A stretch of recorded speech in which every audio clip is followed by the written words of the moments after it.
Hello. Welcome to another episode of Awkward Moments of Jatsu. Hope you're having a lovely and wonderful weekend so far. It is bloody hot.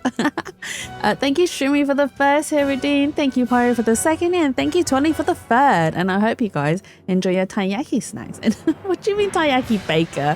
I'm not actually a very good baker, Shumi. Like, seriously, I can't. Do you know how many times I've failed baking a cake? The amount of times I've baked a cake and it just comes out as flat as a pancake, I'm like, why do I even bother trying? Why do I bother trying?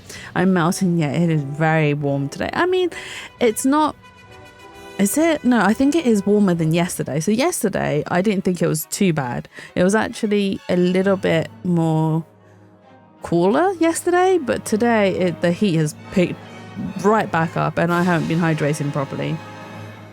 Rin actually said you're a very good baker, so tell her you aren't good. Oh, Rin said I was a good baker? I'm really not.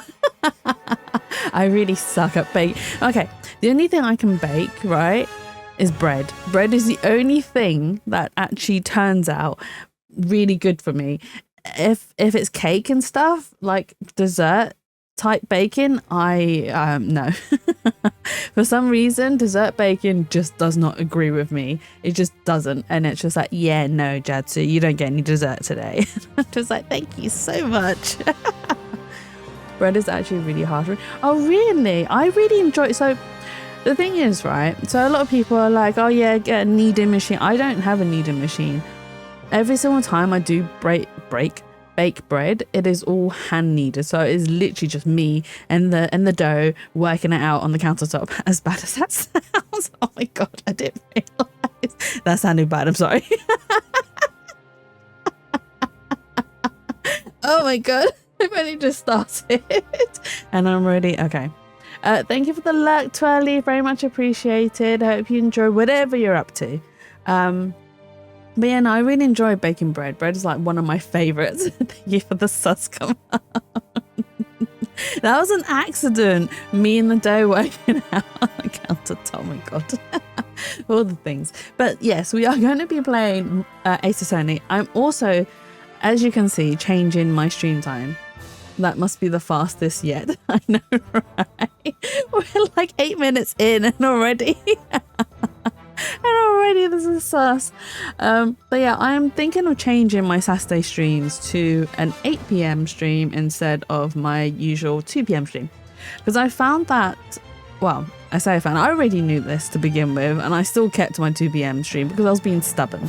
I was like, nope, I'll stick to 2 p.m. because it means I then get my evenings to do whatever I want, like withdrawing, relaxing, chilling, whatever.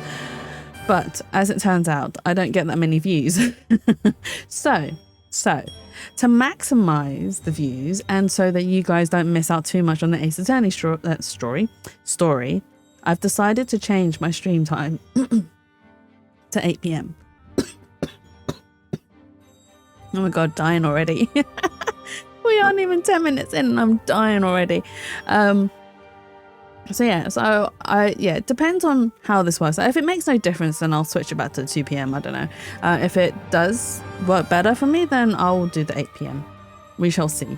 But yeah, we're going to continue more Ace Attorney. The last we left off was with 3 characters, Robin, Hugh, and Junie. They all admitted to being guilty of murdering the teacher.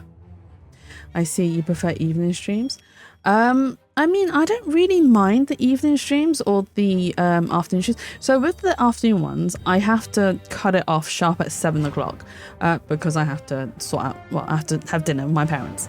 And that's why I'm a bit limited. But with the evening streams, I can go from 8 to whenever because there's what obligations I'm going to have after midnight.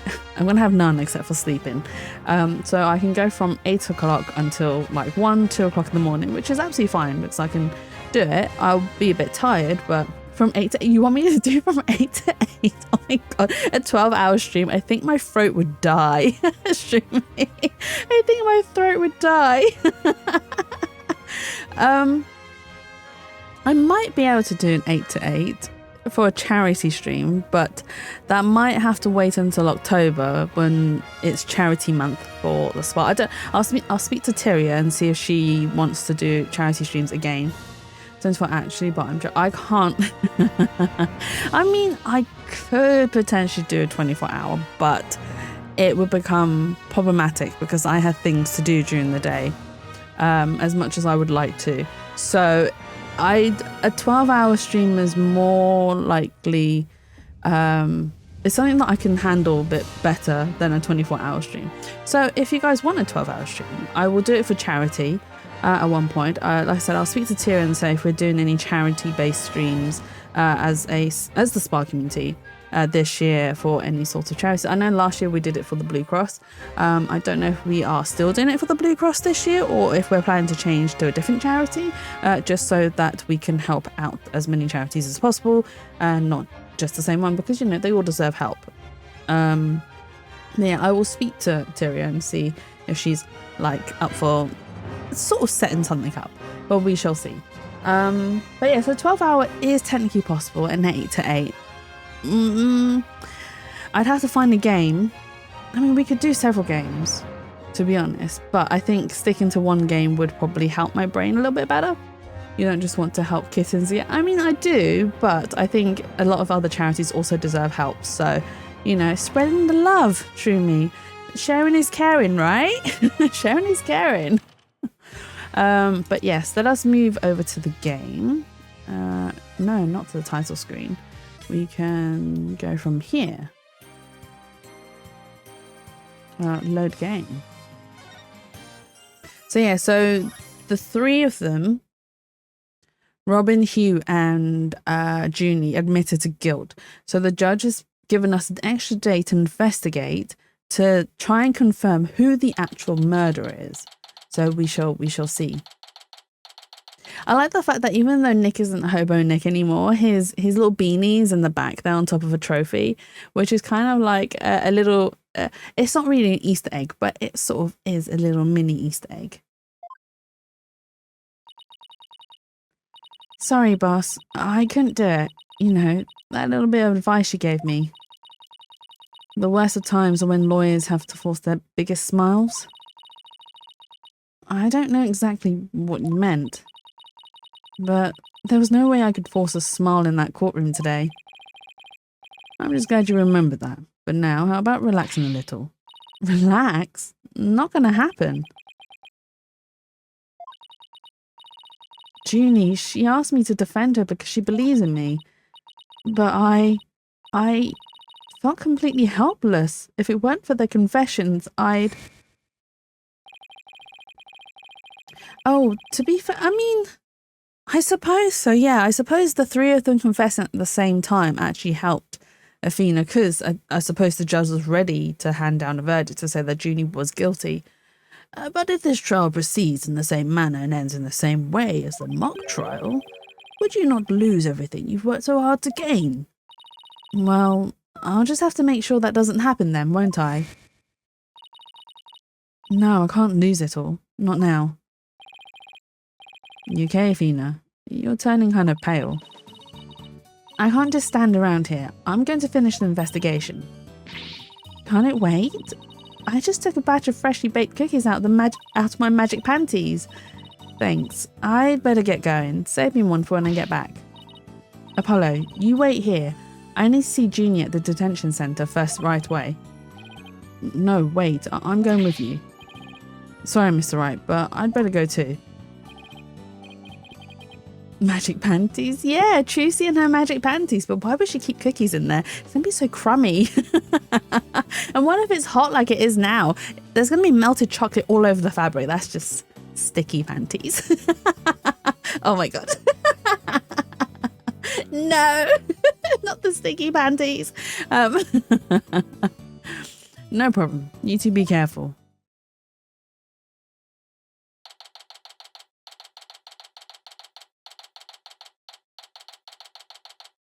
Sticky panties. Yes, Shroomy. That's what happens when you put cookies in your magic panties. They become sticky. Sus. The game is sus. Oh, there's so much I need to ask Junie. What happened in the court today? Where we go from here? Well now, fancy meeting you here. Oh, Professor Means. What brings you here? I asked him to come. He arrived just a little bit before you. I wanted to ask him something, but first, Athena. I want to apologise for my sudden confession after you worked so hard to defend me. She was calling me Fina until just now. No, I should be the one apologising. The whole thing spiralled out of my control. Athena, Don't worry. I'll really bring it tomorrow. I'll find something to prove your innocence. About that. Athena, I've been thinking about asking Professor Mees to defend me. Huh? I myself only just heard of this a moment ago. Oh, so she thinks Professor Means would be... No, I can't let this happen, not with the way he wants to do things. Junie. I know, Athena, but will you please hear me out? Why does she want Professor Mees to defend her instead? Athena, do you actually think Hugh or Robin could have committed this crime? The body was moved right after the mock trial because, besides Junie, they're the only ones. Who could move freely around the campus at that time? I'm sorry, Junie, but at this point, I can't rule them out. I was afraid you'd say that. I think it's Professor Means who murdered her, actually. Constance Court is what her name was, the victim. Juniper is seeking a lawyer who can clear all three of their names. Only I am capable of such a feat. I really hate his smile. But how can you possibly prove that all three of them are innocent? I am a result-orientated person. Come tomorrow, I won't fail to have the perfect piece of evidence ready. But the end really does justify the means, especially for me, Professor Aristotle Means. I really don't like the sound of that. I'm sorry, but just as you believe I'm innocent, I believe my friends are innocent too. Alright, if that's how you really feel, we'll respect your decision. Apollo? But we want to continue our investigation. Can we ask you some more questions? Sure, I don't mind. Professor Means, would you like to stay and join our conversation? Yes, of course. I am your lawyer after all. There's a smile again. Why does it always creep me out? Oh. Yeah, I think they've got a pact. I think the three of them have a pact between them, and that's why the three of them confessed. It also doesn't make sense. About your confession, Junie, it's not true, is it? You just said what you did because Robin had confessed on the stand, didn't you? Yes, I wasn't thinking straight. All I knew was I had to help my friend. You mean because of that school rule? The one that says you can't graduate if you are convicted of a crime? No, I didn't do it because of some rule. I did it because she's my friend. Is she lying? Why is there discord in her voice again? Could it really be that the friendship between the three of them is on the rocks? I think it is a weird love triangle between the three of them. There's more here than meets the eye. When did you three first become friends? Well, even though we were in different courses, we really bonded from the first day at school. We vowed to work together to bring an end to the dark age of the law. That was when our proof of friendship came about. There's that proof of friendship thing again. I just wish this were as simple as that. We even have proof of our friendship. Yeah, as long as our friendship lasts, you can bet we'll be carrying them around. So it's something that they carry around with them. But there's nothing obvious on each of them that I can see that is proof of friendship. But the situation kind of changed recently, when the school's policy shifted to training legal professionals who produce results. Allow me to explain. In the lawyer course I teach, producing results means winning trials. Professor Court, on the other hand, thought that finding the truth was the only valid result. Unfortunately, that clash of ideas created a rift among our students. At some point, we stopped talking about it. While that meant fewer arguments, it also meant we couldn't be as frank and open with each other as we used to be. I think I understand now. By putting their friendship on a pedestal, they actually did more harm than good. It seems the relationship between the three of them isn't as simple as I thought. Juniper, thank you for talking to us about this difficult subject. Yeah, thanks, Junie. Now, if you could tell us about the day of the murder. Because she was supposed to have met with the professor at the time of the murder as well, because there's photographic evidence. Do we still have the photograph? Yeah, here, this is the photo that was taken in the art room on the day of the murder that they'd met. Hey, that's Junie's old style. So did she change up her style for school? Junie, you told us yesterday that you went home a little after 6 p.m. Was that a lie? I'm sorry I didn't tell you this before, but what actually happened was I left the art room a little after 6 p.m. and I wasn't really paying attention. I thought you said my name. Is Game Source sus as well? Hey Source, welcome in. I hope you're having a lovely and wonderful weekend so far. Game sus Source. Pyro's just saying hi to everyone. Not Pyro, Shroomy. Oh my god. Shroomy is just saying hi to everyone. Oh my god, Game Sus, Game Source. Oh dear. Head over to my dressing room where I worked on my stage costume until 7. That's it? You didn't go anywhere else? No, nowhere else. If that really were it, then there would be no reason to lie in the first place. She's got to be hiding something. Junie, do you remember this picture? Yes, but something's wrong here. Wrong? What's wrong? I took this picture at around 6 p.m, which was before I'd left the art room. But the clock here says it's just after 7. Oh. Shumi! Oh my god, Shumi, you didn't have to, but thank you so much for gifting Game Source a sub. Thank you, thank you. I hope you enjoy all of the emotes and the ad-free viewing. But thank you so much, Shumi. That's really kind of you. Shumi's such a goat, though. I swear, he funds all of our streams. Not just my stream, but Rin's stream as well. Oh my god. But the clock here says it's just after 7. Is this image flipped? It can't be, but hers, because her sunflower's on the right way round.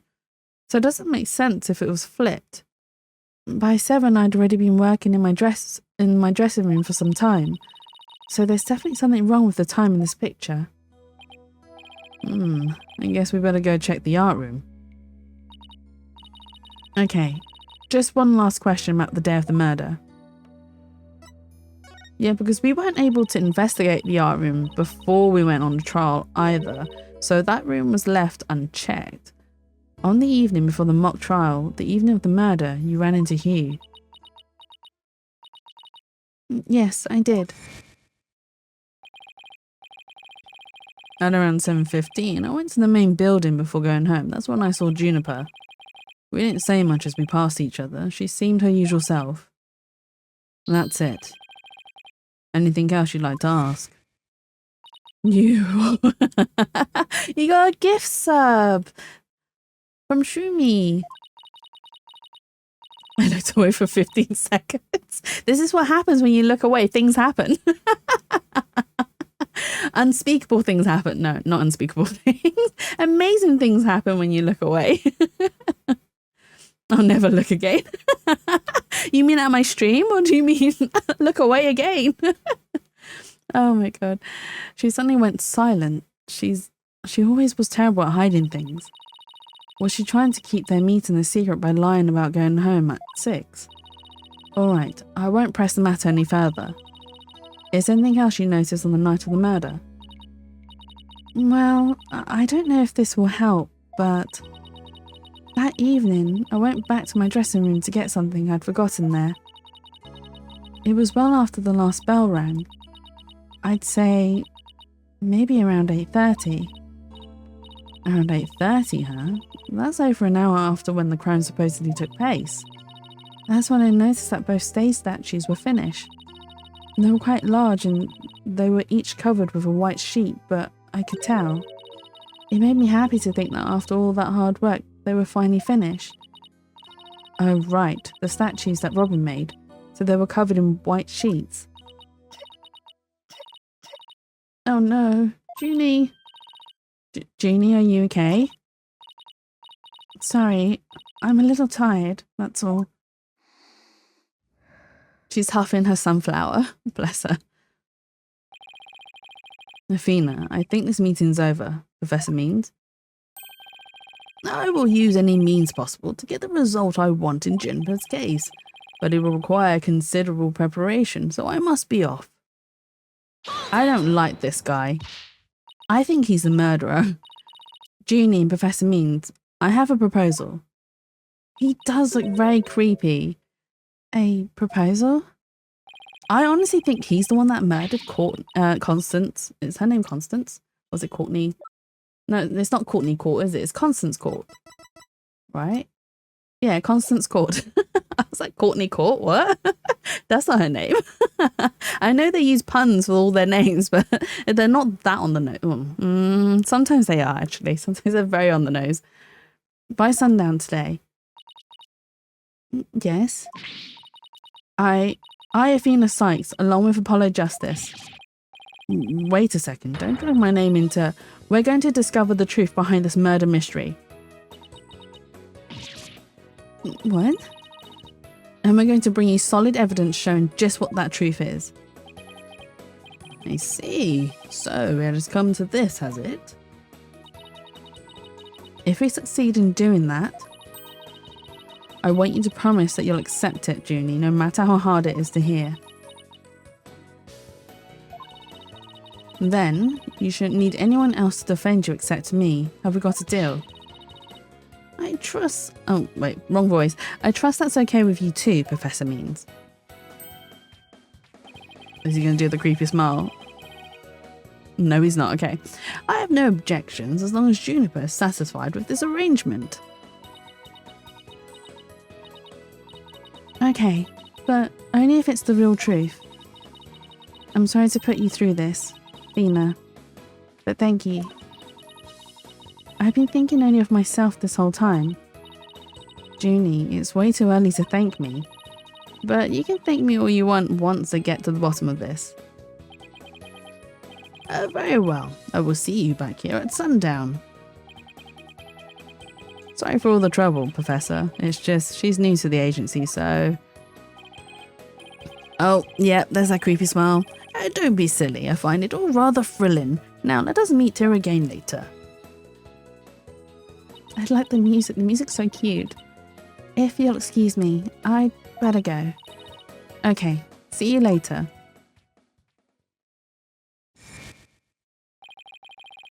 But if this trial proceeds in the same manner and is in the same way as a mock trial, would you not lose everything you've worked so hard to gain? Why does she keep remembering it? This is no time to be thinking about that.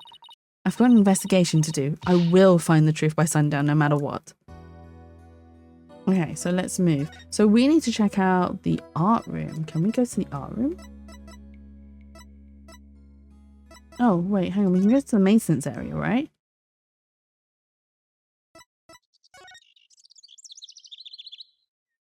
Oh, we can't go to the art room. That's weird. Okay. The hallway.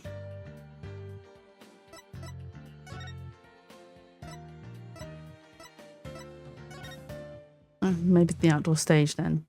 Okay.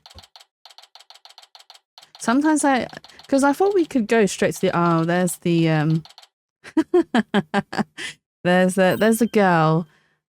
Is her name Scuttlebutt? I can't remember her name now. Is it my imagination or did something just move? It's Clavia! Hello, Mr. Man! He's pretty and blonde and very pretty. Afternoon, you two. Prosecutor Gavin, what are you doing here? Don't you think sneaking onto campus like this is just slightly suspicious? Jesse, I can't find my Pokeballs. Oh no, Pyro! That's such a shame. You can't throw your Pokeballs at me today. And you shall never find them because I've hidden them. I've hidden them somewhere you can never find them. Wait, yeah. That sentence came out really badly, but yeah, I've hidden them. So you will never find them and you will never throw a Pokeball ever again. Pokeballs. Exactly. Pokeballs. I'll have you know I'm continuing my investigation in the strictest of confidence. I don't want to be caught napping again at tomorrow's trial. And that means a thorough investigation today. Think you can lend us a hand? I'm not one to refuse a damsel in distress. But you needn't have asked, Fraulein. I'd intended to help from the start. You're the best prosecutor, Gavin. Oh, he's such a good prosecutor. Okay, time for a thorough investigation. I bet we missed lots of stuff yesterday. Oh, can we talk to him? We can. To be honest, right, his 3D model doesn't look as good as his 2D model or 2D sprite that they've drawn of him. I still think the 2D sprite is much better than this. If you don't know what he looks like, go check him out. Go check out the 2D sprite version. He's so much prettier. Prosecutor Gavin, you were scheduled to perform at the stage festival, weren't you? That's right, but I hadn't seen this stage until yesterday. That backdrop, the starry sky and big crescent moon isn't half bad. I prefer 2D models over 3D models anyway. I mean, okay, don't get me wrong. A lot of times the 2D models are a lot better looking, and it's probably because of like the 3D model being sculpted in not like the best. I say not the best, like not that much detail has been put into the 3D model. However, sometimes 3D models do turn out amazingly. So I have no problem with them switching over to 3D. It's just these characters haven't come out the best. And I also know why as well, because this was obviously originally made for the 3DS. So the models were probably a lot smaller and the detail, I mean, you didn't need to go into that much detail for it because it was for the 3DS, but since transferring to the Switch, the quality is obviously a bit more different, so you can see more of the faults, I suppose you can call them, more of the faults in the models. But otherwise, they're not too bad. We also have some tricks up our sleeve to make the concert really rock. Pyrotechnics, a fog machine, big banners, things like that. It would have looked like this. I'm struggling to read today as well. Oh, the plans from yesterday. What's that design on the banner there on the back? I know the scales of the school emblem. But what's with the number 6? It looks like it's in serious pain or something. Yeah, but most 3D models look so bare. That's also true. And I think that's something to do with the whole the amount of poly numbers, the poly shapes. I have no clue when it comes to 3D modeling and stuff. The only thing I know in terms of art is 2D, because I do 2D art myself. But when it comes to 3D art, I just know it's a bunch of shapes put together and sculpted. Athena, Ixnay on the Ixay. That's the governor's logo, Fraulein. Oh, and nice big Latin there, forehead, really smooth. Oh, I meant it looks like the number 6 rocking seriously hard. 9, Fraulein. It's a G for governors, not a 6, but whatever floats your pretty boat. So where is the banner? I don't see it anywhere on stage. It was an important part of the show, but the school managed to misplace it somehow. It's a pity. We had it specially made for heavyweight high-grade cloth. Is Gavin German? He is. I believe he is. Because he speaks a lot of German, but Christoph, his brother, doesn't. So it's a bit weird. So when we first originally played the story where they were in it, I always thought that they were twins, but they're not. Christoph is actually older than Gavin or Clavier. which I only discovered later on. And I was like, oh, there's 5 years difference between them. For all the many years that I've played Ace Attorney, I always thought they were twins. And I was a little bit like, I've discovered something new. But yes, I do believe he is German. A missing man and 2 broken statues. There are mysteries aplenty to be solved, yeah? Come to think of it, one of the broken statues was of Prosecutor Gavin. It was, so a statue of him and Phoenix were made, as you can see here in the stage plans. Right here we have the statue of me. And right there, Air Right statue. And the thing is as well, Clavier never went up against Phoenix ever. Clavier's opponent was always Apollo. So those two had gone up against each other, and Clavier's brother Christoph was actually Apollo's mentor, whom Apollo then put in prison later on, which is I gotta go, got a family member birthday to attend her from the stream. I'll stop by next. No worries, Game Source. Thank you so much for stopping by. Very much appreciate it. And I hope you have fun at the birthday party. Enjoy yourself and eat all the cake. Don't leave anything for anyone, not even the birthday person. Don't actually. Don't. You'll be kicked out. But enjoy yourself and have fun. Will do. And bring us back the cake too. Sharon's caring, right? Oh my god. Don't actually eat all the cake. Yes, ma'am. Oh. Bye. But little does that matter now, as we both lie in pieces thanks to you, Air Forehead. What did I ever do to you? Actually, this statue broke into rather large pieces. Why don't we try to put it back together? Maybe we'll learn something new. Picking up the pieces of a shattered rock star. Actam. That's one uber cool idea. There might be even a song in there somewhere. Hey, let's do this. Schnell. Is this an investigation? Am I interrupting the German language club's social event? Examine. Can we put them back together? Okay. I don't know. This is fine for a rock concert, but the nighttime sky is a backdrop for a courtroom. Personally, I think it's breathtaking. I mean, speaking the truth under a starry sky, don't you think it's romantic, Fraulein? And the waning crescent moon represents the maximum 3-day trial cycle. 3-day trials outdoors, no thanks. If it starts raining, my hair will be ruined. Is that what you're worried about, Athena? Is your hair? Okay. She said to put them back together, so let's try. Found one. A piece of Prosecutor Gavin's shattered pride. Are you saying my pride is as fragile as plaster of Paris? It looks like there are other large pieces scattered about. Okay, let's find what we can. Do I have to pick up all the pieces? Oh, there's another piece here. Found another piece of the statue. But there should still be some more. Let's leave no stone unturned. Which kind of indicates to me that we probably have to lift the fabric, because he said, oh, I thought he said leave no stone unturned, which I thought meant it's a copy of the school paper, that story about the alleged love triangle.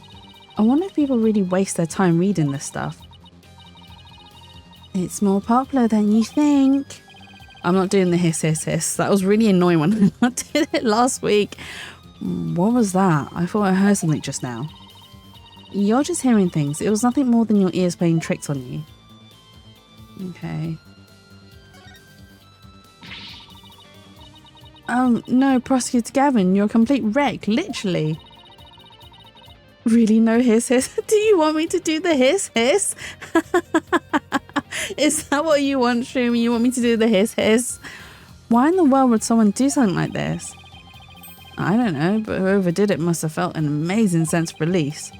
Can I take that as a confession there, Forehead? What? No. I feel bad for Robin. She worked so hard on these. Let's pick up the pieces for her. Right, got it. Let's check every corner in this stage, yeah?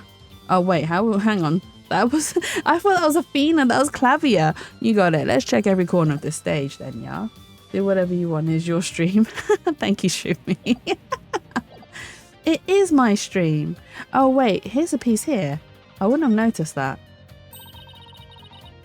Found another piece of the statue. But there should be still some more. There should still be some more. Let's leave no stone unturned. Okay.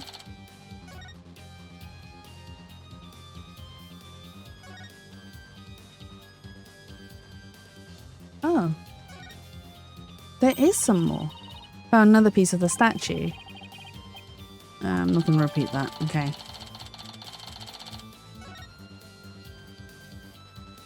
Is there some more still?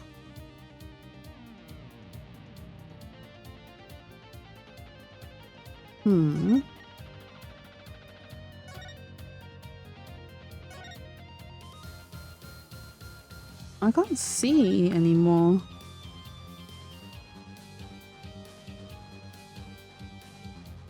Can you guys see any more statue pieces? Or am I going blind?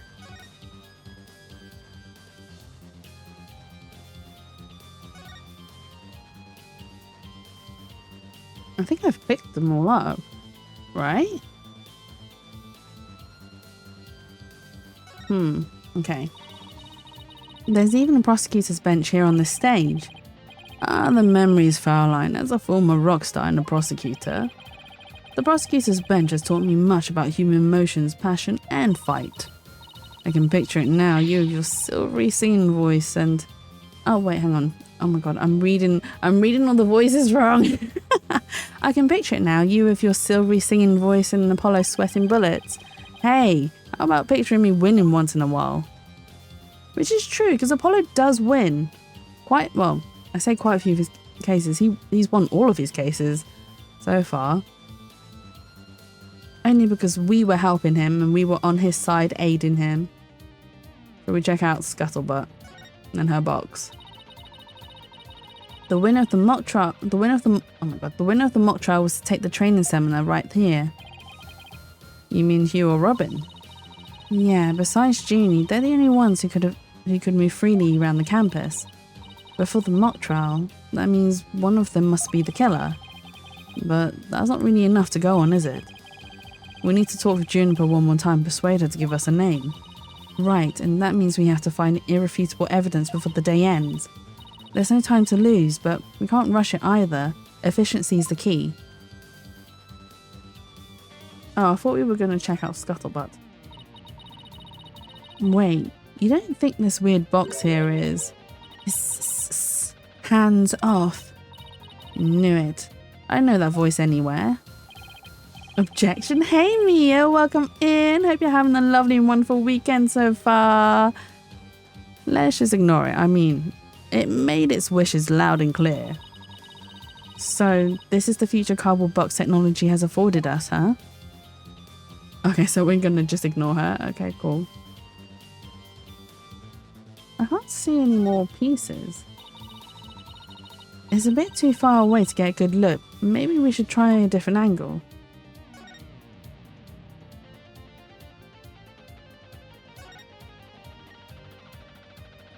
Oh, I didn't realize we could go up here. This looks like another piece of the statue. Thanks, Apollo. This makes 5 pieces in all. I think we have all we're going to find. Okay, let's get back to where Prosecutor Gavin was shattered. I think you might want to reword that.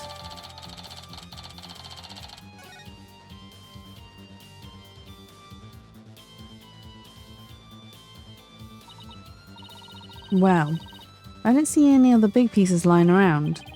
Yeah, let's see if we can put the statue back together.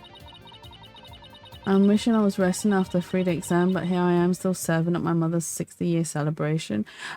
It's your mother's 60th? Happy birthday to your mother. But Mia, make sure you do look after yourself a bit. Also enjoy yourself whilst you're there. I know you're probably there to help out and, you know, do the serving and whatnot. But yeah, do try and enjoy yourself too. All right, Apollo, you come over here, and Prosecutor Gavin, if you could hold this. Is he in all his fine glory? Look at him. That finger's really long. That's all I noticed. That's a really long finger. We did it. I'm enjoying myself not being in there right now. Oh, bless you. Well, you can take a break with us here. It's fine. You're allowed to stay for as long as you need to. And I said so. Not bad, if I do say so myself. Yeah, but you don't think it's strange. We put the statue back together, but look. What's with all these leftover white pieces? These look like they go together. And this one too. Athena, what do you think you're doing? Don't stop me now. The artist inside me wants to get out and have a good time. You're running on empty? Get some food in you. Wait, how did those pieces create such a big statue? Surely. What? So, what is it? Ah, it's the goddess of law holding a pair of scales in one hand and a sword in the other. That's quite the feat you pulled off there, Fraulein. I love that feeling you get after you work really hard on something. No, I knew who it was. I meant to ask, what's it doing here? Empty of everything, not just food. Mia needs alone time and snacks. Yes, get yourself a drink, some snacks, and hide away and listen to me rant on and read terribly today. Because it is very warm here as well. I'm not sure there's no statue like this in the stage plans. Still, I could swear I've seen this statue somewhere before. We have. It is... Wait, okay, I can't point it out. Hang on, I can point it out. Shut up, Apollo. Just shush for 2 seconds. It's a statue here. It isn't. Can you see? It's all misshapen. It's been stacked incorrectly in this photograph. But here it is in its full form and glory. The more we learn, the deeper the rabbit hole goes. At least we're moving in the right direction. Let's keep searching the stage for clues. I've been wondering about something this whole time. You know that pole at the end of the stage? What pole? Oh, that one. You mean this? We need to return shortly. Blur. No! Refuse. No, don't refuse. Don't do as I say. Don't listen to me, Mia. But no, take a break as much as you can. You treated yourself to a new TV? Oh, 65-inch. Wow, that is massive, Mia. That's a very big TV.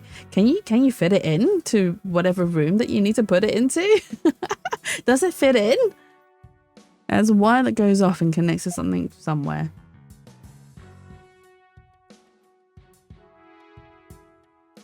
Oh wait, why is it? It connects to the pulley. Is that where the flags are? This wire is for hanging banners over the stage. One of the policemen who was here earlier was checking how it worked. Oh, so that's why the banner looks like it's out of place. The banners are hung and removed from the art room over there. That's the art room over there? As in the scene of the crime? Bingo, Fraulein. It's still crawling with cops, though. Hey, anyone in the art room? Oh, it's Fulbright. Oh, it's you people. Ha ha ha. In justice we trust. Ah, it's Detective Fulbright. In justice we trust. Is that some kind of greeting between you two? I can. It's not too big. I measured it before I left home earlier this week. I get it for more than 50% off too. Oh, nice. 50% off. We like a good discount here.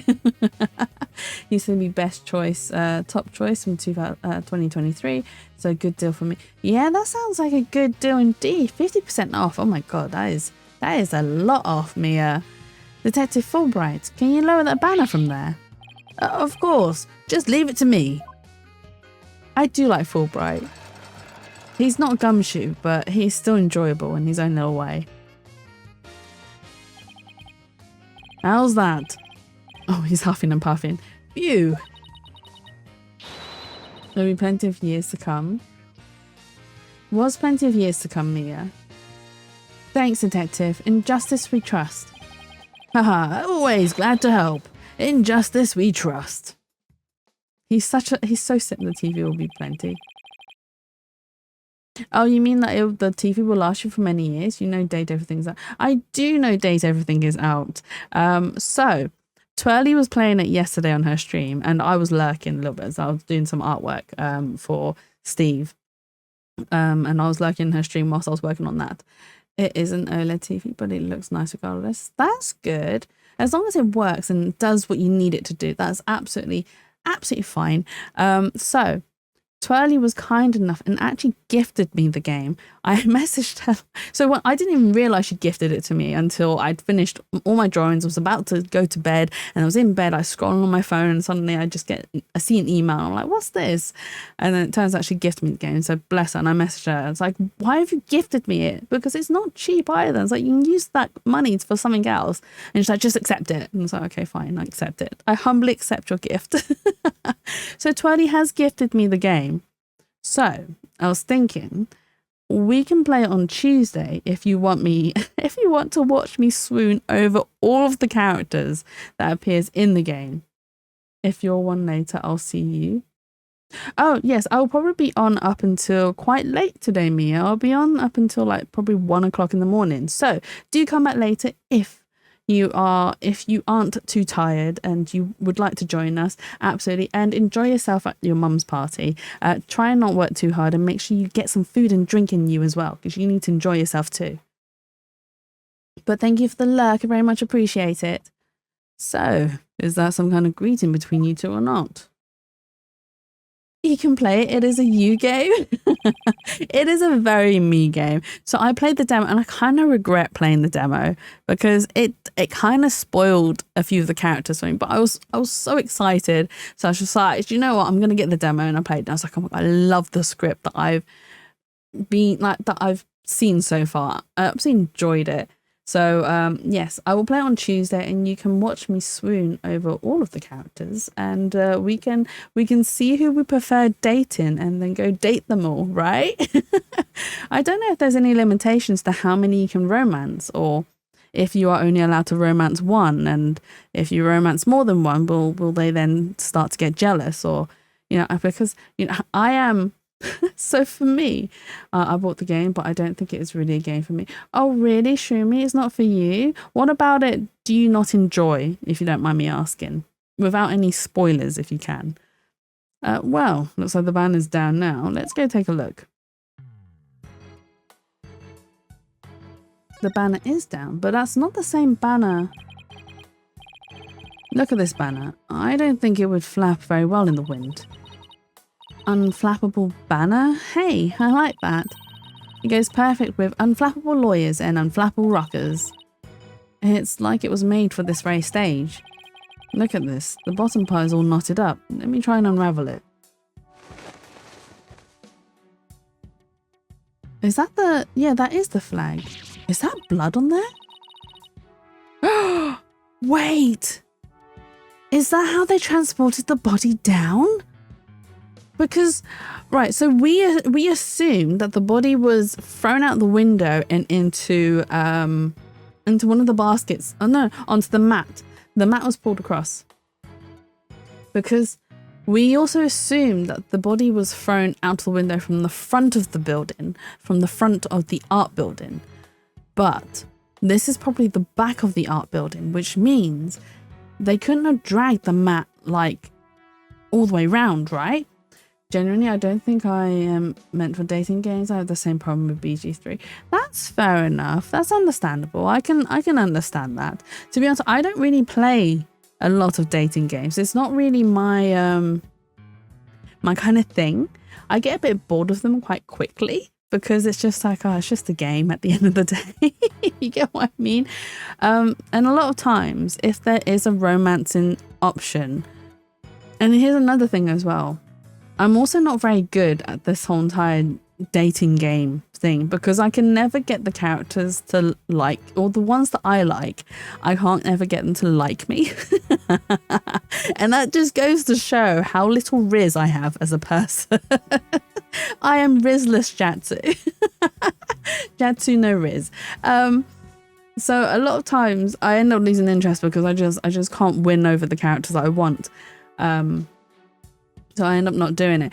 But a lot of times as well, when games do include like the romancing factor, I kind of forget about it because I'm concentrating more on like the story, or like and the ones that I have played, it's more about like building your own character and like building the team up in order to build up the relationship between the characters. And then I forget about the relationship part of building the team, and I just end up building just the team as they are.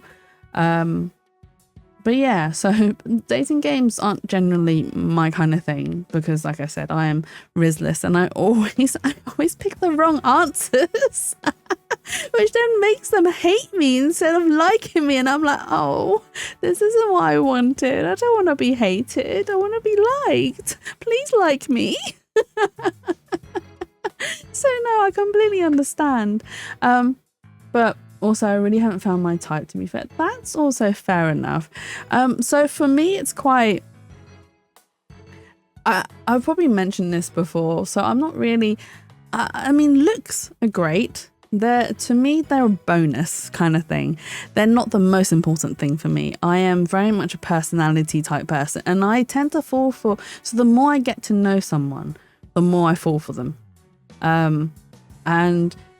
that's why it's very difficult for me to actually date real life people, because I need to get to know them in order to date them, which a lot of people aren't into doing. They don't want to do the whole getting to know each other. A lot of people want to have quick relationships, like something that goes from 0 to 100 very quickly. And I get it, you know, time is precious. You don't want to be wasting your time hanging about, blah, blah. But I can't do that. I need to, unfortunately, waste your time a bit.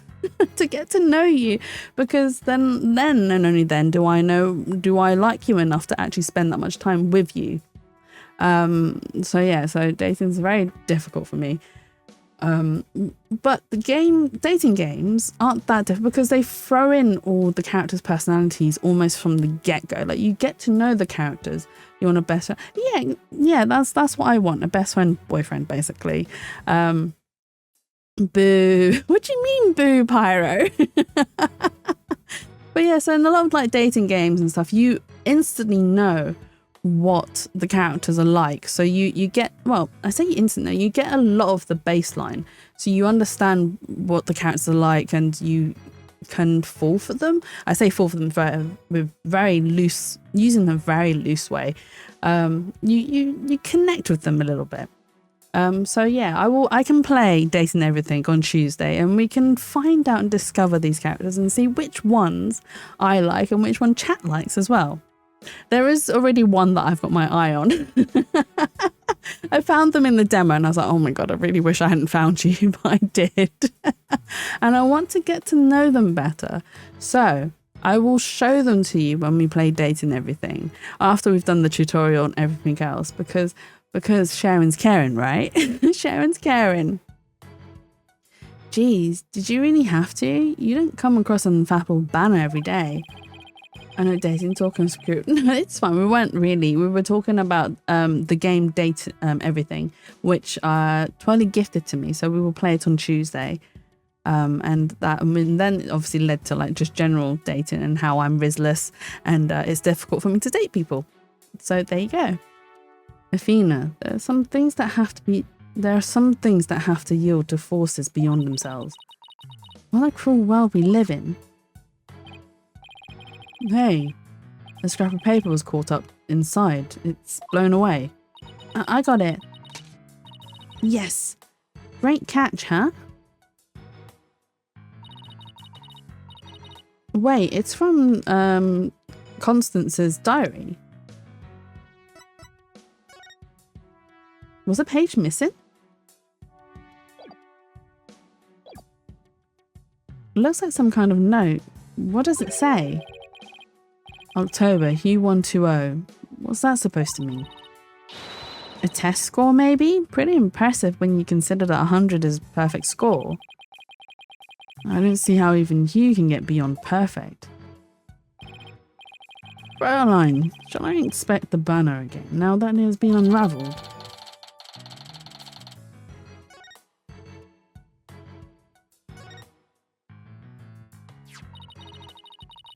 This is the emblem that's on Jeannie's school uniform.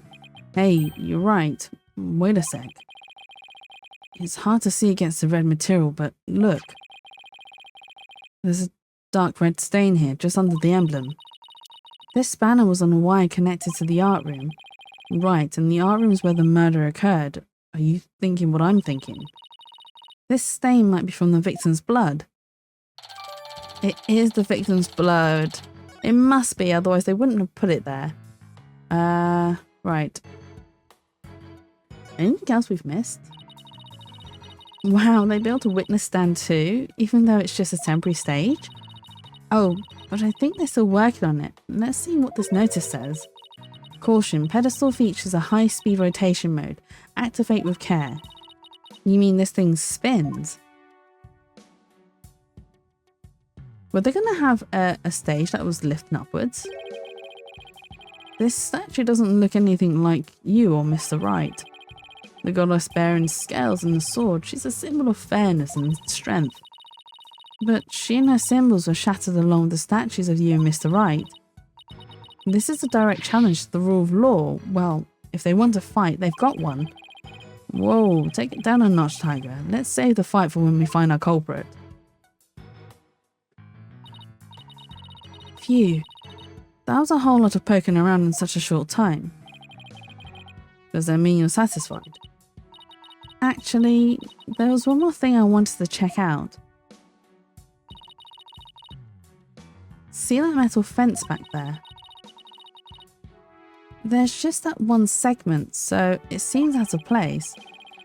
It looks like they were in the process of removing them after the stage was set up, but they were never able to finish on account of the murder.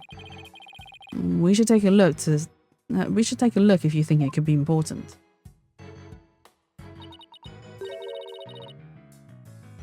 You want to take Chat to Pyro?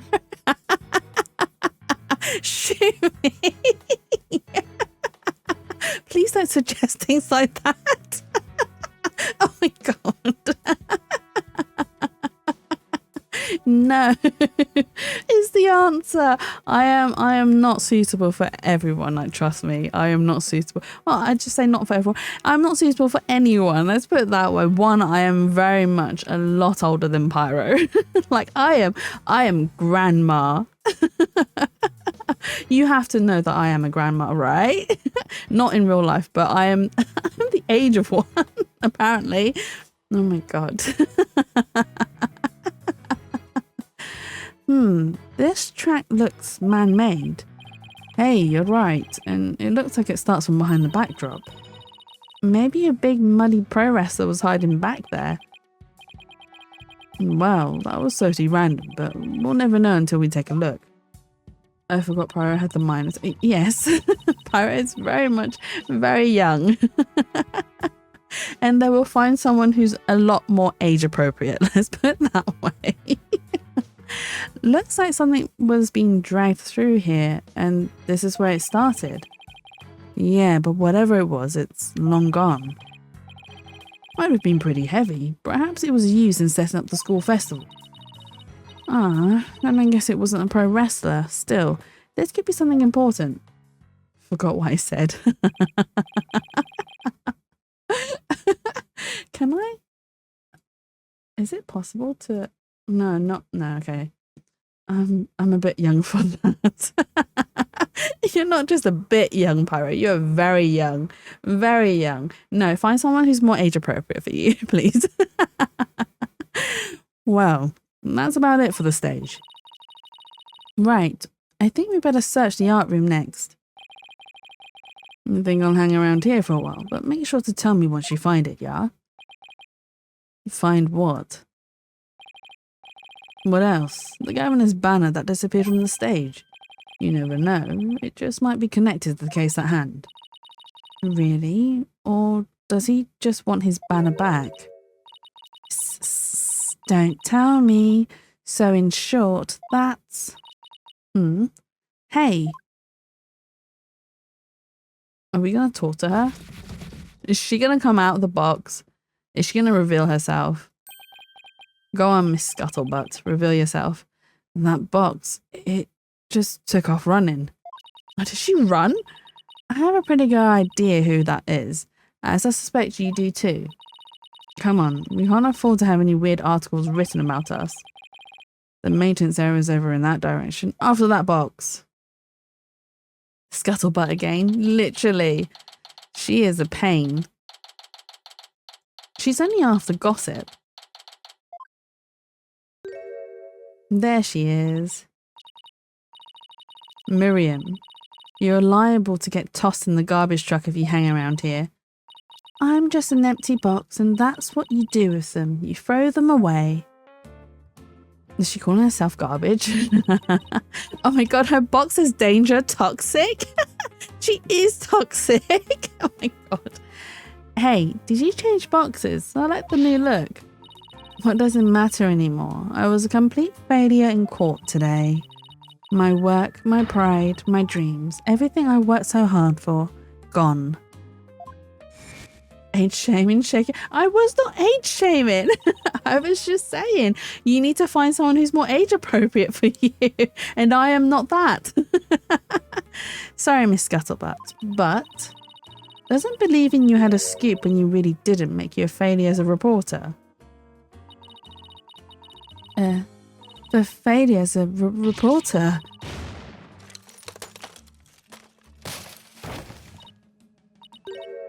Oh, I didn't realise she had bulldog clips in her pigtails. That's kind of cute and a really cute design.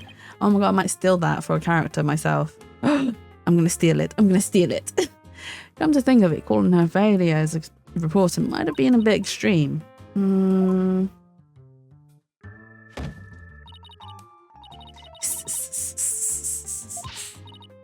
Scold me despite me. Pack me away where I'll never see the light of day. I've been cast aside to waste away into a big pile of mushy paper mache. I kind of feel responsible for this, but now's our chance to prod her for information while she's vulnerable. I bet that's what you were just thinking. For not letting you take Chatsu. Exactly. Oh no, I wasn't. To be honest, if anything, I'd be age shaming myself, right? What kind of a person do you think I am? You read me like a book. Well, we might as well talk to her if she's willing to scuttle in Scuttlebutt. That was you on the stage earlier, wasn't it? Why'd you run off like that? For calling you young? Oh, there's nothing wrong with being young. New experiences and all, right, Pyro? Take a look at this. Why are you showing me a burnt up old rag? Wait, that's the governor's rag, right? Oh, not rag, banner. I shouldn't call it a rag. It's a banner. Wait, it's really hard to see, but I think that's the governor's logo there. So, is this the banner that disappeared? It's all burned up. Don't look at me. I just happened to find it in an incinerator. Incinerator? Did Blackwell actually make good on his threat to burn her box? We should probably try to find out whether someone tried to destroy this on purpose. Yeah, this banner is sounding less and less unrelated to our case, Apollo.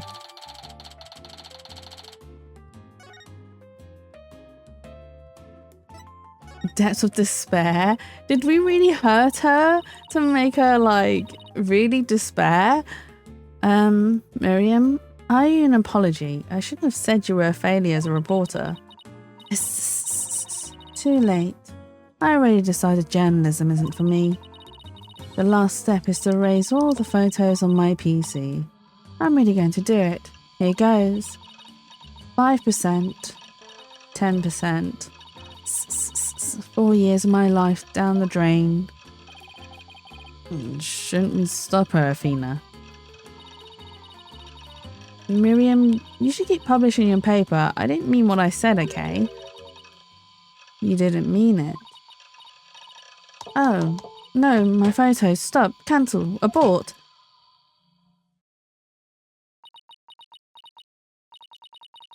Did you stop it in time? Deletion progress. 99% complete. There are only 2 pictures left.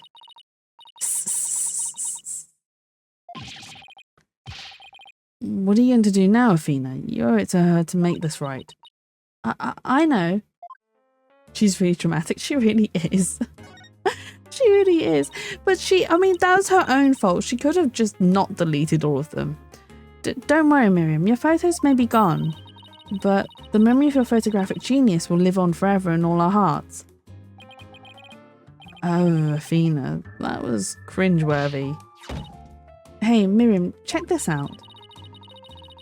You took some amazing photos of the 3 of them. I'm sure they really appreciated it. Obviously, I'm the ace member of the newspaper club, the only member, in fact. I know this won't make up for the photos you lost, but here are your newspapers back. I suppose we won't need them anymore. There's no rest for the wicked. I plan on pursuing those 3 for as long as I live. Miriam, why are you so obsessed with Juniper, Hugh and Robin? Obsessed? I'm not obsessed with them. It's just, they were so close ever since their freshman year. So, well... Athena, are you thinking what I'm thinking? Yeah, I think that's the only explanation. Wait a second, you're not thinking what I think you're thinking. That's exactly what he's thinking, Miriam. You want in on their little trio. I think she has a crush on Hugh. How could you possibly know that? She's adorable. She shouldn't hide in the box. She needs out of the box. That's one abused laptop.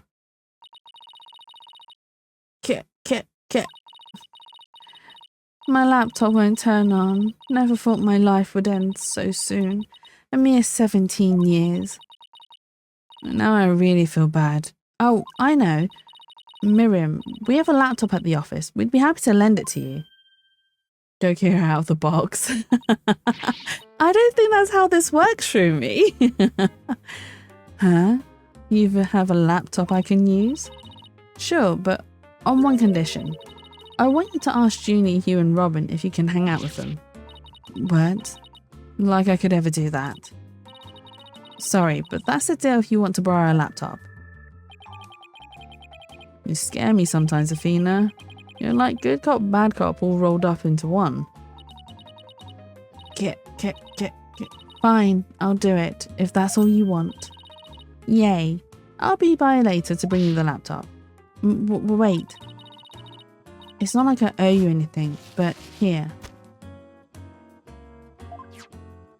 What did she... Oh, she gave us photos? Thanks. Oh, it's a set of pictures. Wait, that's Robin and Hugh. And Professor Means. Looks like they're setting up the stage. Yeah, I took them when they were putting the stage's backdrop into place. Wow, you sure have an eye for photography, from what I can make out anyway. These are the last 2 photos that didn't get deleted. They're all yours. I'm surprised Professor Means is there directing them. Well, see you around, scary lawyer lady. I mean, she was helpful at least. That was really impressive, Athena. What's next? Well, I'd like to talk to you or Robin if possible. Okay, let's walk around and see if we can find them. Okay. I thought I was going to be allowed to examine the place, but clearly not. Wait, we can go to the art room? Well, let's wander around a little bit and then we'll go to the art room. You know, Apollo has really broad shoulders. Is that what you're into, Shumi? Is guys with broad shoulders? Is that it? To be fair, guys with broad shoulders are... Mwah. They are nice. We also like guys with broad shoulders. Hey, that's Hugh over there. Oh, look, it's the stuck-up guy. Here, we wanted a word with you if you don't mind. If it was Mr. Right, then sure, but you two, meh. Knew it. There's a hint of discord in Hugh's voice. You're not getting off that easy. After all, you're a possible suspect, plus you actually confessed in court. Whatever. So, what do you want from me? But make it brief. I don't have a lot of time, and I assume you don't either. Big, broad shoulders and big thighs. Oh my god. Shumi likes them caked up. Wow. Well, that doesn't surprise me, Shumi. Those are good aesthetics to enjoy. About your confession today, you weren't serious about that, were you? And let's just say I had no choice thanks to a certain lawyer to get the job done. So, you're really prepared to take the blame for this?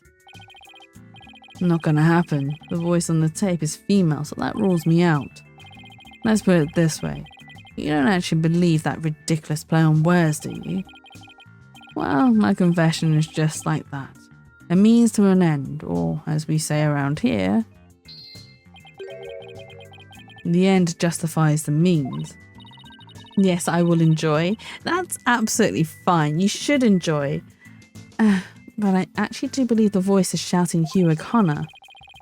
Juniper's confession was quite advantageous for the real killer. But if Robbie and I were actually the killer, we wouldn't have confessed. It's that simple.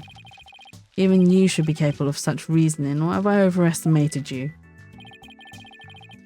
You'll make a great lawyer someday. I mean, you seem to enjoy getting under people's skin. Could Hugh and Robin's confessions really prove their innocence instead of their guilt?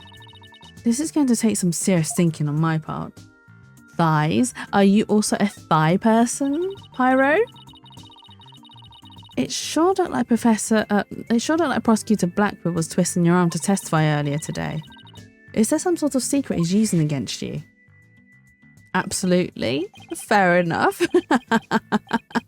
We like a person who can crush a watermelon, right? The watermelon crushers.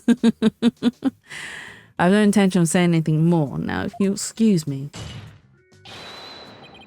Hold. I'm not through with you yet. Thighs are great. They are. It seems the rogue prosecutor is out for me. Leave, and we just might discuss you know what. No, wait. One little statement, Mr. Cool loses it? What's that all about? I changed my mind. I'll stay and testify. The stronger the fires, the better, for real. I suppose so. I've never really thought about it, to be honest with you. Because, whilst I can appreciate a good set of thighs, they're not really the first thing I notice. What are the first things I notice in a person? I actually notice, I'll call them personality. It's like, maybe, I don't know, I pick up little different things from people. Usually I notice the eyes, the smile, maybe the arms, how good their hugs are, and how kind they are. Those are the things I notice first. I don't really look at the thighs or the butt, although I do appreciate a good butt. You really are a rank amateur. Even if that were true, you'd think I'd open up to you. So he's not denying it. That secret might be causing the discord in his voice. Then again, we have the same problem with Junie and Robin. You're just wasting your time and mine. Next question. About that meeting with Professor Court on the 23rd. Why did she want to see you? I have no intention of telling you. You don't have to force it out of me any way you can. Professor Mean strikes again. Then again, Hugh is in the lawyer course. But didn't Professor Court used to say that the only good result is the truth? So why don't you drop this whole charade and just tell me the truth? The truth? How can you be so sure it will help you solve this case? The truth isn't necessarily your friend, nor Juniper's for that matter. No, you're wrong. I don't care what anyone says. I'm going to defend Junie the right way, using the truth. That's the only way to honour Junie's wishes and Professor Court's memory. I see. Very well, Miss Sykes. I'll testify tomorrow about that truth you're so interested in. You. But... Oh? Don't look to me if something happens to Juniper because of it. Understand? What's that supposed to mean? It depends, to be fair. Some people really have some assets and you look boobs or butts. That is also true. It just depends on what stands out the most at the time and point. I suppose. and that, I don't really like go deliberately looking for it either. It's just, yeah, it's just whatever stands out to me at that time. Oh.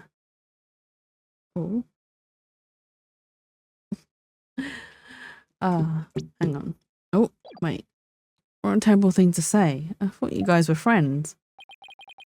Yes, we were. Until just recently, actually. Were?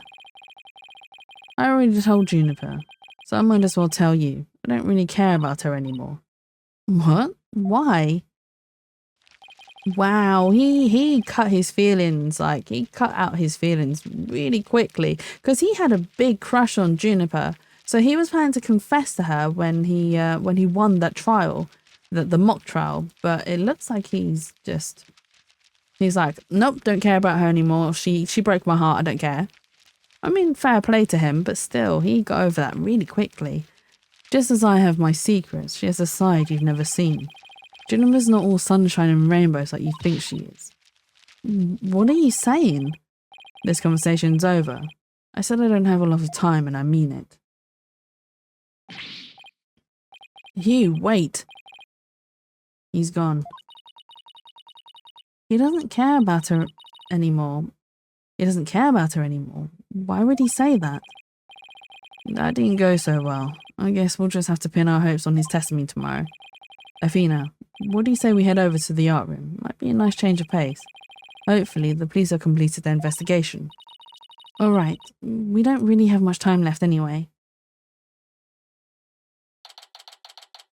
Oh, this is new. Wait, that's the elephant from our first trial. What was the elephant called? Oh my god. I've forgotten the name. There was a name. There's the rhino and the elephant. Ha ha ha! Why, if it isn't my little lawyer friends again. Thanks again for lowering that school banner for us earlier. Don't mention it. Helping those in need is what my brand of justice is all about. Right, so this art room was where the murder actually occurred. That's right. You can't see it with the naked eye, but there's blood on the floor. That area roped off in the middle of the room marks the spot. The police investigation is done, so if you want to look around, knock yourselves out. You know, I wonder what the deal is with Juniper since she is both. Yeah, she must be tied big time to the trials because she was in the first one. She wasn't in the second one, but she's in the third one. So it is interesting. You're right. And usually with reoccurring characters, they seem to be tied to a much bigger case at the very end. So maybe Juniper is part of a much bigger case. Maybe something that's happened, maybe here or previously, links to everything. Because like we've had the bombing, now we've got the murder of Constance Court, the one who doesn't believe in Professor Means. The end justifies the means. Is that what he says? Which means it doesn't matter how you get there, as long as you get to the point you want to. It doesn't matter what methods you use. It just doesn't matter. Which isn't true. I don't agree with that. Just because, yeah, I don't think the end justifies the means. Because what if there are consequences to your actions? And what if you do hurt people along the way, which Professor Means is probably going to do? and deliberately hurt them because he doesn't care. He just wants a non-guilty verdict. So he'll do whatever he wants or can to do it, to get it. Find anything new, Detective Fulbright? Ha ha ha, good question. Unfortunately, the answer is nothing much yet. He sure is confident for having found nothing. But if we're talking outside of the art room, there's been a major breakthrough. Oh dear, unless I find out what that is, I don't know what I shall do. No need for the theatrics, I was told I could fill you in on this one. Wow, you saw right through me, Detective, I'm impressed. Looking to get arrested for murder via unwarranted flattery, are we?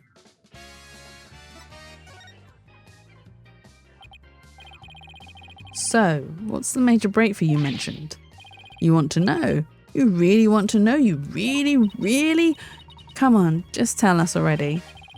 Aw, you're no fun. Anywho, we got the results of the voice print analysis back. Voice print? You mean for this tape recorder? Exactly. The voice belongs to the suspect, Miss Woods, beyond a shadow of a doubt. See right here, they analysed the voice on the tape inside and out. So it's Juniper that says it. And you thought the voice on the tape was saying you were O'Connor. Wait, so... issue. Does the voice shouting "You're a goner" belong to Juniper Woods? Result: the voice is a perfect match. Note 1. Testing is underway regarding the size of the post-recording and editing. Number 2. The tape has about 10 minutes 35 seconds of noise requiring further testing. Oh, so there is extra noise that hasn't been tested yet. Or identified yet. Look, the banner is there.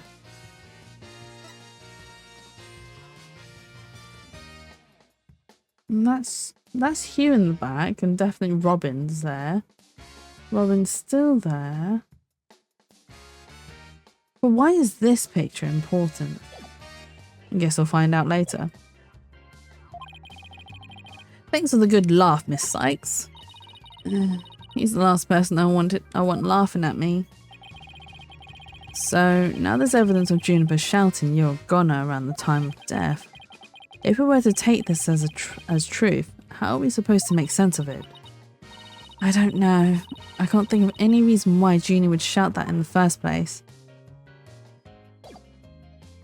Okay, we can examine the room. I want to examine the elephant first. Hey look, that's you on this mobile, Apollo. Red Demon. A red demon? Looks more like a snake curled around a brush to me. No, see the antennae and the yellow spots on his back? Anyone can see it's a ladybug. I guess we'll have to agree to disagree. Fine, we can investigate this further at a later date, agreed? Okay, let's do that. You okay with that, Athena? I really regret bringing this up. Oh, wait, why is there something missing here? What was here? Hey, it's gone. Remember that strange statue in the school camera photo? You're right. Wonder where it is.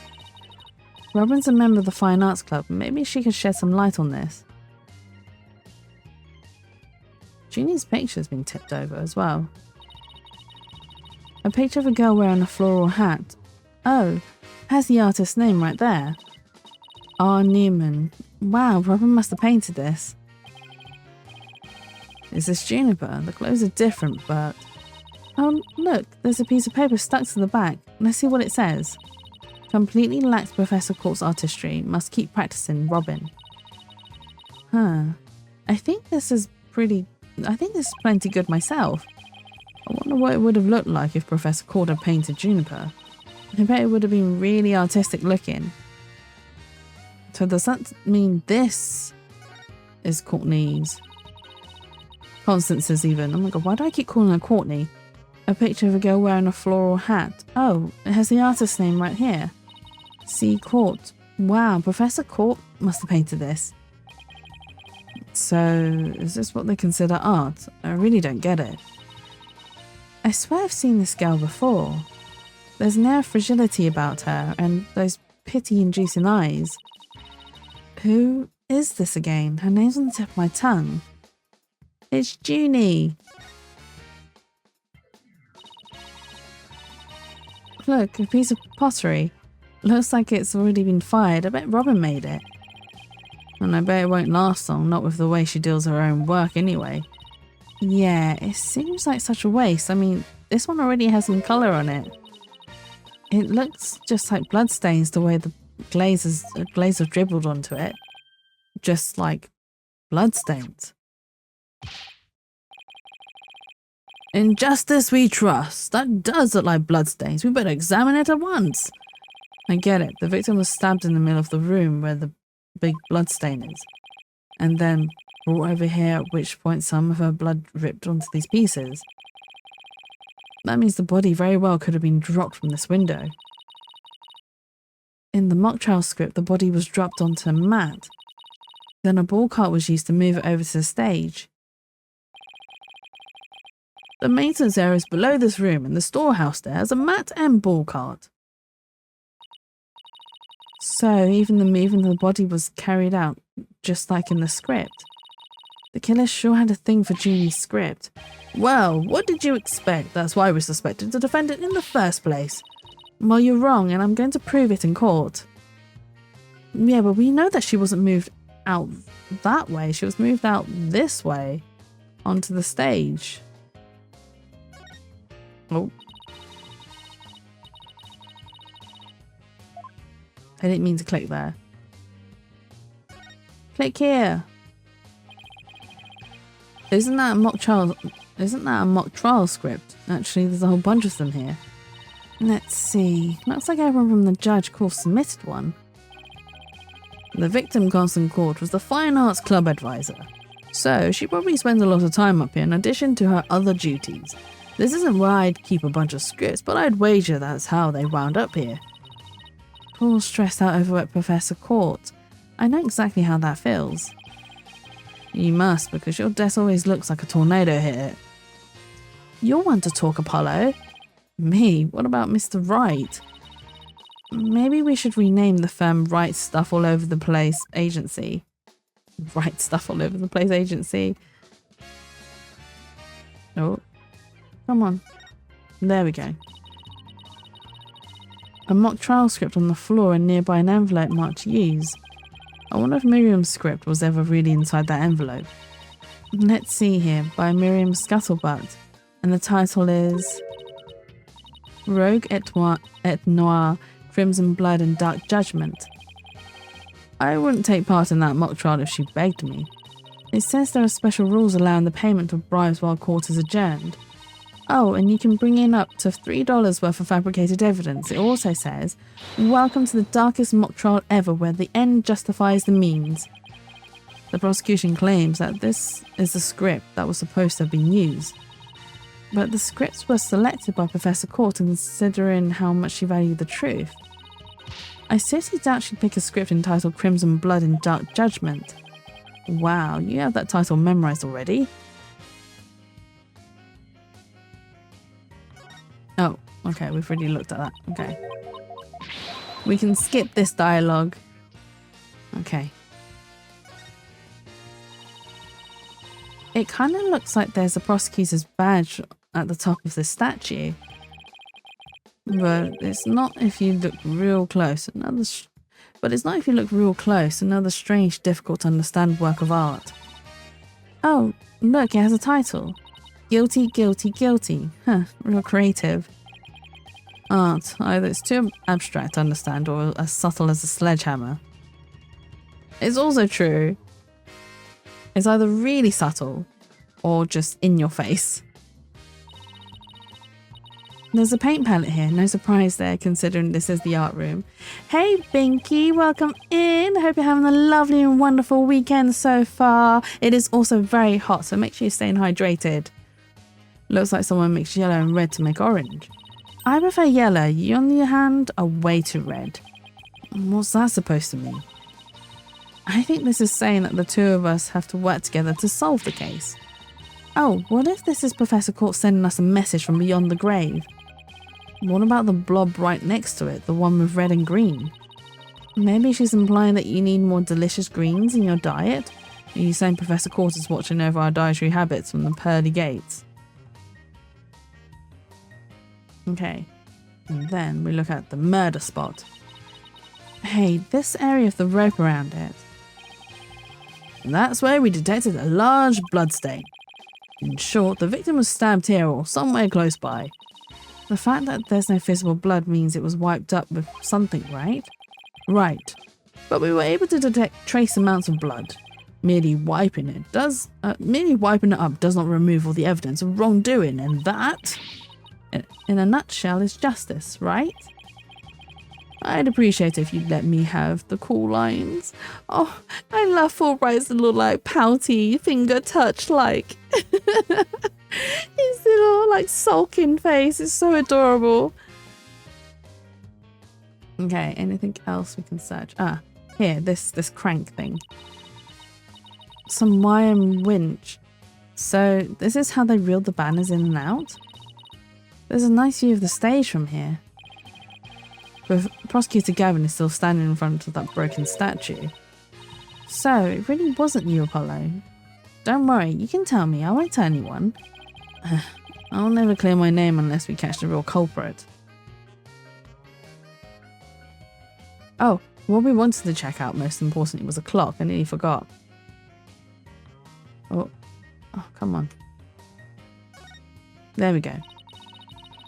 This is the clock that created that major problem for Junie. Let's take a closer look.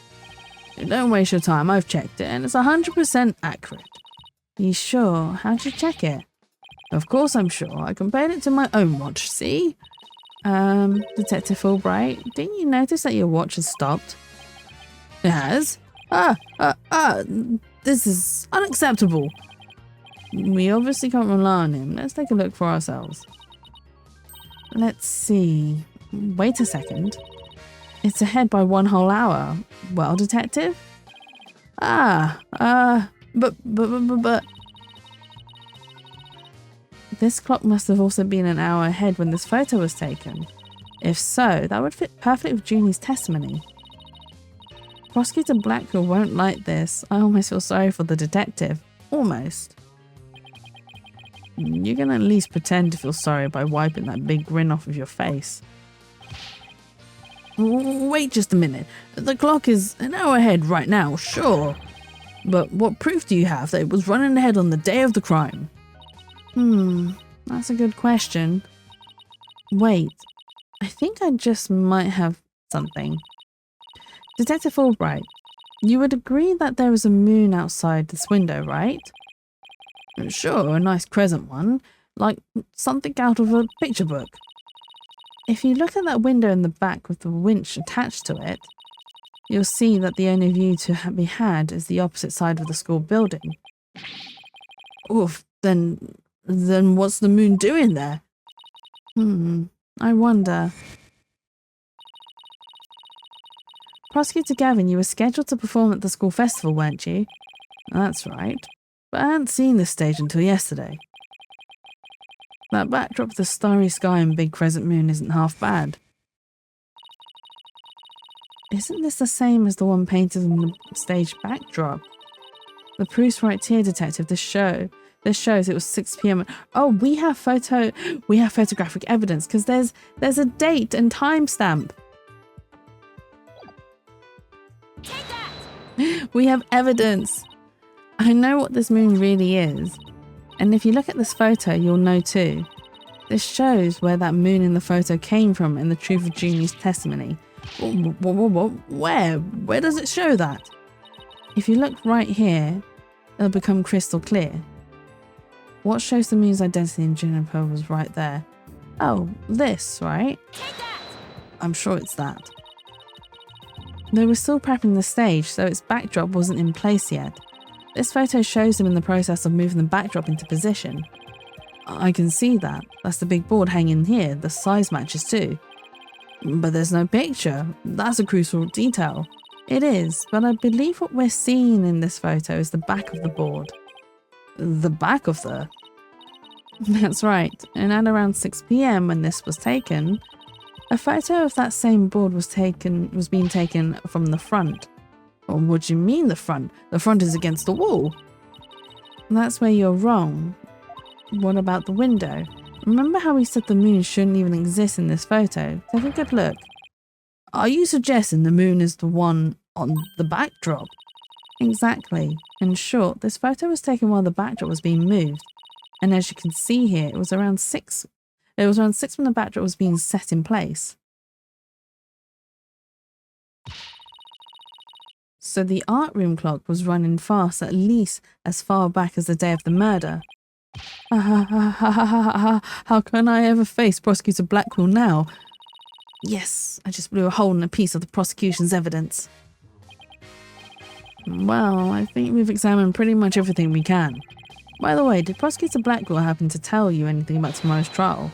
In justice we trust. It's no use trying to pry more information out of me. Having just learned that the clock had been 1 hour fast, means we're back to square one concerning the suspect's actions that day. I wonder what the main argument will be about now. How the body was moved would be my guess, but Prosecutor Blackwell's got his own plans. Oh, does he now? Detective Fulbright. Try as you might, I won't say another word about the investigation. No, I wasn't going to ask about that. I was just wondering if you've seen Robin. Oh, you mean Miss Robin Newman? She was just here a moment ago. And she mumbled something about watching videos in the lecture hall. Video? What video? Thanks, Detective. Athena, I think we should stop by the lecture hall. Right, let's go. And off we go. Lecture hall. Okay. What is Robin viewing then? I wonder.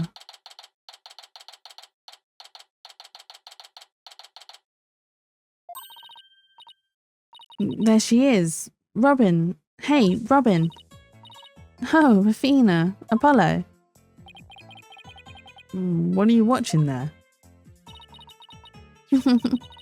Oh, it just so happens to be the video of the mock trial. I had to use a bit of coercion to get it, but the end justifies the means, right? There it is again. Professor Means sure has a lot of influence around here. Care to look into the true connection between the murder and the mock trial with me? Sounds great, but do you mind if we ask you some questions first? Sure. I'll tell you anything if you WANT.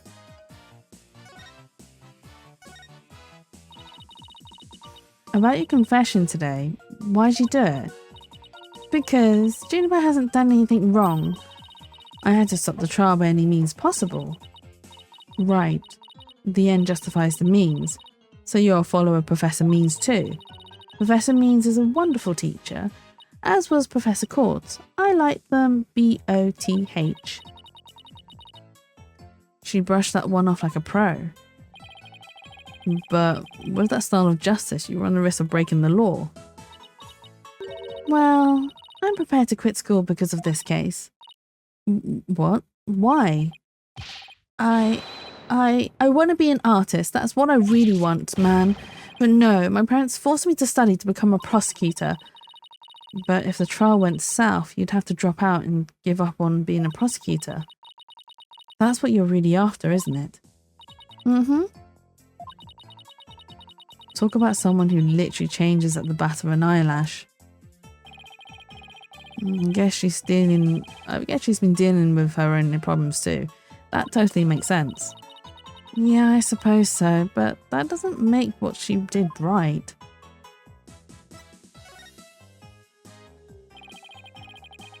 Could you tell us about what you were doing on the night of the murder? Finishing the statue. I was on the stage until the last bell. That's right. You made the statues of Mr. Wright and Prosecutor Gavin, didn't you? Oh, yes. Yes, I did. Both of them. This is just formality, but can you prove you were making the statues at that time? Can I prove it? You think I'm the killer now? No, that's not what I meant. Both you and Athena were still at school after 7 PM, but neither of them can prove exactly what they were doing.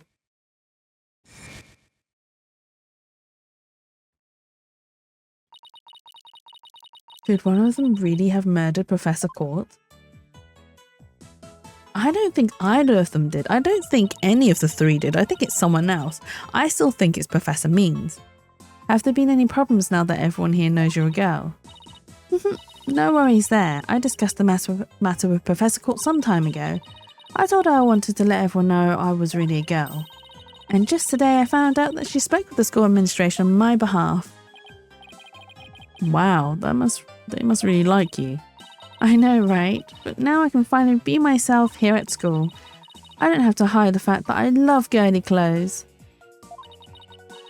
That's why, Athena, I simply must have this and this by any means possible.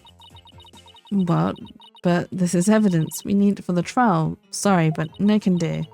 Ah, don't be a party pooper, Athena. Come on, please, pretty please. Oh, she just took him. Oh, darn it. Anyway, thank you again, Athena. Thank you for revealing who I really am. I wanted everyone to know before the snitch found out. The snitch? Sounds like a new lead. She's referring to Scuttlebutt, isn't she?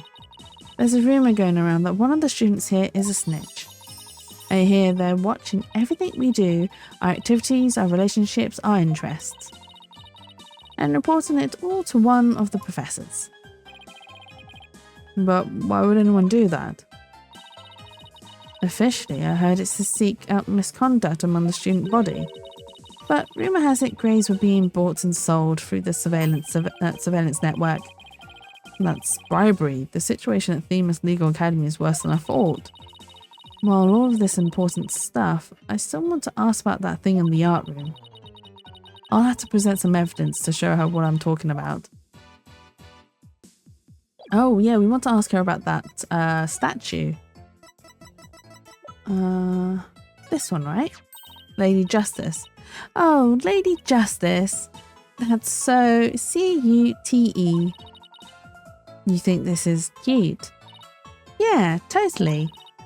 The balance of the scales, the keenness of the sword, the cracks running all the way up. That last one's only because I put it back together. Oh, I totally know what you mean. It's that feeling you get when something is so cute you want to smash it to bits. R-I-G-H-T? Rah! She's just smashing pottery. Sorry, but that sounds more like a case of crazy than a fondness for the cute. Is she going to answer us? Oh no, that wasn't the evidence to present. Really? Will she know about these burnt fragments? Yay, a present from Athena. Oh, this is so exciting. Sorry, but it's not a present. I wanted to know whether you knew anything about it. That's not nice, Athena. Why are you so cranky today? I wasn't until a moment ago. Okay, so that's not the evidence we needed. Maybe this. Robin, I just remembered something I wanted to ask you. This photo shows a piece of art on the table. Do you know what it is? What? Whoa! Look at that unique artistic sense. That has to be one of Professor Court's creations. Man! Professor Court's artistic sense. Oh. Professor Court's artistic sense. That's a tough one, I'd say. It's avant-garde and very electric. Or electric, even. Did she say electric? Yeah, she did say electric. In other words, it's weird and all over the place. Come to think of it, that strange-looking painting in the art room was one of Professor Court's works, wasn't it? The statue in that photo was originally a statue of Lady Justice. Lady Justice? Professor Court had planned on placing it on the stage's bench in the lecture hall. But the day before the mock trial, it broke while she was polishing it. She said she'd take it back to the art room and try to fix it somehow. So, this is the statue in its proper state? You bet. Just look at that wild silhouette. Wow, it's so C-U-T-E. I don't get it. Do you have to be an artist to appreciate stuff like this? Athena. The Lady Justice that you put back together on that stage. Oh, right. I didn't realise before because it was in pieces, but before it was smashed. Maybe it didn't look like Lady Justice, but more like it does in the photo. But what in the world was it doing on the stage?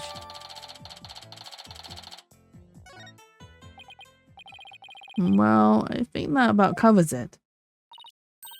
Okay, then how about watching the mock trial video with me? What do you say? Sure, sounds good to me.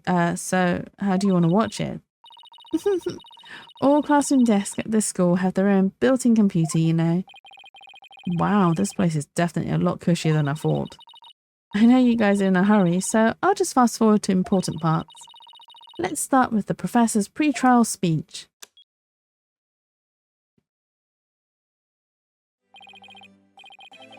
Good afternoon. I would like to start by thanking you for coming here today. Oh, that sounds like Professor Means.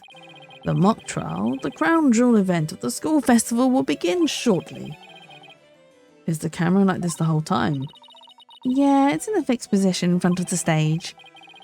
When I was a student, I too could hardly wait for this day to come. How come teacher's speeches always make me feel sleepy? Let's just skip to the end of his speech. Oh, there's Junie. Now let the mock trial begin. Hey, what's the deal here?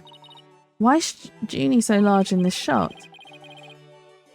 Looks to me like she cut right in front of the camera. Juniper was also in charge of the audio, even though she was already playing a part in the mock trial itself. She had to do it to keep the script details secret. She was all over the place that day. When she wasn't in the trial, she was in the audio control room dealing with the music. Oh, so this is what the lecture hall looks like. Looks like there's a judge bench back by the screen and the witness stand up front. What about those balconies with the professors' names on them? Those are the faculty seats. Faculty seats. Professor Means and Professor Court were in charge of scoring the mock trial. Wow, they had it's like a proper theatre show, right?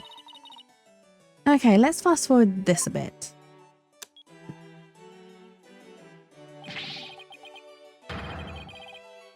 And that's why the defendant is definitely guilty. Ah, that was me, could you tell? Objection. A frail co-ed used her bare hands to stab a professor with an arrow. I don't think so. You read that line in the mock trial, Apollo, but you made it sound kind of weird. Cut me some slack. It was my first time reading that script. I think Juniper's going to speak next. I didn't do it. I'd suffered a breakdown and pretty much lost it. It's true I shouted, "You're a goner," but I didn't mean it. Wow, what an emotional performance. She put a real actress to shame. Wait, could you go back and play that scene again? You really think that's necessary? I didn't do it. I had suffered a breakdown and pretty much lost it. It's true I shouted, "You're a goner," but I didn't mean it. Stop. Did you hear that? I think you're onto something. Let's play that last part again.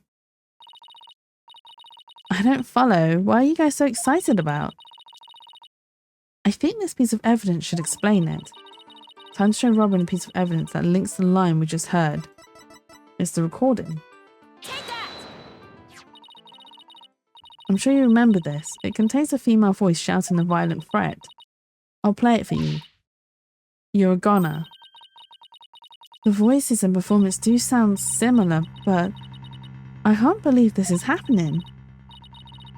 It's just a possibility, but if the voice on this tape is really a recording, one made from the mock trial video, then that means this evidence was fabricated. They didn't get to do a voice print analysis in time for court today. That's why the gender of the voice became so important. And if the real killer had foreseen that gender would become key in today's trial, he would have tried to deflect attention away from himself by making the suspect female, So basically, the only one with something to gain from doing this is our sole male suspect. Are we suspecting Hugh? Wait a second. No way! Professor Mean's credo is the end that justifies the means. So it makes perfect sense that a student who took those words to heart would fabricate evidence. We need to get that tape analysed as soon as possible. Allow me to assist you with that. It's Clavia! Prosecutor Gavin, at least make some kind of noise so we know you're there. It's go big or go home with Rockstar entrances, Fraulein. Timing is everything. Let me make a copy of that tape right now and I'll get you the results as soon as I can. I trust that would be alright? Very much so, thanks.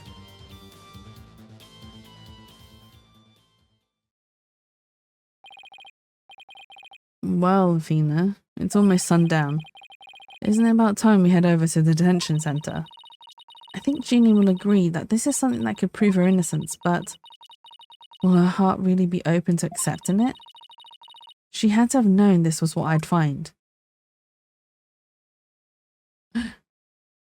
She must accept it because surely we're the only ones who can defend her in court, right? She knows that.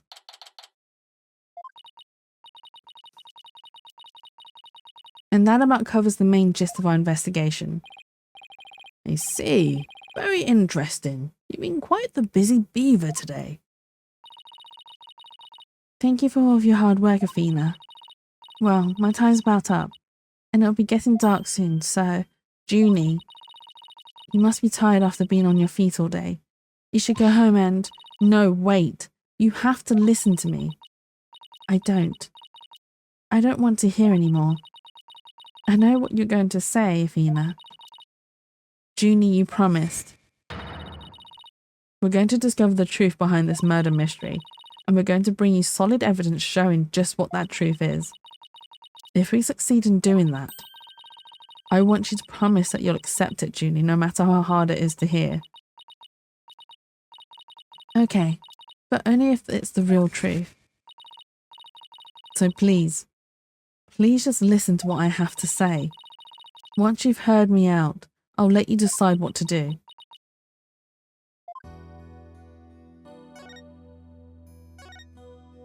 Is she gonna actually listen to us though?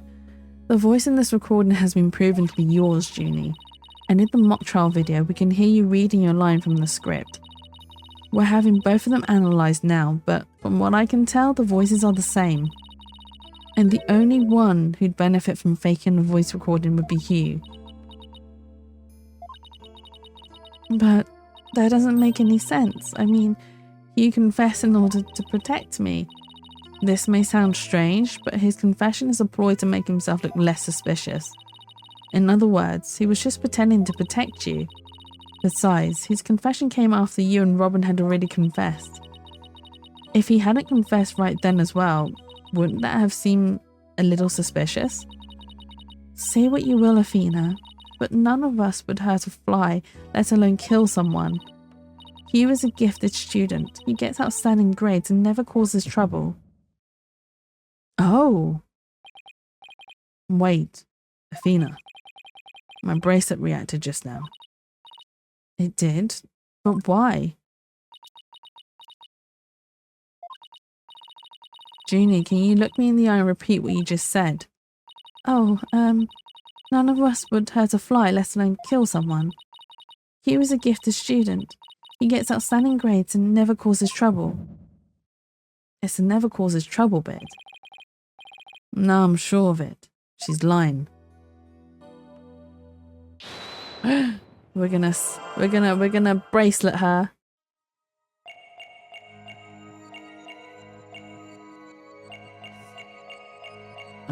Oh, but I don't know where her quirk or tick would be.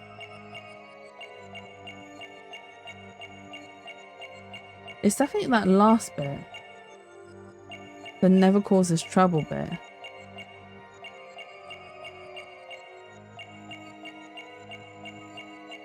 Okay, so it's not in her... it's not in the... Well, I say it's not in her face. Which it isn't. Okay. So let's listen again. Where is it that... Can we see her other hand? No, okay. Is that her hand?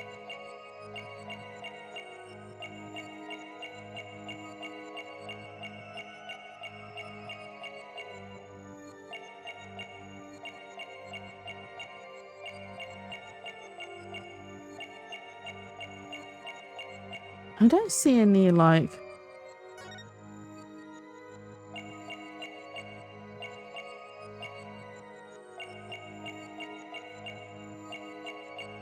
Is it her ears? Sometimes this takes a while because you don't definitely know for sure where the nervous tick is. Oh, it's not. Where is it?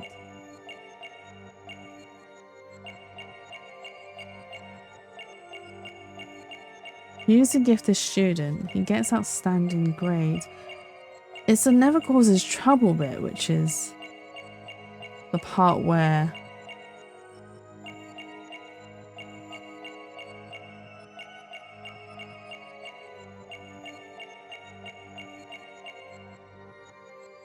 yeah, this is interesting.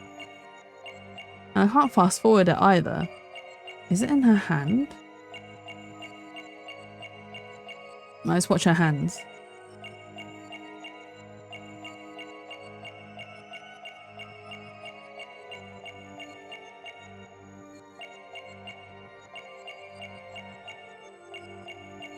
It's not in her hand either.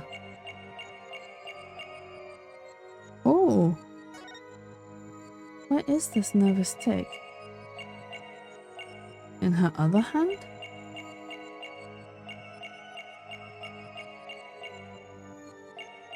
Can't be right.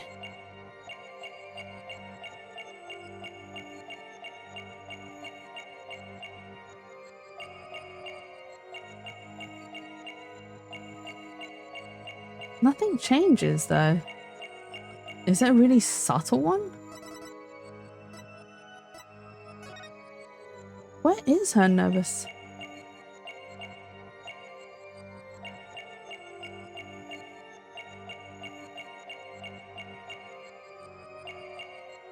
Because I swear her face doesn't change. Nor does her eyebrows. And the way she speaks is also the same.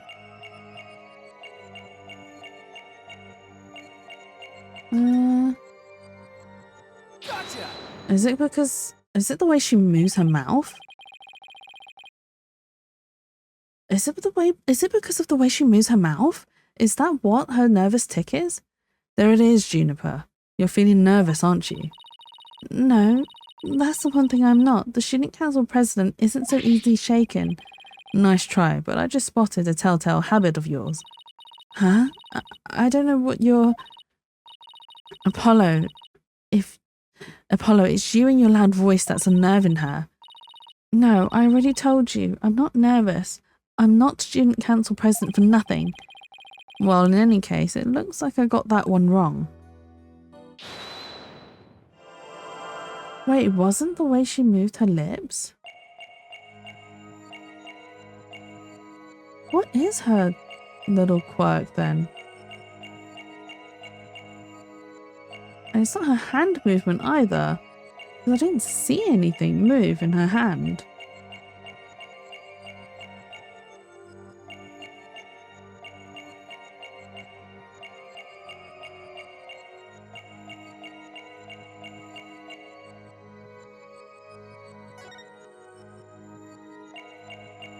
It's not the sunflower. Was it her shoulders? Maybe I don't know, maybe she moves her shoulders or something. This is really difficult. can't see any changes. Oh, wait. It's her scarf. Gotcha! Oh, God. That was such a weird... Juniper, you start coughing when you're under pressure, when you're under stress. You can't hide it from me no matter how hard you try. When you said, "it never causes trouble," cough escaped and made your scarf flutter. As for why you were stressed, it's because you were lying.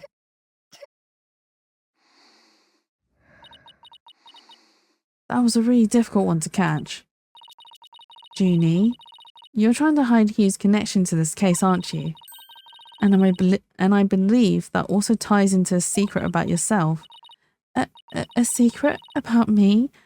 I don't understand. I already told Juniper, so I might as well tell you.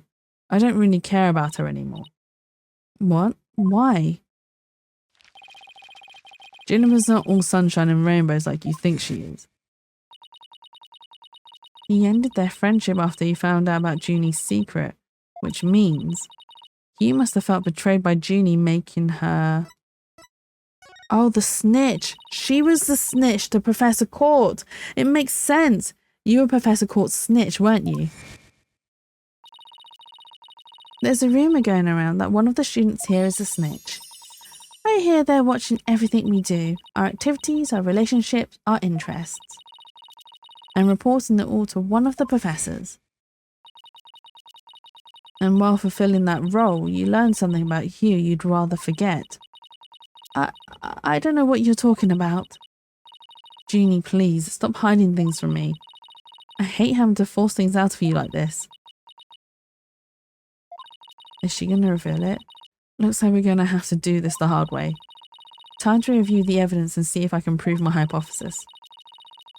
I must have something that proves Junie's the snitch and Hugh's connection to the case.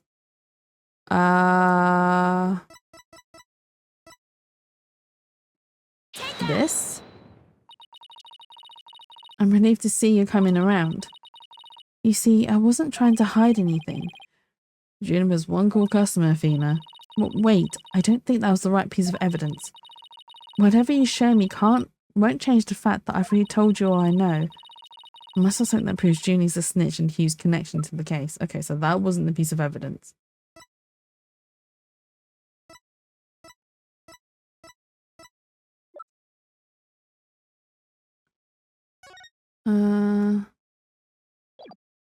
Okay, it's not that one. Top secret. 4 pages. A body's floating, protruding, ground squad, murder. Okay, it's not the script. It can't be the script.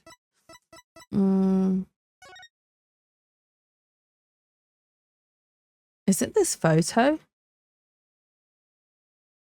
But it doesn't prove that she's the snitch. Okay, it's not that one. Can't be this photo.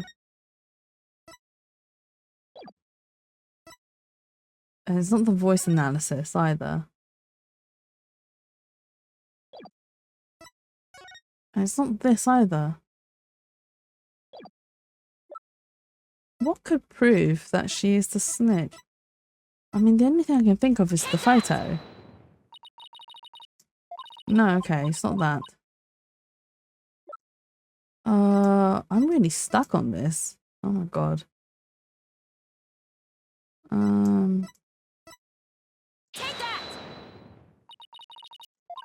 No, okay. I'm literally gonna have to present almost everything. The tape recording? Wait, hang on. Routine needs to speak to you. Connor, meet with you. Report yesterday. Important. Back from mock trial. Mr. Wright. Soon the mock trial begins. Oh, it is her journal. Okay. Right here in Professor Court's panel, it says routine report. I believe this is meant to mean when the snitch would report to Professor Court. I also believe Professor Court planned to meet Hugh in private based on the snitch's information.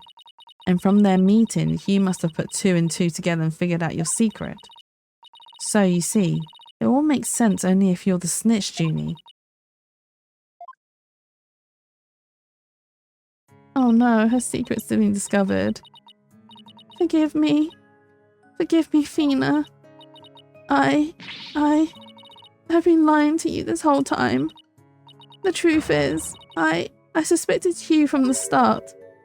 You did? Now this is surprising. But why didn't she say anything if she suspected him from the start? I'm so sorry. I've talked about friendship so much, but I've been a terrible friend. Juniper, I don't have that special kind of hearing that Athena does. But I don't need it to sense the pain you're feeling inside. And its intensity is directly proportional to how you feel about your friend. Am I right? Apollo? Please, Junie, tell me why you suspected Hugh. I have a feeling that will be the key to getting to the bottom of this whole case. She's gonna reveal it?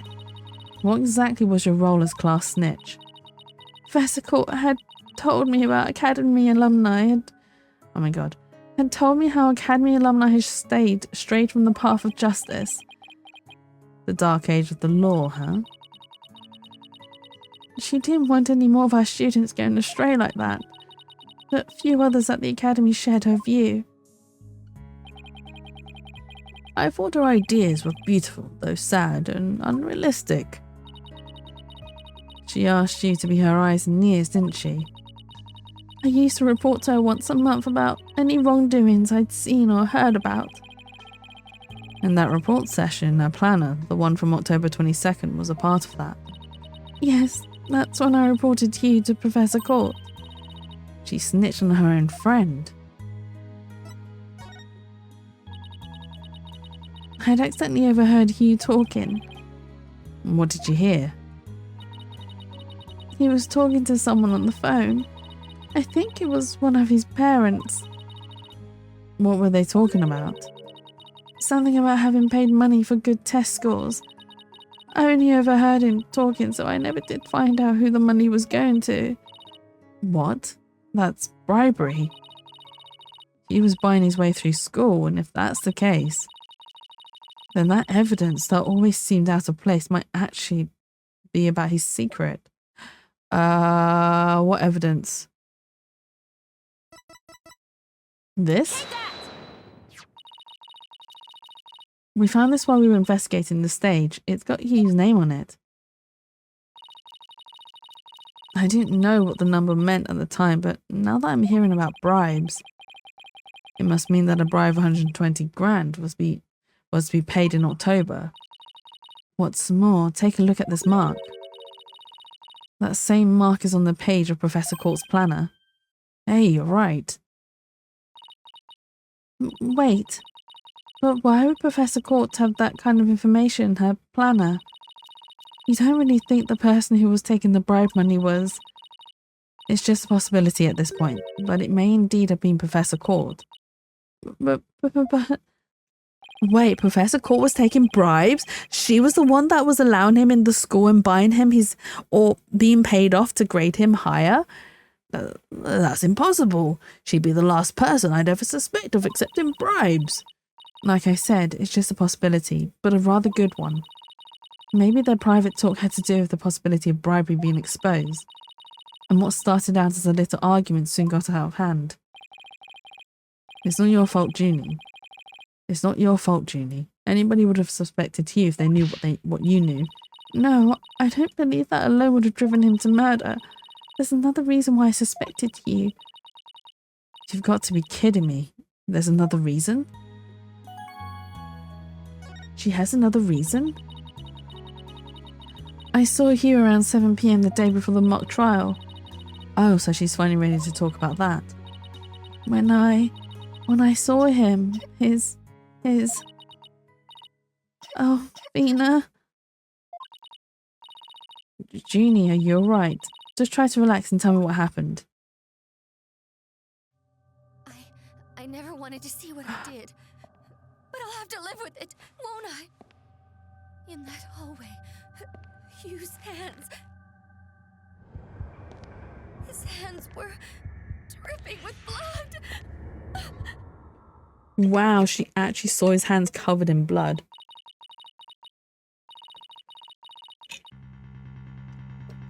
Ooh. His hands were dripping with blood.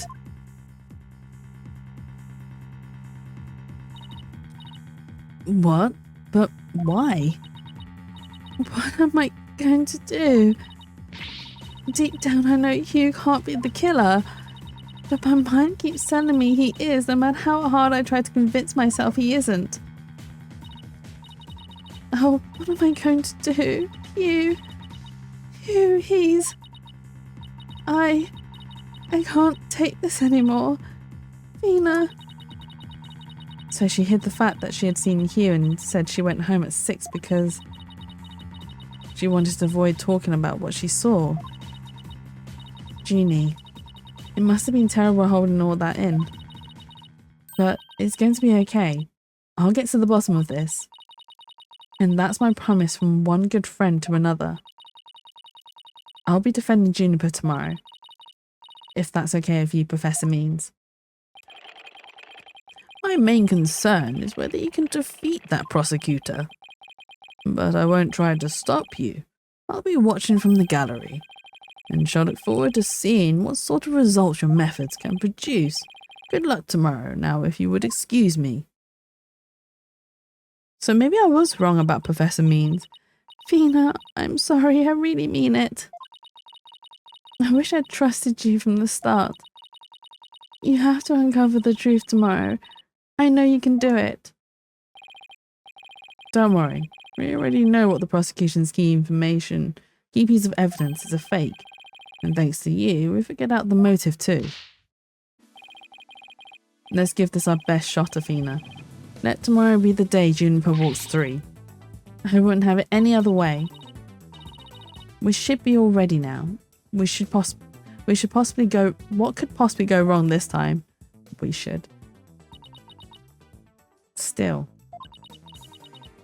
There's this strange, uneasy feeling I can't shake. I better be imagining it.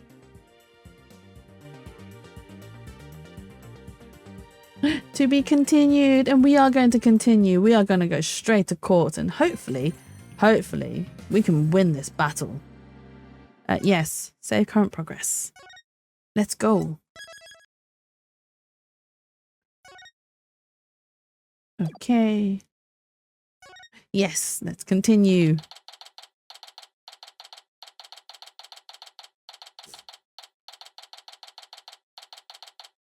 Hopefully this battle won't be too drawn out, but knowing my luck, it probably will. Were you able to sleep last night? Huh? Oh, sleep? Sure, I slept. For a grand total of 0 hours. Good Morgan, you two.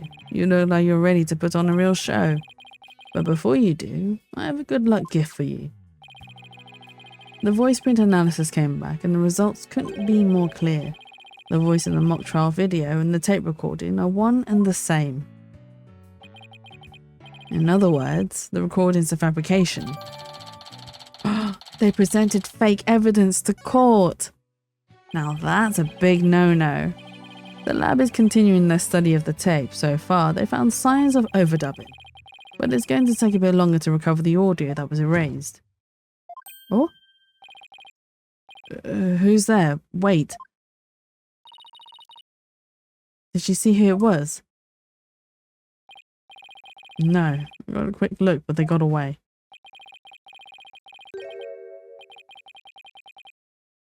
I think it might have been Hugh. I bet he was eavesdropping.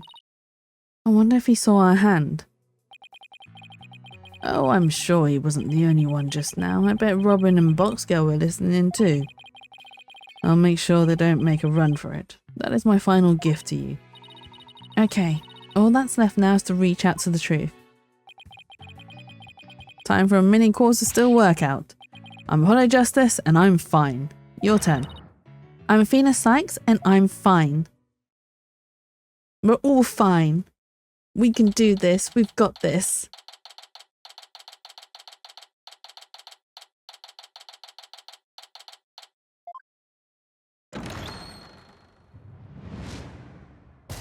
Court is now in session. All rise. Court is now. Well, no, it is now. Court will now reconvene for the trial of Juniper Woods. The Sykes Brigade is totally psyched. The defense is ready, Your Honor. The prosecution is ready as well. Isn't that right, Prosecutor Blackwell? Yes, well, moving right along, yesterday's adjournment was unexpected, yet necessary. But I'll be running a tight ship here today, so no funny business from anybody. Understood? Your boldness, Robert Newman and Hugh O'Connor have recanted their confessions. But later, I shall grill them at leisure to find whether I can charge them with perjury. Well, this sure complicates matters. Still, one must not overlook the facts. Now, about the school camera photo that was submitted yesterday. A pity, but that evidence is no longer relevant to this case. The art room clock runs fast. It cannot function as an accurate measure of time. As for the bungling detective who overlooked that, he is paying for his failures as we speak. Poor Detective Fulbright. I hope he returns to work with all his body parts intact. But if that's the case, then what will we... The accused is the sole person who could have moved the body from art room to stage. And I mean to prove it here, this day. Wait. Did he just say prove it here this day? Yeah, he did. And I mean to prove it here this day. It's just like Detective Fulbright said. And what else does he have up his... But what else does he have up his sleeve? My understanding of this heinous crime is thus. The murder took place near the centre of the art room as evidenced by the bloodstain. Blood was also found on some pottery next to the window over the maintenance area. Which is to say, the body was carried over to that very window. From there, it was dropped down to the maintenance area below. And though there was nary a scratch to the body aside from the fatal wound, that too was per the script. A high jump mat was employed to cushion the fall. Then a ball cart was used to haul the body over to the stage. That's not very clever. I mean, it's the same exact body moving schemes as the script. Anyone could have moved the body that way.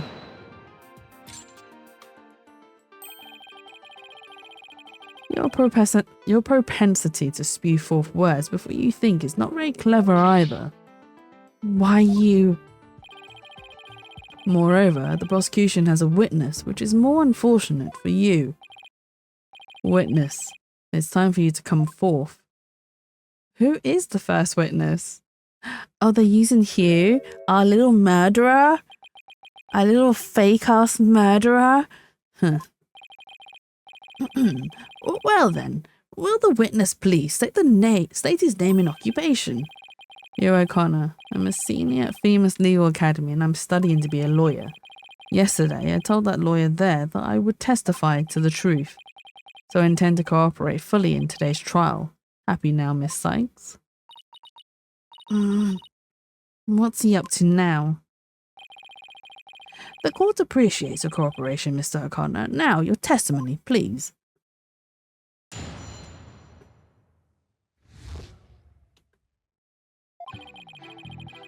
The lecture hall was packed before the mock trial, but the rest of the campus was empty.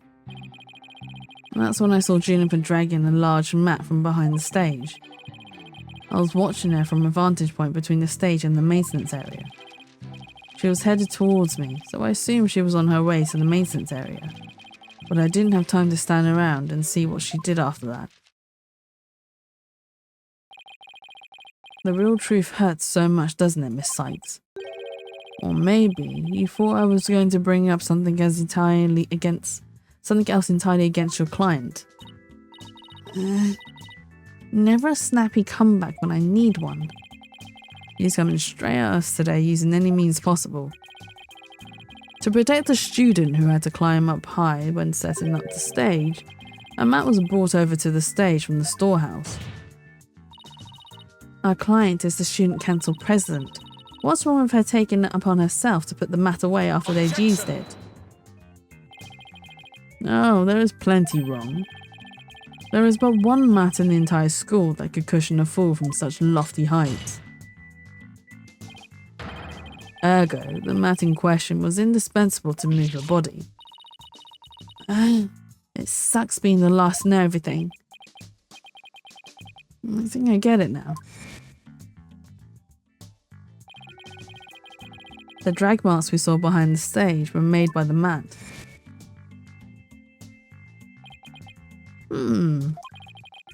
If the only mat of that thickness was where the body is assumed to have been dropped, it would be hard to deny a possible link to this case.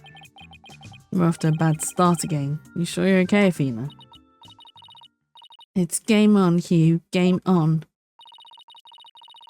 I'm gonna turn your arrogant, perfect school grin into a teary-eyed frown of failure.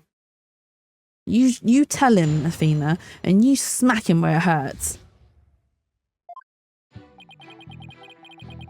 Okay, but we're still gonna press everything. Because we need to, whilst we need to smack him where it hurts, we need to know where it hurts. Hold it, hold it, hold it right there. What? I was just getting to the important part. Eager to unsheath your blade, Sykes Dono. Your heavy breath heaves to where I stand. How rude. A human's breath doesn't travel anywhere near that far. So the only issue is distance. You're not denying that you're a heavy breather. I'm just saying that scientific studies have proven that it's not. Hang in there, Athena. No matter how many insults they hurl, it won't affect the judge's opinion of you. What about my own self-esteem? Let's get back to what happened before the mock trial.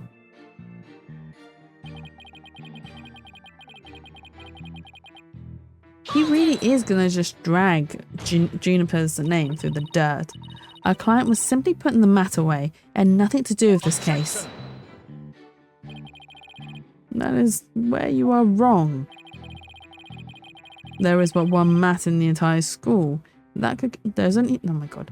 There is one mat in the entire school that could cushion a 3-story fall. Hence, the mat dragged by the accused was essential to moving the body. If we win this one, I promise to donate another thick mat to the academy. Now show me how to show you the truth. You'll have my full cooperation.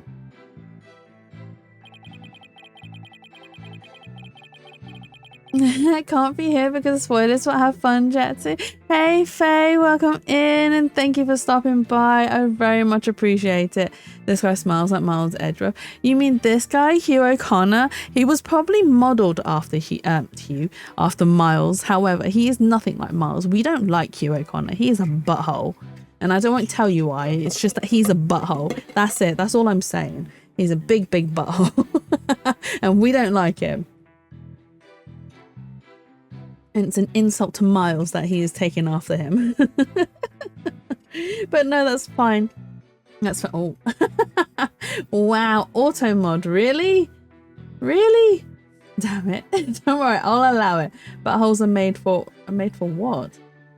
Why is that made for what? Why is that censored? I don't have censors on my streams. What? What? It censored the word, Faye. I can't even see it.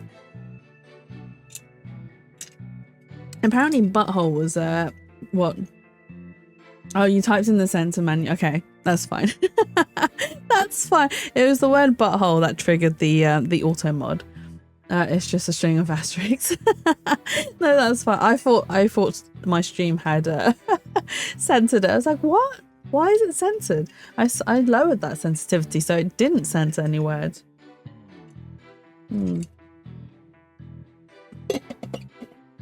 Oh, hello. Oh my god, we have a raid. Hello, Potato Chip. Welcome in. Hello. Let me give you a shout out.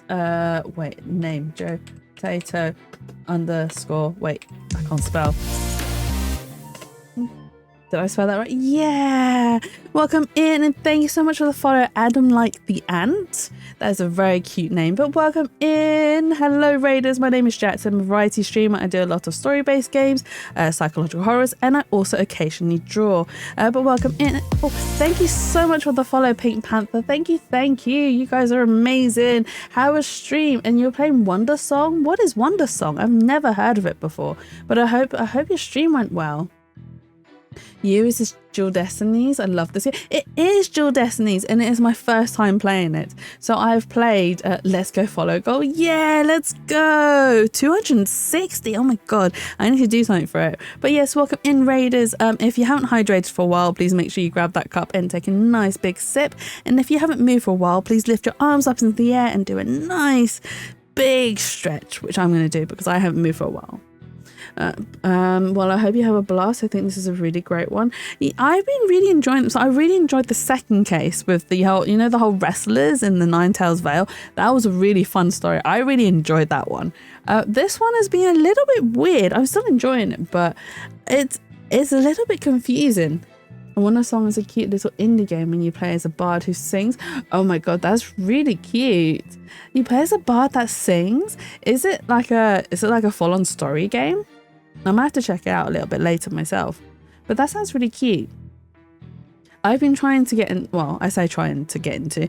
My whole entire stream is mostly indie games. I play mostly indie games, mostly pixel art indie games. But I do want to get back into that as well because I haven't played one in ages.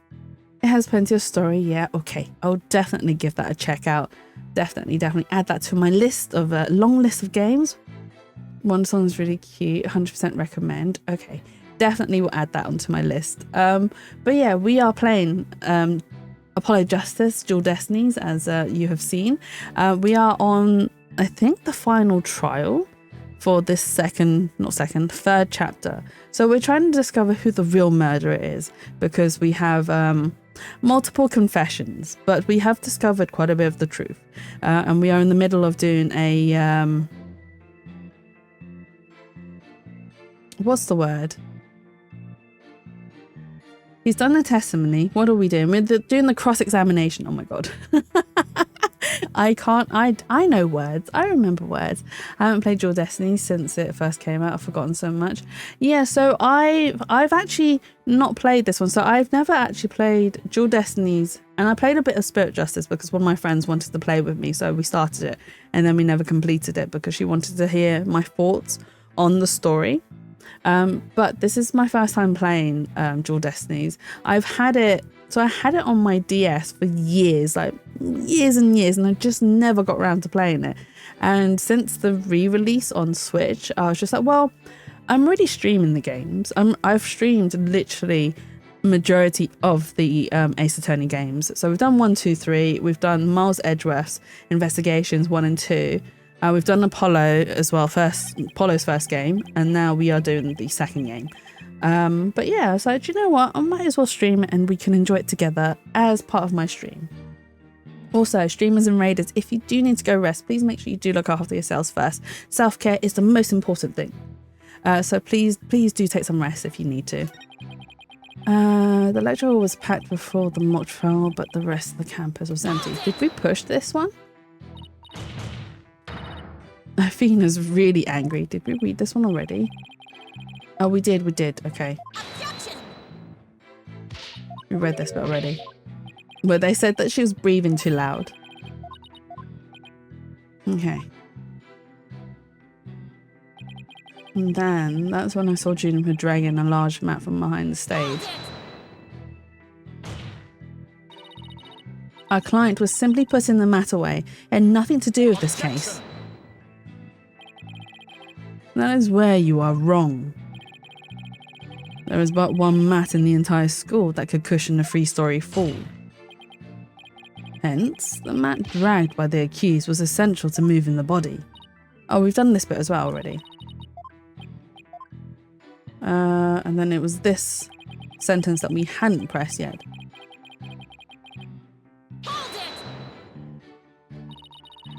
Mr. O'Connor, are you positive you were standing exactly where you said?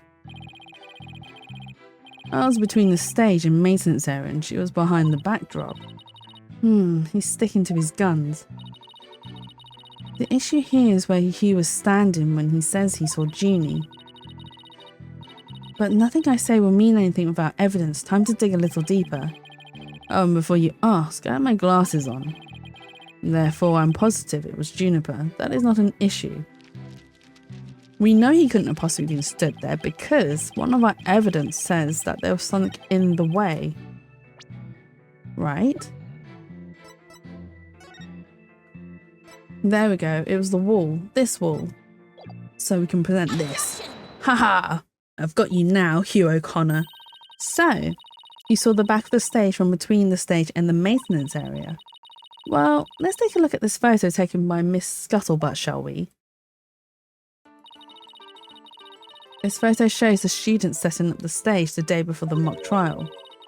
Do you see the big construction screen to the right of the stage in the background here? Oh, why yes, in fact, there were a bunch of those next to my house until a few days ago too. It was so noisy behind there, but I couldn't take a peek. Oh, how it piqued my interest. Exactly, Your Honour. You cannot see past such screens. That is their purpose. Now, let's see. How exactly is that screen positioned again? Aha. Since it was to the right of the stage, it would be right here. And from this vantage point, the witness claims to have seen our client behind the stage backdrop. Oh my, but the screen would have been completely in the way. That's right.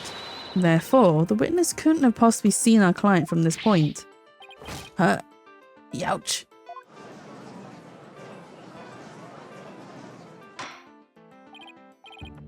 Order! Mr. O'Connor, have you been lying to this court? The screen, right. It must have slipped my mind. What? Are you telling me you, Mr. Genius, forgot something as literally big as that? There are two kinds of memory lapses. The normal kind, you mouth breathers have, and the genius level lapses of memory that people like me have. He's so stuck up, I really don't like him. Why don't you just admit that it was a normal everyday brain fart already? But will the witness now please restate what he remembers minus the lapse of memory? That's easy. I was on the other side of the screen. He may be stuck up, but he has glasses and I like that. Jazzpoo, are you into stuck up men with glasses or just men with glasses? I mean, there's nothing wrong with either, but, you know, we just want to clarify. Maybe.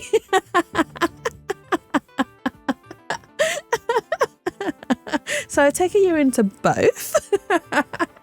I do like arrogant men. Fair enough. That's fair. I don't know. It depends. I like confidence, but sometimes when it borders along arrogance, it's kind of off-putting sometimes. But men with glasses is definitely hot. I have to agree with you on the glasses part. Men with glasses are delicious. That's easy. I was on the other side of the screen. In other words, I witnessed Juniper from the stage side of the screen. You are testifying that our client was behind the stage. But need I remind this court, the back of the stage is not visible from the front. To actually see our client behind the stage from the stage side of the screen, the witness himself would also have to be in the same area behind the stage. But in that case, our client would have definitely seen Mr. O'Connor. Youch.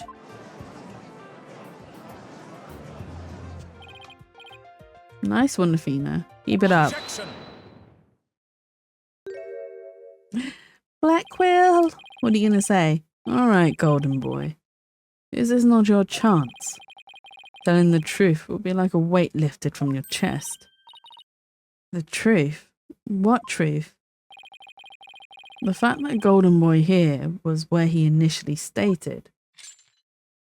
Blackwell, the man that you are. I really enjoy Blackwell at the moment. Actually, right, So I still need to learn more about him. Apparently there is more yet to be learnt about this man. But the one person so far who I have been really enjoying, funnily enough, is Fulbright, the detective, because I think he's really adorable. He isn't Gumshoe, but he is a different type of detective, and I quite like him because he is really cute with his little pouty face and little finger touch, like when he's sulking. It is so adorable. Fulbright is amazing. He really is. He is like, there's just, he's not so right. Gumshoe is really funny, but Gumshoe is also kind of like gloomy, funny, like comedic, gloomy, funny. Whereas Fulbright is just, he's just really, he's like the sun. He's so bright. It just makes you really like him. I miss Gumshoe so much, but Fulbright does a good job replacing him. He really does. He really does. I can't fault Fulbright at all. Because I was like, oh no, it's not Gumshoe. Oh, we won't like this guy when he first showed up. And I was just like, oh my God, he's really grown on me, like really grown on me. I know a few Fulbright cosplay and they always do a great job. Oh, that's really adorable. I have not seen many like Ace Attorney based cosplays around, but to be fair, right? In fact, I haven't actually been to a proper convention in ages. So it doesn't surprise me that I've not seen a decent, or seen many Apollo Justice or Ace Attorney base cosplays. So, it's also not, I don't know, it's a popular game, but also not that popular as well at the same time. That is to say, it was between the maintenance area and the stage. But then the screen would have blocked his view of... I've only ever been to game convention. I usually don't see them there. I think there are more common at anime cons. Yeah, so most of the ones that I go to are anime cons. But like I said, it's not... The game in the UK here isn't that popular, so I can understand why there aren't that many cosplayers that would cosplay the characters. On the ground, yes, his view would have been blocked indeed. But consider how smoke always wants to rise up high. That's a shame. Yeah, I think Ace Attorney cosplays are pretty uncommon in the US too. Yeah, it is a real shame that the game isn't as popular as it could be. The stories are amazing, the characters are even more amazing, and even the villains, you gotta love the villains too as well as the good guys. Honestly, the only villain that I really dislike, and only because, right, and not for any reason aside from that they make such a good villain that I really dislike them, is Dahlia. She's the only one that I really don't like because that woman is just she's such a villain that I don't like her. I'm amazed we finally got A1 and 2 translated to English. Finally. Yes. Oh my God. So, I mean, they translated the first one. It was the second one that didn't even get translated or released on the Western side of the world, which is a real shame. But thankfully, I mean, the fans did do a fan translation, which isn't the same. However, if there's a needs and means a must, and it's done. I never really played the fan translation because I felt like I was betraying the game. By playing the fan translation. I'm a little bit weird in that sense, but yeah, I felt like I was betraying the game by playing the fan translation, so I never did. So I got to experience it for the first time ever on my own stream, playing the second game, and I really enjoyed it. The cases in that game were just really good. Now, Odalia, I can't stand her. Yeah, she is a villain. Like, she really is a villain. It's not that I can't stand her, but she is so mean and terrible that you really just don't like her. And as mean and as terrible as the other villains have been, like especially the murder and stuff, you still enjoy them for what they are as villains, and they can be a lot of fun. But yeah, she was terrible. Athena, look at the photo game. Do you think something on the other side of the screen, something high enough to see the stage? No way. This crane right here? But I don't remember seeing the crane there on the day of the mock trial. Me neither, but it's probably safe to assume it was moved before you found the body. I usually love the motivations behind the villains in the A games. You can always understand why they did what they did. Yeah, like some of them were senseless motivations, but Dahlia had no, not even a senseless motivation. She just did it because she could, because she wanted to. There was no reasoning behind it. She just did it because she was bored. And the fact that even to the end, she was so like blasé about it and so like, yeah, whatever. Yeah, I'm a villain. Yeah, I'm evil. Oh well. She truly is unwell. She was truly unwell. And like even when she passed away and she used her sister still, even after her death, oh my god. That was when I was just like, wow. Dahlia, you truly evil you are. That's far enough. Prosecutor Blackwell, remember, you promised. I don't recall making no such promise. It was you who came blubbering to me about keeping quiet in exchange for information. What's all this about a promise? Is this about whatever Blackwell is using against them? And what's it got to do with going into the crane? Golden Boy did not go up in that crane for fun. He was working part-time as a crane operator within school grounds. What? Do you mean to tell me a high school student was operating a crane? The witness, I object to the prosecutor's last statement. There's no proof I ever operated that crane. Actually, there just might be something that proves you did. I knew it was him. What?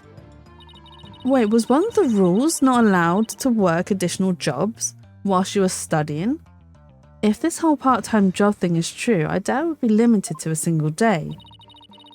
You were probably working at the same site the previous day too. Is this what you're thinking of, Athena? Yep. As the court can see, this photo captured the crane's operator. And if you look carefully, he bears a definite resemblance to Mr. O'Connor. Are you serious? This is ridiculous. How very interesting. Let's ascertain whether this is as ridiculous as the witness maintains. The defense agrees with the prosecution. Let's bring the facts to light. That's all very well and good, but just how do you propose to do that? The person in this photo has one really distinguished feature. I'm not 100% sure, but it's at least worth a try. We can clearly identify the person in this photo as a witness by examining his neck. The figure in this photo is wearing a very unique object around his neck. Why, yes, you can see it right there, but then are you saying you mean to? Mr. O'Connor's neck is almost entirely concealed by his tall collar. But that's exactly why I believe this warrants further examination. No, not a chance. That would be blatant violation of my privacy. You are a disgrace of a man. And I'll start unbuttoning that collar before I hack it off. Blackwell's undressing people in court. Oh, and so's Athena. Yeah, what's the big deal? Now let's see your neck.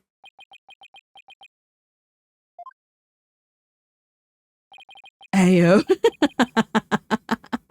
I mean, he's not wrong. It is a violation of his privacy. Guess I have no choice. What that neck do? Oh my god. Oh my god, that collar. Oh my god.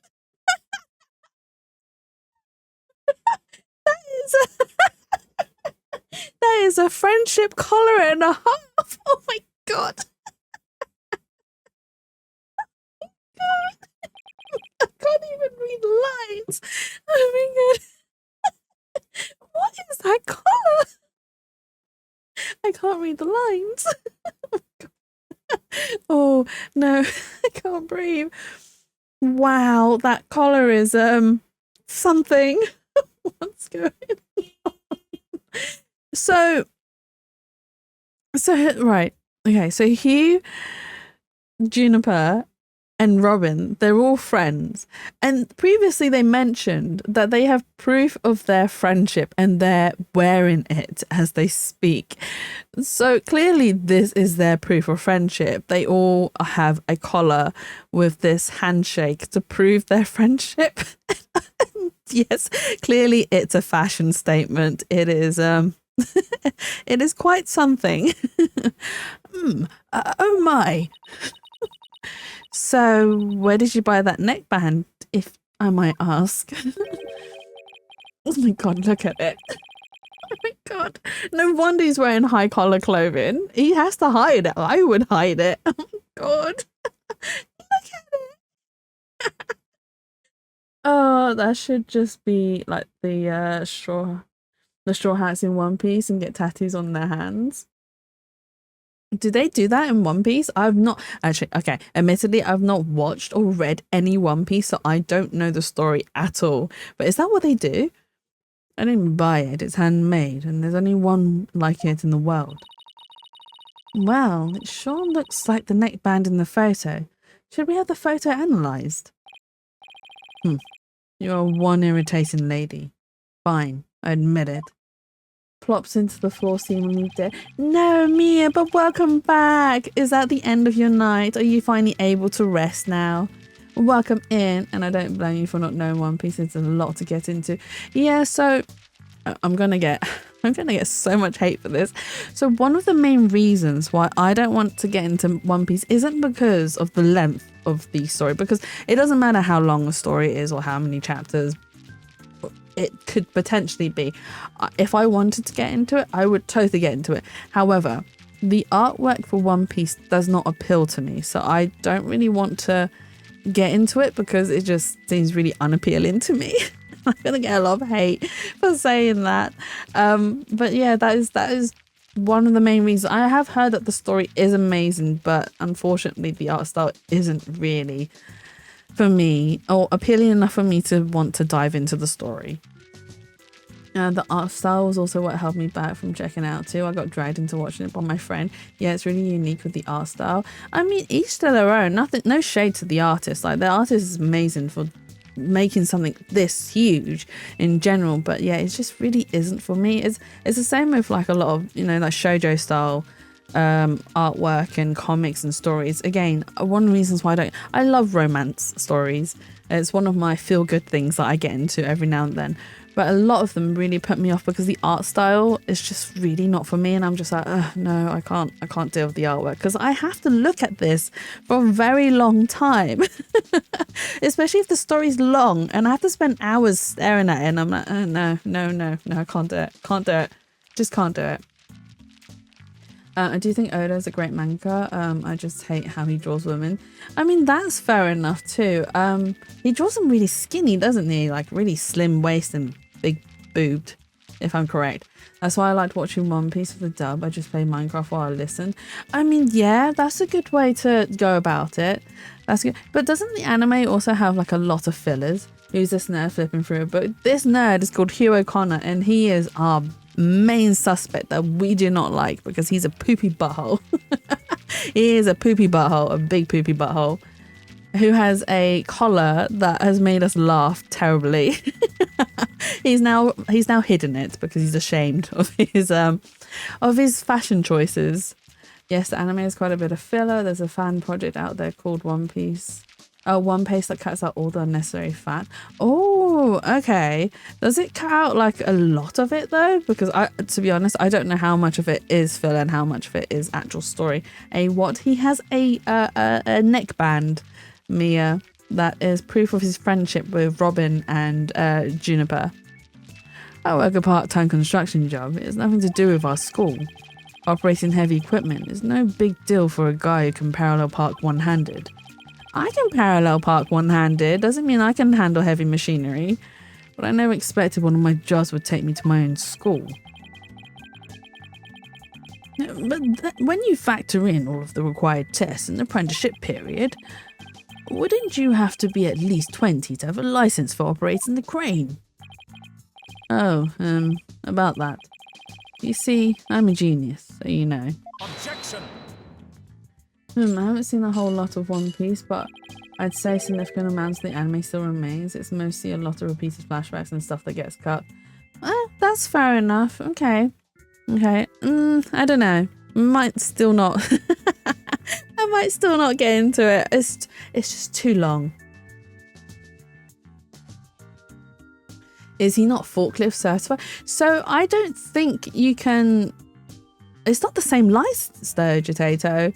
I think it's different licenses. So even with forklifts, there are different licenses because you can have the... Oh my God. You can have a reach truck, you can have a counterbalance, and is there any more? Those are the only two that I know of. I also know that you can have in-house licenses as well, or you can get external licenses which you can take with you, because if you do in-house you can only use it obviously with the company that you work for. But yeah, I do believe cranes require a different license, don't they? Blackwell, oh my God. I thought you didn't like Blackwell though, Mia. Just like my boy Rio. Shake my head. Who's Rio? Let us dispense with this inane charade, golden boy. No, Prosecutor Blackwell, please. High school seniors are 19 at most, and thus they fail to complete the requirements. But that does not apply to you. Does it, Mr. O'Connor? I don't, but he has his moments. That is also true, he does. Ryo is the protagonist from Shenmue. I played the game recently, so it's on my mind. Oh, okay. I've not heard of the game, but that's fair. You spend like the last third of the game driving a forklift. Oh, wow.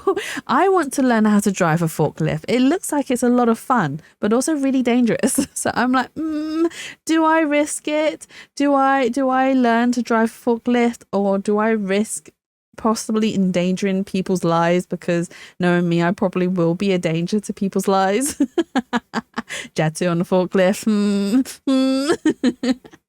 I've driven a forklift in real life. I don't have any qualifications for it, but it isn't that hard to be on. That's fair. The only part, right, so at my workplace, we also have forklifts. And the only part that I've operated is lifting up the forks and lowering the forks. That's it. That's it. I lifted up the forks to help another staff member with something, and then I lowered them afterwards to, again, also assist the staff member. That's all I've ever done, is push a lever up and push a lever down. That's as much experience as I have with a forklift. Lifting is scary though, but driving it alone isn't that bad. Okay. Yeah, because so floor level based lifting, I suppose, would be easier because you can see it because it's eye level ish. But having to lift something that's high up, that I can imagine can be a little bit like nerve wracking, like quite scary to do.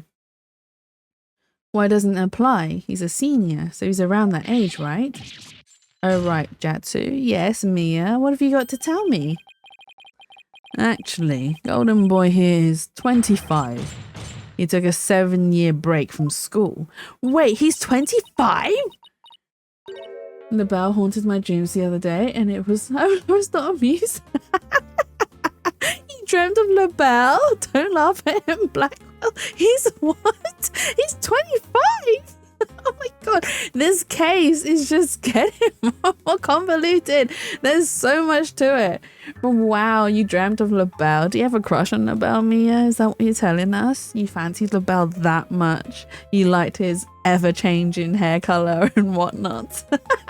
I do not. LaBelle was also terrible. I did not like him. No, I didn't like him either. He was terrible. Oh my God. My connection's dropped out. Oh, hang on. Has it come back? My connection dipped out like briefly there. Is it okay? Are you gonna hold? Ew.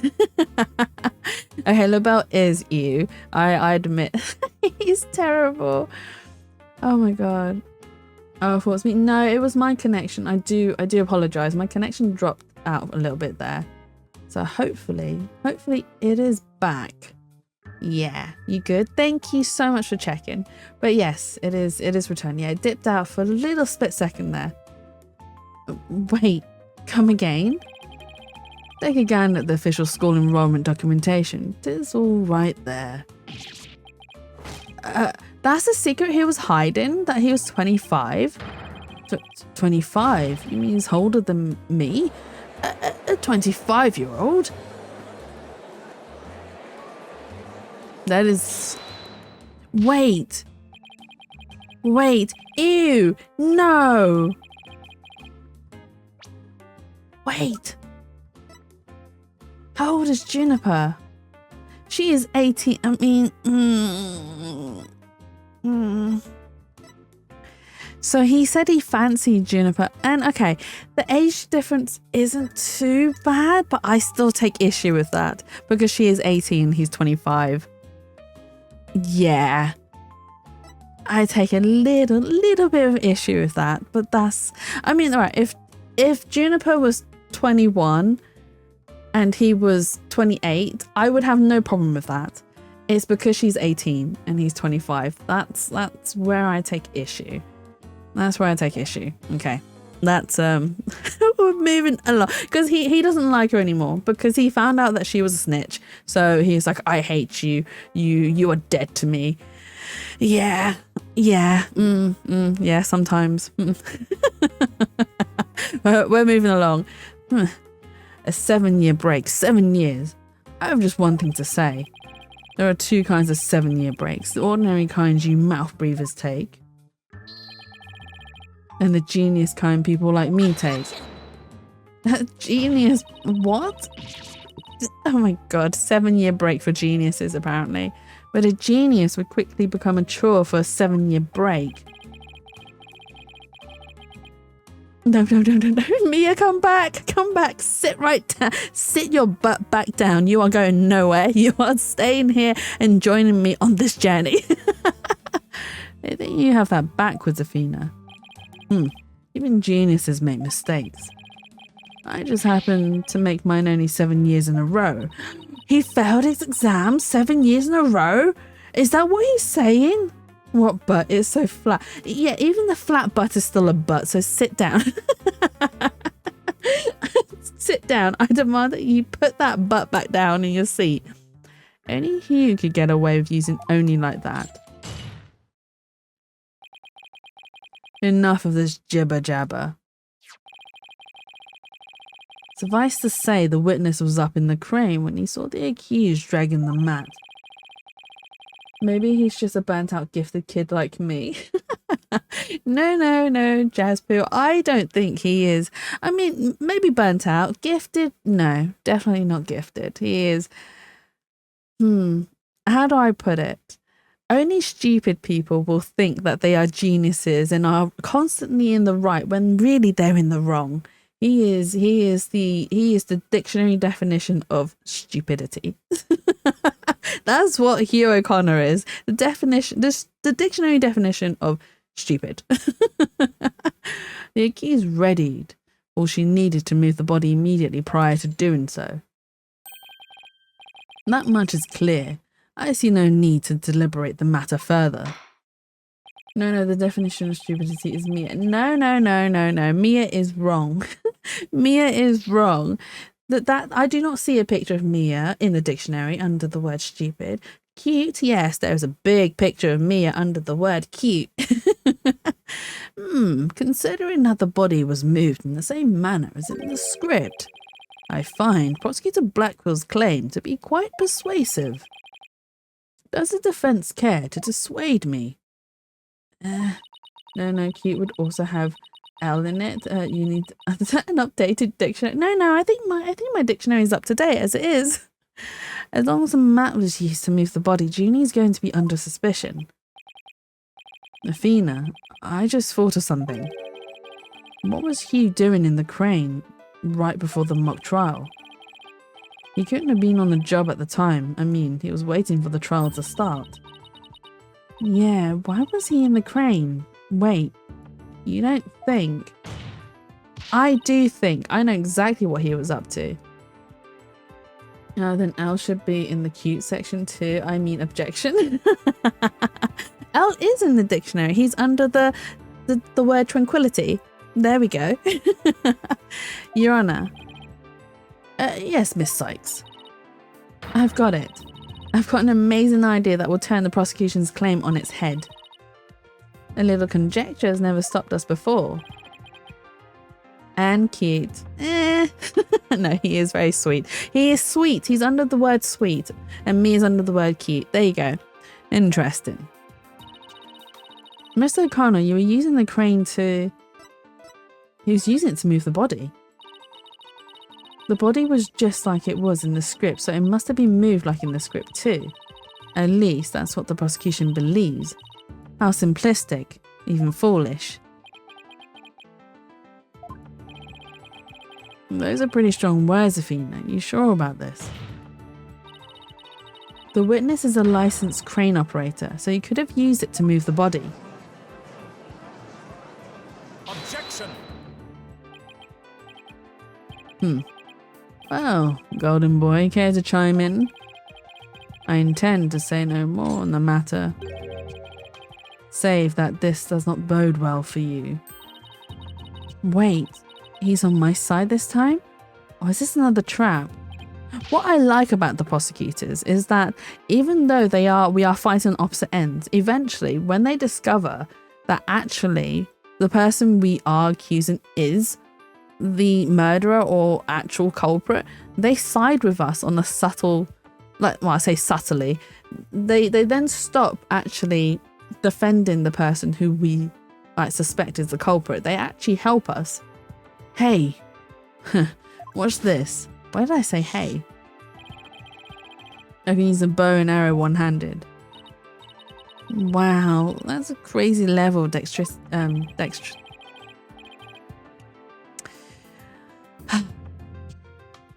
Dexterity. That word. Dexterity. Dexterity? Oh my god. There we go. I finally got there. Words are difficult. I can even drive a crane with one hand. That's easy. But operating the crane itself is so complex. It requires both hands. Now, I would have the court look at this. You got it? In the end, I got it. I struggle with words, and I've been trying to practice by reading out loud, because I like to read books in my time just before bed or when I get a free moment, and I try to read them out loud so then I can practice reading words out loud. And the reason I'm doing it is because in the past I used to just read it in my head, and because I read it in my head, there's no need for me to learn how to pronounce a word. Which meant that even if there was a word that I couldn't pronounce, in my head it would just be m. You know, just no. This word, I know what it means, I can't pronounce it, so in my head it's just no. Oh, please tell me that's ketchup stain. You wish. My hand was injured and required surgery.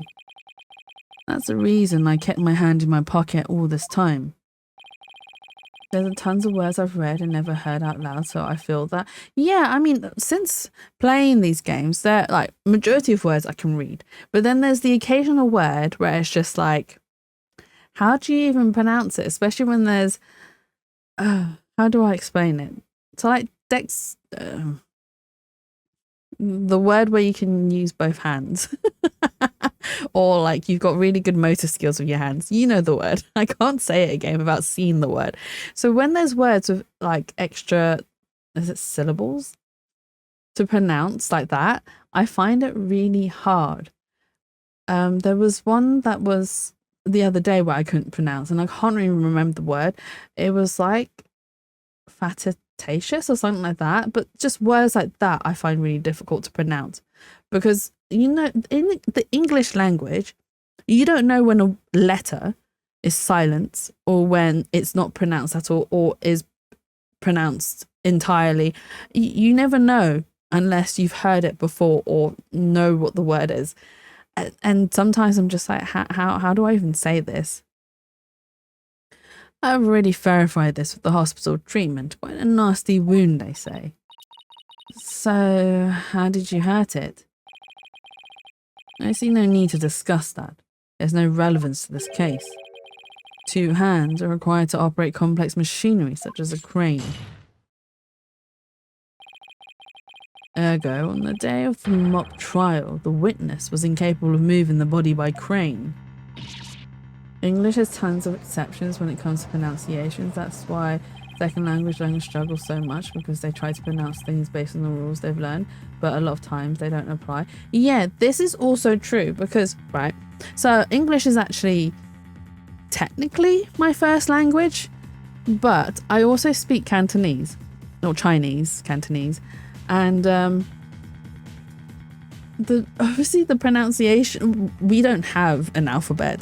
We just read the words as is, the symbols. If you know the symbols, you know the symbols. If you don't, you don't. It's as simple as that.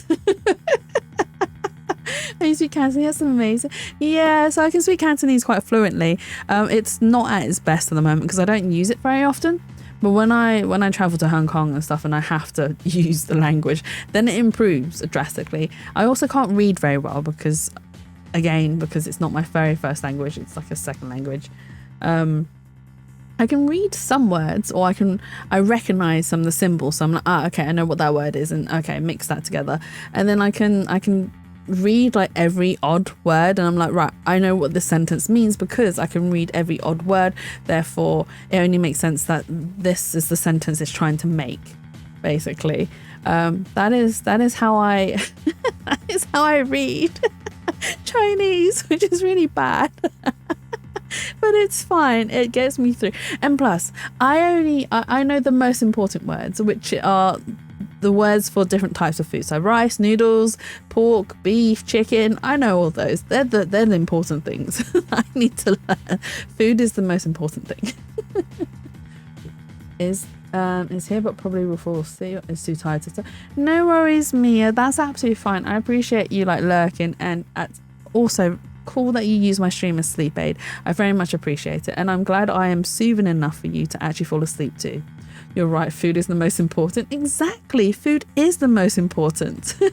And it's the only thing I need to learn. Like, I just need to learn how to order, or know how to order the food. It's fine, it's done, it's good. I planned on moving the crane the night before the mock trial, but then I got injured. Wanted to keep my part-time job a secret. I had to do it just before the mock trial instead. And dear, I thought this was the big break we've been waiting for. Now that the defence's sophistry is laid bare, I would have the court recall my claim. Sophistry? What the hell does that mean? The body was dropped out of the third floor window to a mat near the maintenance area. Then a ball cart was used to move it to the stage. See, I've been paying attention. Well done, your boldness. Now consider this. The accused was sighted dragging that mat, ergo it was she who moved the body. But by one witness who has been jilted in love. I don't trust him. Well, I think you're on the right track, Athena. You do? Yeah, Juniper remains the prime suspect if we assume the body was moved by her script. So, as a defense, you have to figure out how else the body could have been moved. But... oh, is he telling me to think of another way besides the crane? Miss Sykes, if you have a counter-argument, this court would love to hear it, and if... Sophistry means the use of fallacious arguments and the intention of deception. Oh, I just googled it because I didn't know either. That's fine and that's fair. Thank you for googling it. I very much appreciate it. Learning new words is what we do here as well. Because there's a lot of words that I do not know the meaning of and need help figuring it out. If you do not, it is time for the verdict. Isn't that correct, your boldness? I was about to call you a nerd for knowing that. I assumed it meant sophistication. Yeah, I would have thought it was similar to like sophistication or being sophisticated. Clearly not. Clearly not. No, not yet. All I have to do is show that the body wasn't moved like it was in the script, right? Well, that would show that the mat had nothing to do with this case. Are you intimidated by the largeness of my vocabulary? Shouldn't everyone be? Jazz Poo, shouldn't everyone be? That is the only thing we should be intimidated by, right? Well, when you put it that way. Exactly. I'm making a red-white reference here. Oh, red, as in you mean the villain in Ace Attorney, Red White? Oh my god, he was also a terrible villain. I nearly forgot about him. He was, do you know what I really hated? Was that because of him, Mia, is it Mia? Yeah, Mia died. And I still think we deserve a story of Mia and Godot together, their love story. We need their romance written out in a story and in a game. We need to see them work together before he was poisoned by Dahlia and before she passed away. Oh yes, agreed. It was, they really do need to write that story, honestly. I think it would make a great game. Yeah, he says so many words that he did not understand. Oh my god, I can't even remember him that much. Or do you know who I do remember? Is the woman that he used to wiretap her phone with. That's who I do remember, and the butler from the hotel. Those are the two that I remember from that game. It was cool getting to play as Mia in TNT. Did we play as Mia in TNT? We did, but only for like, was it one case only? And it was one that she lost. Oh, actually, no, she didn't lose the case, did she? It got suspended because something happened. Yeah, we need something more than just a little tiny case. We need a big case of Mia in it. A big case of Mia and the love story of Godot and yeah. We need to see Mia super happy at least once in our lifetimes for these games. There's a sort of great renown that cuts down sophistic lawyers. His name is Evidence. You don't scare me. Force a smile, Athena. You can do it. What's wrong with your face, Athena? It's a weird mix of terror and creepy grin. Just focus on how the body could have been moved without it being dropped. How could anyone lower it without just dropping it? It's not like he could fly. Or maybe it could. After all, there is a way to zip between the art room and the stage. Yeah, I thought it would have been. Because one of the banners was knotted up. So I assume the banner that got knotted up was where they put the body in to then get it to carry it down to the stage. And then we also found a blood stain on the banner. Someone could have easily used that thing. Oh, yes, of course. Miss Sykes, the court would like to see what you have for us. All I have to do is show the tiniest shred of possibility. The mat and ball cart weren't used to move the body. This is what was used. I'd have to use school banner. I've got to go hop in the shower right now, but I'll be lurking. It's been fun chatting. No worries. Thank you so much for the raid, and thank you so much. No, wait, hang on. It was Joe Tato Chip that raided. I'm so sorry. I forgot who raided me. I'm so sorry. Thank you for joining. I realised after I said that, I was just like, wait, hang on. I'm just yabbing it from Joe's chat. No, that's absolutely fine. It's because both your names begin with J and you're both pink on my chat. So my brain was like, Jasper was the one who raided. No, it wasn't. It was Potato Chip. Jatsu, come on, get it right. Oh my god. But no, enjoy your shower. Thank you so much for the lurk. I very much appreciate it, and thank you so much for joining in on the chatter. It's a lot of fun discussing all of the Ace Attorney games in all of the past. The dynamic duo of pink. Yeah, exactly. It does get a bit confusing sometimes. The key here is the thing that ties the art room and the stage together. And I propose an idea. It might do you well to tie your lips together lest you further expose your ignorance. This isn't exactly the time for black comedy, Prosecutor Blackwell. Anyway, the court will recall the wire on which the school banner was hung. That wire was strung between the art room and the stage, which allowed students to run reel or in the to run or reel in the school banner from the art room. The body could have easily been lowered down to the stage via this wire. The music! Objection! This is the intro music! Spare me your armchair theories. This wasn't some kind of high wire act. The body surely would have fallen. Yet there are no signs of blunt force trauma. Oh, you surprised me, Prosecutor Blackwell. You didn't actually think I failed to account for that. I'm sure that's exactly what he thought. When we investigated the stage yesterday, the bottom part of the school banner had been tied into a pouch-like shape. And pouches are useful for carrying things. What do you think this one could have carried? Oh, well, go on. Please explain. The body was bundled into the pouch-like section of the banner and sent down the wire. The body would have been down on the stage in a flash, and there'd be no need for a mat.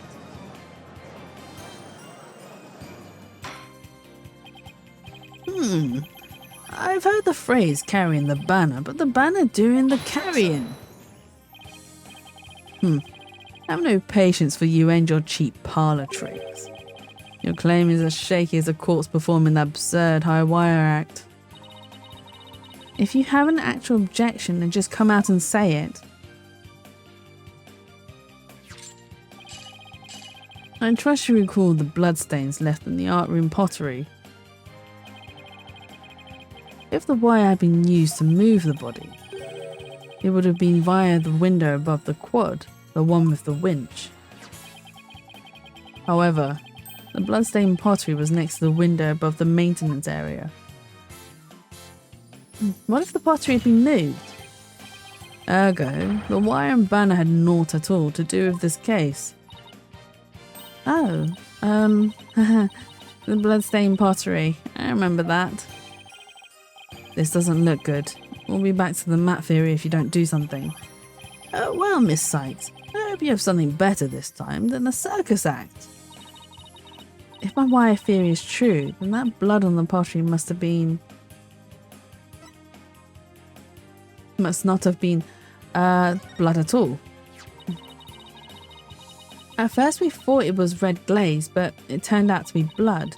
But what if we go back to the time when it was just red glaze by all accounts? But the police have clearly identified it as blood. You can't change the facts of fiction, Miss Sykes, let alone travel back in time. Oh, okay, so it is blood. Right, okay. My bad. Now then, Miss Sykes, please share your thoughts on what this blood really is. Well, there's only one other option. If my wire theory is true, then that blood on the pottery must not have been the victim's blood. It'd be Hugh's blood, right?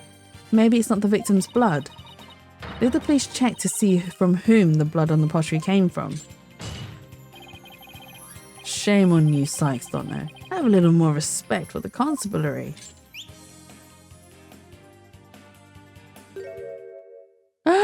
Oh no, he didn't check it. Oh, I'm sorry, I didn't mean to smack the mic. Albright. Looks like they didn't check it. Don't let it get you down, Prosecutor Blackwell. Everyone makes mistakes. Spare me your cheek. You'll know not either way till the tests are run. True, but in the meantime, I'm going to press my claim as far as I can. Your boldness, I demand that the blood on the pottery be analysed this instant. Of course, it shouldn't take long to get the results back.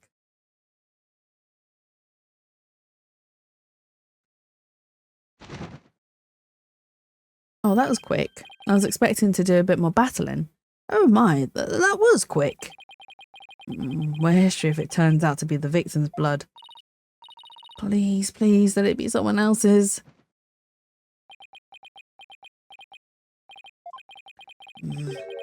It seems the blood was not from the victim. Oh, what? Furthermore, comparison with other parties involved with this case reveals that the blood belongs to one Hugh O'Connor. Score. So that injury on his hand, he got it when she must have defended herself. She must have fought back.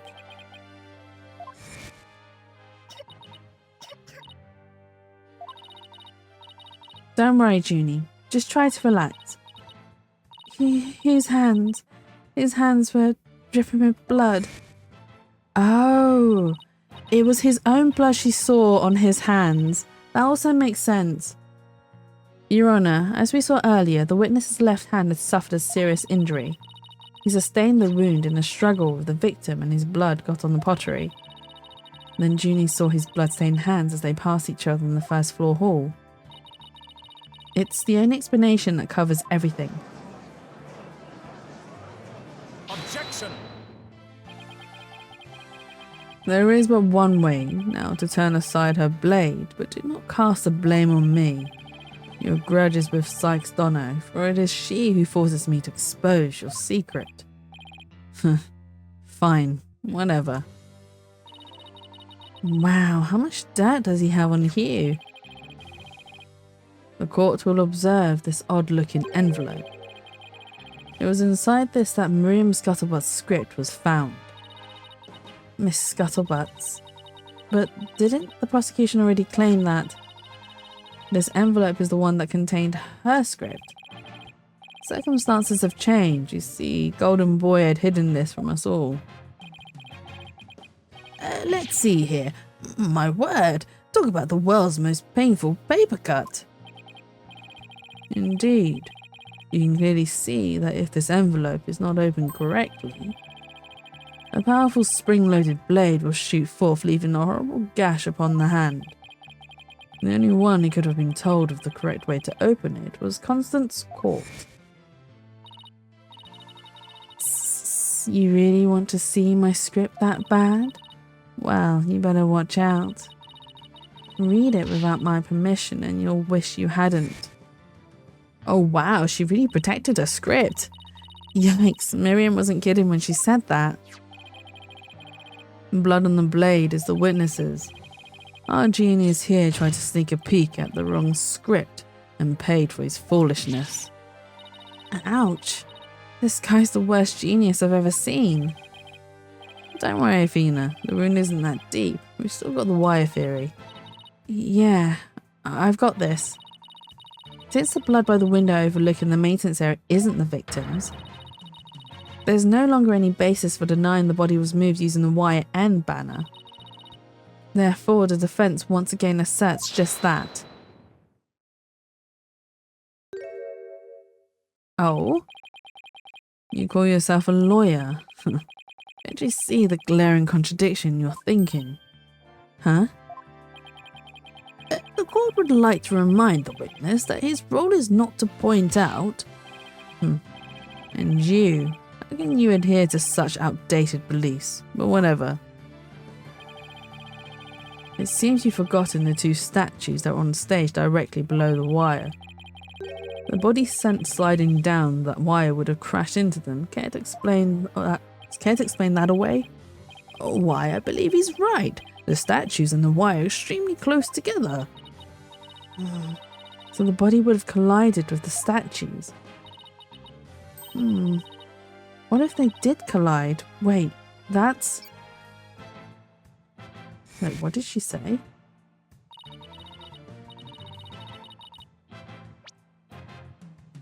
That's it. Okay, that's what she said. Speaking of those statues, we still don't know how they were broken.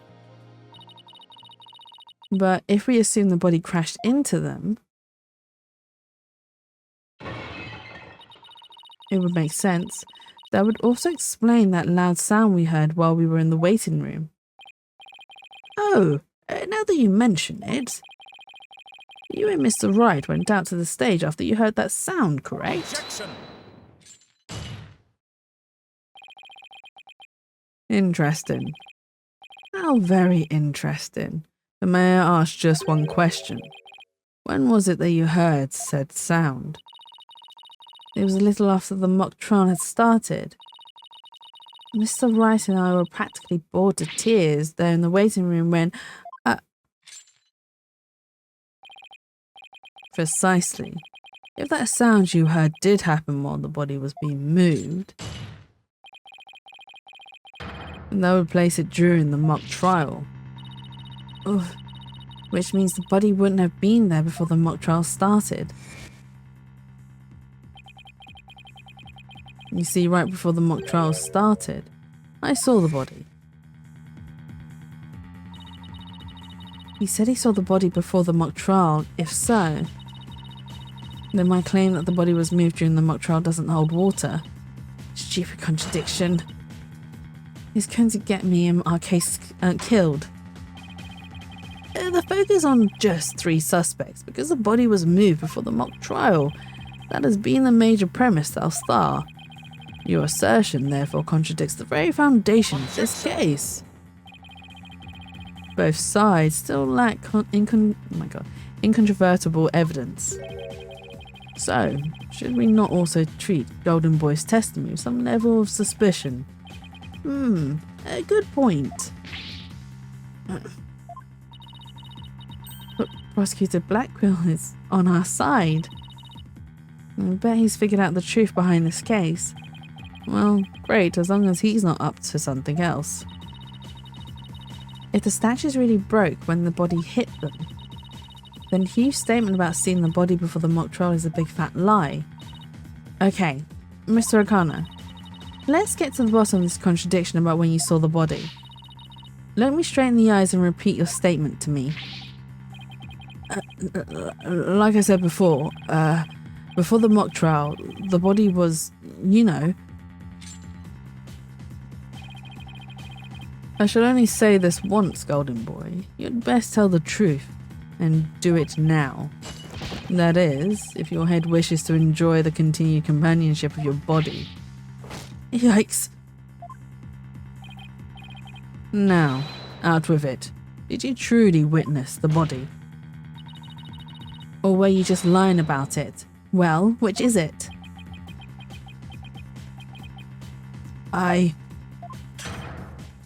You what? I never saw the body. He confessed! Are you sure about that? Lie to this court again, I'll charge you with perjury. There was no body on that stage. I've been lying about that this whole time. I'm sorry.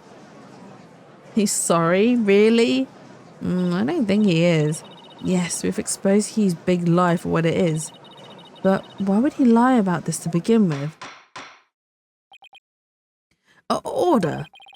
The base premise that the body was moved before the mock trial has been overturned. I imagine this has an impact on both the defense and the prosecution's case. Well, first I'd like to thank the prosecutor. This brings us one step closer to the truth. Now, at least we know the body was moved using the wire and the school banner. Indeed. That much I shall concede, Sykes Dono. The body was moved as you stated and in the midst of the mock trial. So both sides are satisfied then. If the body was moved before the mock trial, we have our 3 suspects. But if the move took place in the midst of the mock trial, it's an entirely different story. Right, all 3 suspects were in the mock trial. That gives them solid alibis. How simplistic. Did you forget about the student in charge of the audio? Amidst the mock trial, she was the one soul who could leave and re-enter the lecture hall. Oh, what's this? Who is this person in charge of the audio? Oh no, I gotta forget. It was... Hey Cooper, welcome in. Hope you're having a lovely, wonderful weekend so far. Hey, what's the deal here? Why is Junior so large in this shot? Juniper was also in charge of the audio. When she wasn't in the trial, she was in the audio control room dealing with the music. Indeed, the one who could enter the art room amidst the mock trial to move the body was none other than the accused Juniper Woods, for she was in charge of the audio. Eek, no. Wow, we thought we had this. Oh, why, yes, I see. That does make perfect sense. This can't be happening. Instead of exposing Hugh's crime, Junior's in even deeper. No matter how you slice it, we're cooked. And here I thought Prosecutor Blackwell was on our side, at least on this issue. Twisted Samurai strikes again. Twisted? It's more likely dirty rotten. Your boldness. It is time to put an end to this farce. The prosecution has presented a quite convincing case, but the defense has one last chance to voice any remaining objections. Well, Miss Sykes. Apollo, what are we going to do? I've got nothing left. Nothing. Nada. Niente. I've been trying to think of something, but I'm drawing a blank too. Poor Junie. Unless we figure out something, she'll be... oh my god. Objection? Objection? Well, I object to... Oh? Who's objecting?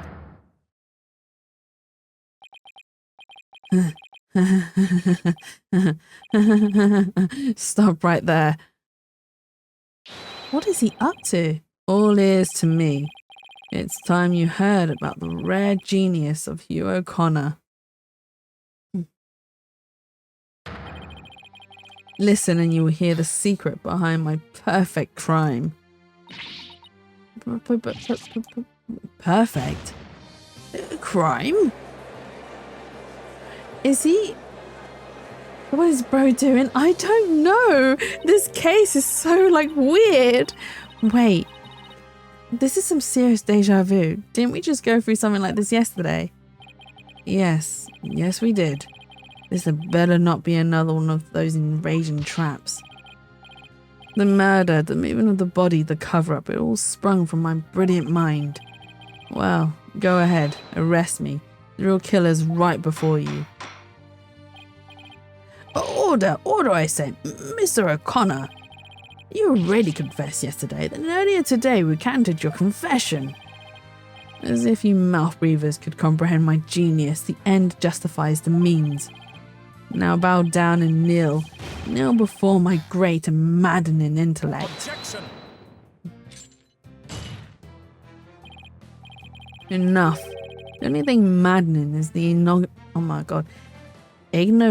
ignominy? Is the ignominy you bear for all to see. For it is impossible for you to have been the perpetrator behind this crime. There was no perfect crime, only a perfect alibi, for you were at the mock trial. And it is silly for I must remind you of this, but you were a participant the entire time. There shall be no mercy if you persist in hindering this trial with your silly little act. He doesn't seem the least bit shaken by Blackwell's threat. Listen, Mr. Prosecutor, calling that a perfect alibi is beyond contempt. Your Honour, I'd like to take this opportunity to offer further testimony. I will now demonstrate the very moment of genius that transcended even perfection. But why is he suddenly admitting to it? You won't believe this, but I used a body double. That wasn't the real me at the mock trial. Oh my god. That means I didn't almost lose. My body double almost did. I slipped out stealthily while my double took care of the trial. I had the run of the campus. In short, I'm the killer. Juniper's innocent. Why is he suddenly... Yeah, I don't understand. Do you think it's Professor Means? Oh my god, is it him? Is it Professor Means who's the one behind all of this?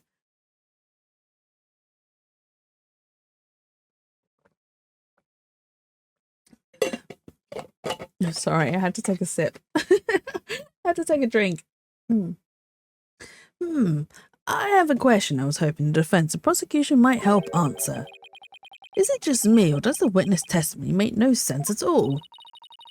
No, it's not just you, Your Honour. All I got from listening to that was a headache.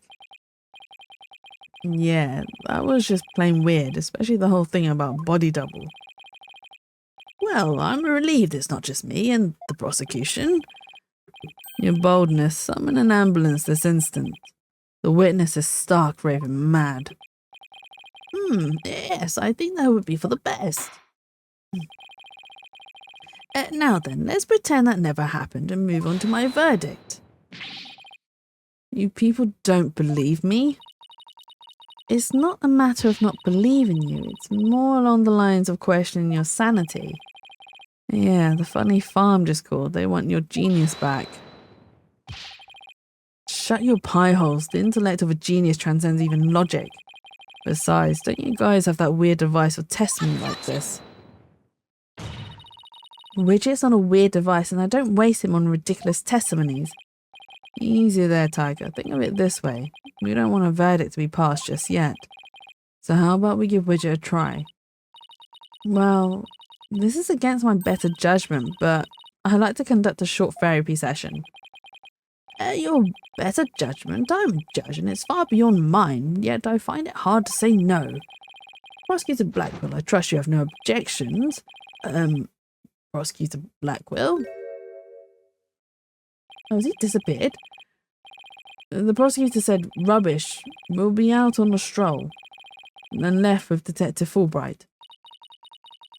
How does he get away with stuff like that?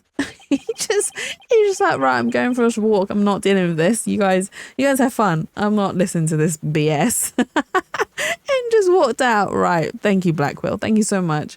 Then I'll interpret that as meaning he has no explicit objections. He straight up dipped. He really did. He was just like, yep, nope.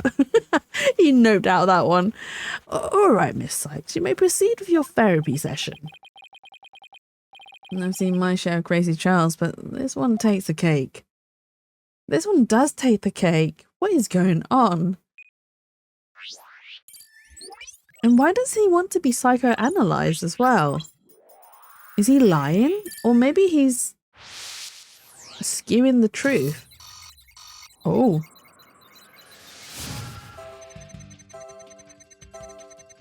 You won't believe this, but I used the body double. Oh my god. Oh my god. Can you guys see the paper mask? His body double. The paper mask. Right. Oh my god.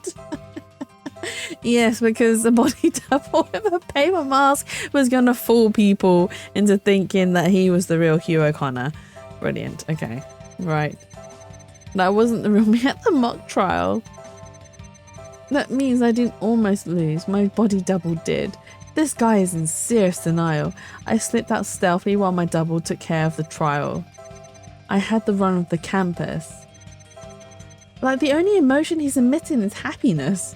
In short, I'm the killer. Juniper's innocent. I don't get it. His confession's overflowing with happiness. Maybe he enjoys thinking how us mouth breathers can't comprehend his genius. But this goes way beyond normal happiness. He seems to take an insane level of delight in his confession. Even a normal level of delight would be weird for a confession. And then again, he's not what I'd call normal. Hugh, why are you confessing? Who is this really for? I feel like that's the key to his out of control emotion.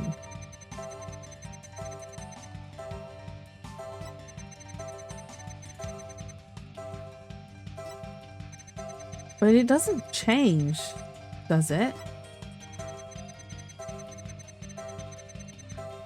Did we see a change in the happiness?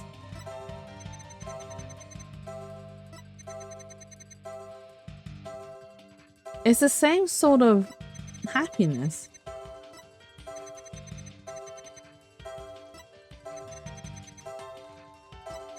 And I can't probe it anymore. I don't get it. His confession's overflowing with happiness. Okay. But what part did we probe?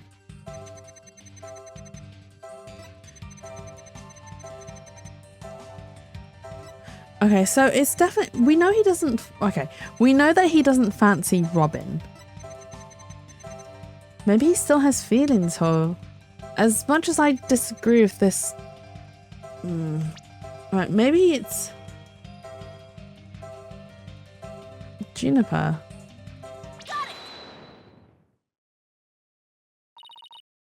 Because he was going to confess his love for her.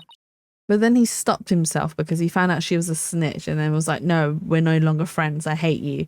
But maybe he still has, and I did think he got over her very quickly, but maybe he still has feelings for her. Mr. O'Connor, yesterday you said that you didn't really care about Miss Woods anymore. I already told Juniper, so I might as well tell you. I don't really care about her anymore. What? Why? Yeah, well, Juniper reported my secret to Professor Court. His secret? Oh, the bribe.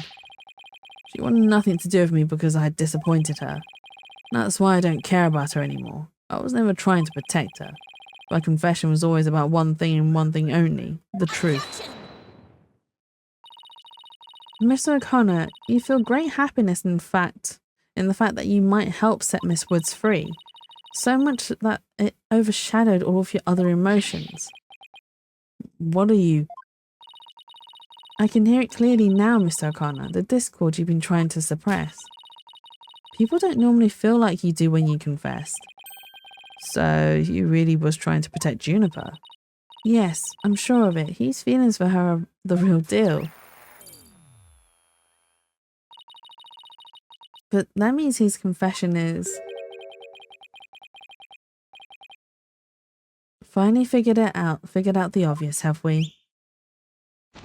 Oh, that was Blackwell. Finally figured out the obvious, have we? Oh, why, Prosecutor Blackwell, you're back. The confession was naught but lies, save for the part about being in the mock trial. Can we all agree now that the killer is the one in charge of the audio, i.e. the accused? Why couldn't you have taken a longer stroll? No, you haven't unraveled the genius of my body double trick yet. You can't be serious. Do you really expect us to believe you had a body double? Yes, I do. But if you think I didn't, then prove it, huh? Either we quit here and Juniper is found guilty, or we play along with Hugh's delusions. Let's go with the least worst choice, but first, let me update his testimony. Okay, so there are more emotions now. Okay. Oh, there's no emotions here.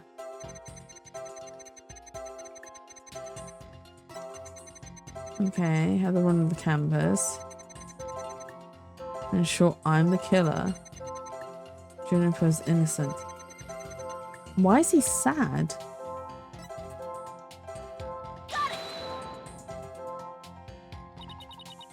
Mr. O'Connor, this emotion is inconsistent with your testimony. You don't know what you're talking about. Oh, is that the wrong one? I take joy in my intellect, feel anger toward your superficiality, suffer sadness at the world's, oh my god, ephemerality, and wonder at the universe's mysteries. I should have brought my dictionary to court. Yeah, same here, Fina. Wait, let me try that one again. I also suffer sadness at the futility of your efforts, but if you must.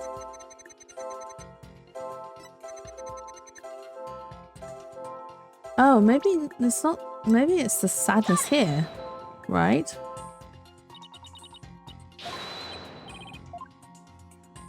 Is it not? Oh, it's not. Okay. Okay, so it's not these two statements. He was happy here. He didn't feel anything here, which is also weird. He should be angry, right?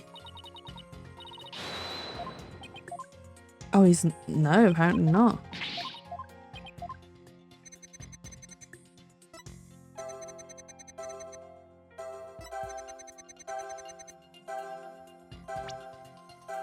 How about this surprise emotion?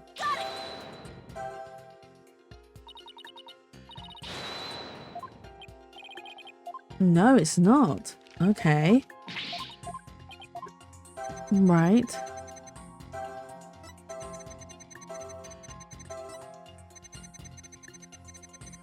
It must be this one because there's no emotions. There's no happiness. should have known it was the happiness. I didn't almost lose, you say. Very odd. You exhibited happiness the entire time except during this statement. You don't know when to give up. Wait, now that I think about it. No, don't. Stop making stuff up. When I left the lecture hall, it was during Professor Mean's pre-trial speech.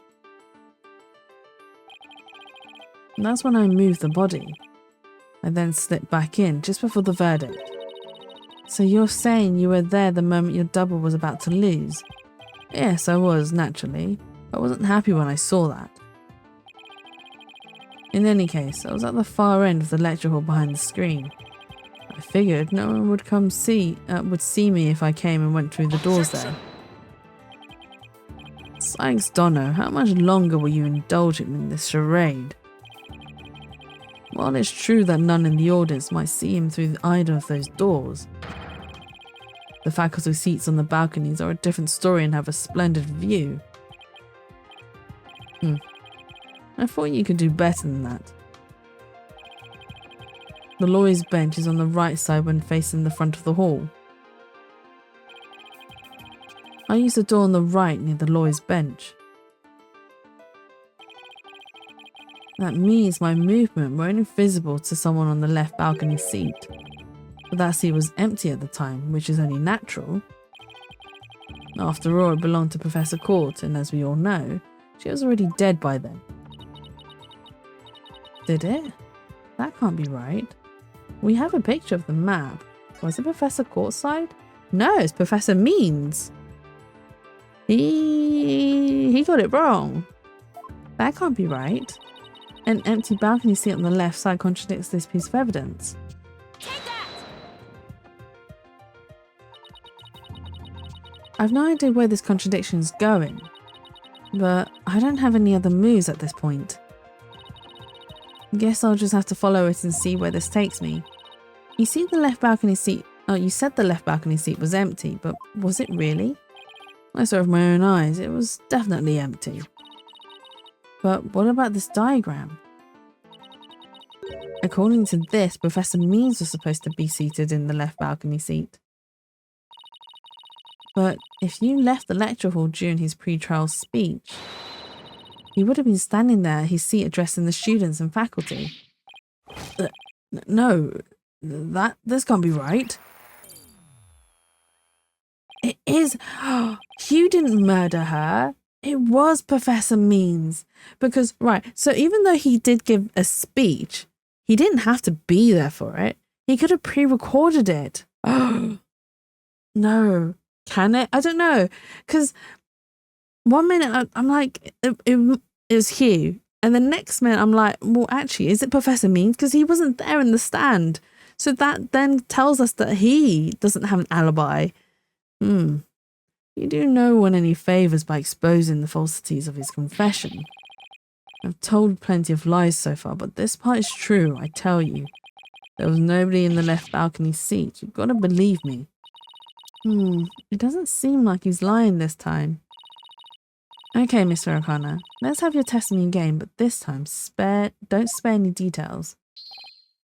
You got it. I'll repeat it as many times as you'd like. I mean, my ingenious escape act warrants repeating, considering I'm the real killer. All I really care about is whether that seat was empty or not.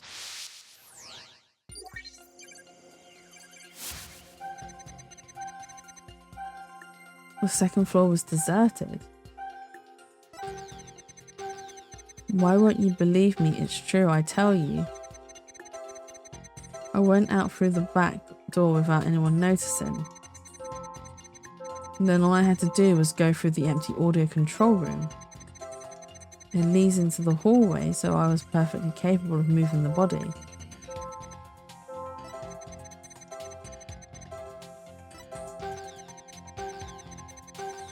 Why is he angry? Deserted. Why won't you believe me? It's true. Okay, maybe he's angry because we're not believing him. I went through the back door. No seeing anyone there. Oh, he was sad because Junie wasn't there. I detected powerful sadness and fear right after you said this part. It's as if you said something you shouldn't have. What's wrong with you? You shouldn't reveal a person's inner feelings for all to see. Mr. O'Connor, it is you who's revealing your inner emotions by the way you speak.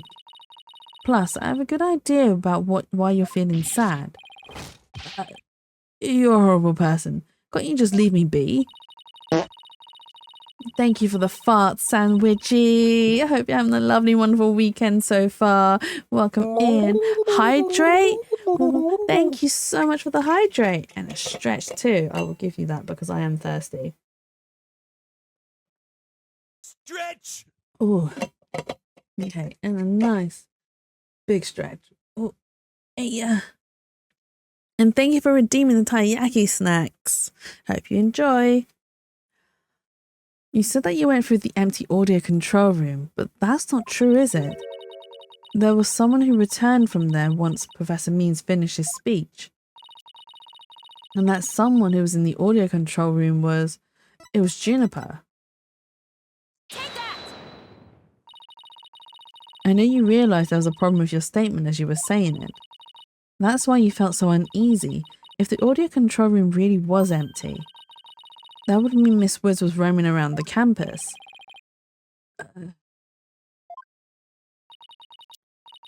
I will once you provide me with 70 taiyaki snacks. Come over and get them then. Come fly over to the other side of the pond and receive your snacks. Are you actually going to come fly over to the other side of the pond just to receive your snacks though, Sandwichy? Are you? Will you? I can. You can. And you have the means to. We'll see. Mr. O'Connor, if you really want to protect Miss Woods, just tell the truth. If you believe in her, revealing the truth is the same as protecting her. I have money and the PTO. I mean, that's fair enough. Would you though? Would you want to fly over to the other side of the pond just for taiyakis? Juniper's innocent, that's the truth. But in this dark age of the law, the truth can be easily twisted to serve anyone's needs. When the end justifies the means, your only choice is to fight back with lies. Hugh's heart won't hold out until this battle between truth and lies.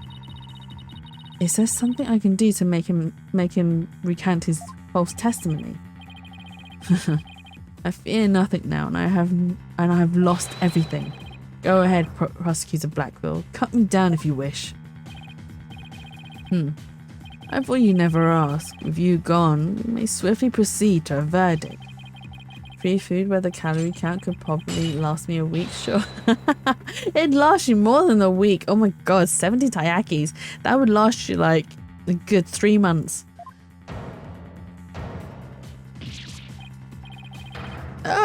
He broke out of his shackles again.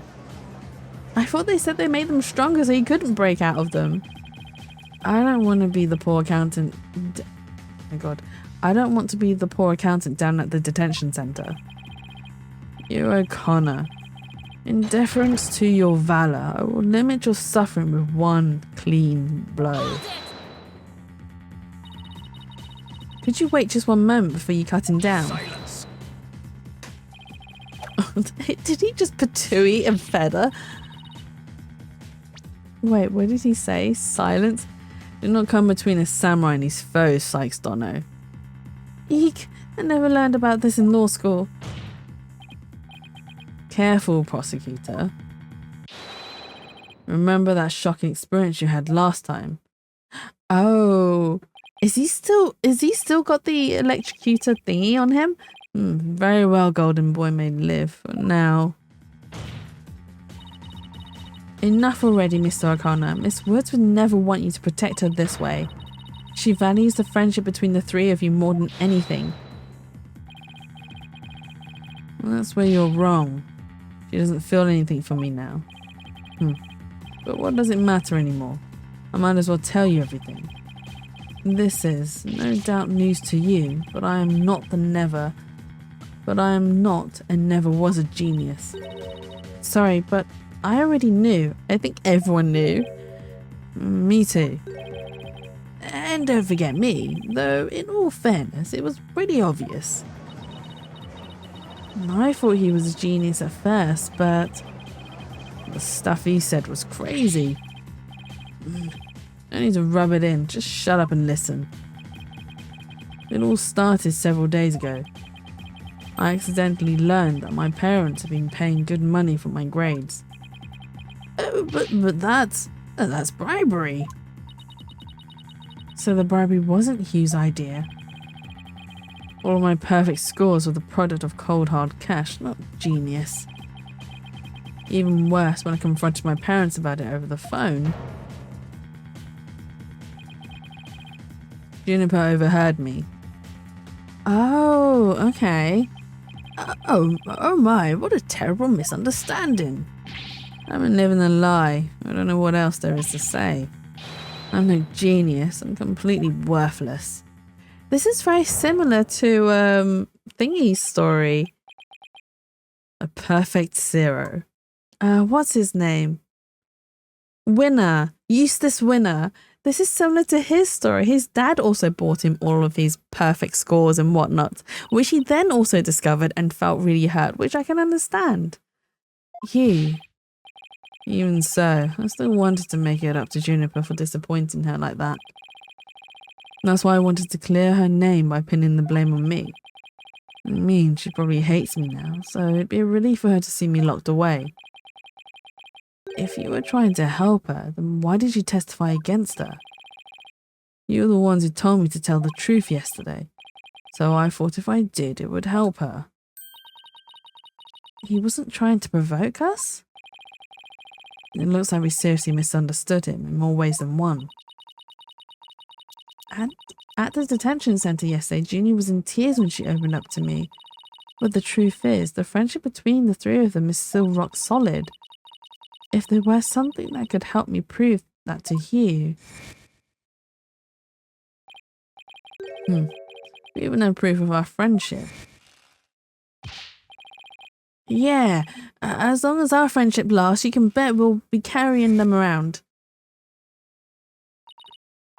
I know. What about that proof of friendship they mentioned? I wonder where or what it is. I didn't buy it.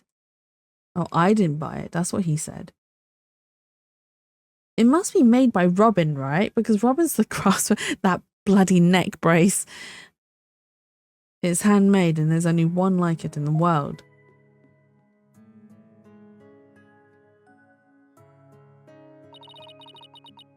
Maybe it's... No, that's definitely it. That band around his neck. Mr. O'Connor, that band around your neck, that's your proof of friendship, isn't it? Proof of friendship? Is that anything like a proof of purchase barcode?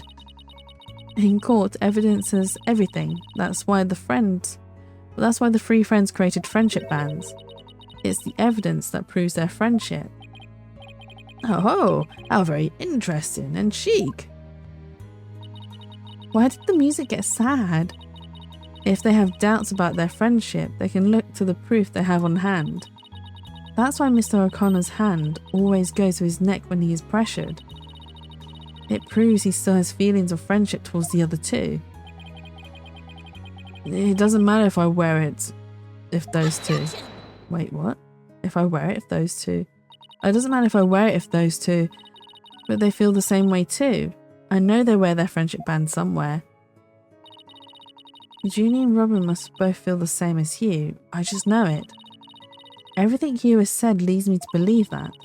In fact, he may have also just told me that the others wear their proof of friendship. Where they're easy to touch. All we have to do is think back to their testimonies. Ready? Oh, yeah, Robin's one's on her arm. Miss Newman holds her arm when pressured. And Junie holds her wrist, and Miss Woods holds her wrist. I know Miss Woods very well. She would never abandon her friendship with you over something like that, like this. and taking the blame for her will only succeed in making her terribly sad.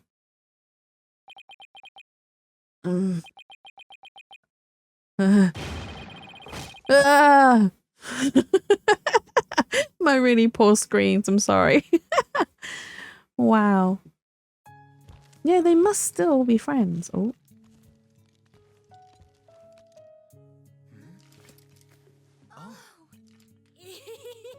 Robin, those bands of friendship that you made, just for the three of us. I knew Robin had I've made forgotten them. about them, but not me.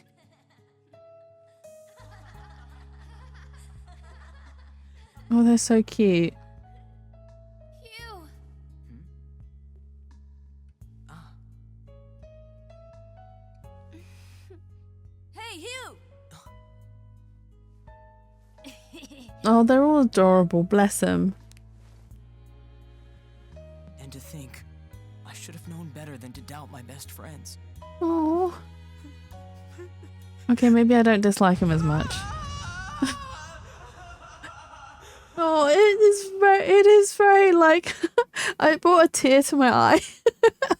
I was sat there going, "Don't cry, Jetsu, don't cry, just don't cry, don't cry." Oh my god, I didn't kill anyone, and I didn't have a body double. He's such a weenie. So I'm back. Welcome back, Jazz Poo. Welcome back. I didn't move the body. I didn't even see it, and it made it look like I'm speed reading. Zen and the art of mastering the bar exam, but I haven't read a single word. Oh, well, you could have fooled me. In fact, you did. You. So, Miss Sykes, can I place my trust in you? I'm going to save Junie. So yes, you can place a trust in me. Then, am I to understand that the witness is recanting his confession? Yes. Oh my god, this trial has been... I think it's Professor Means. I knew it was him.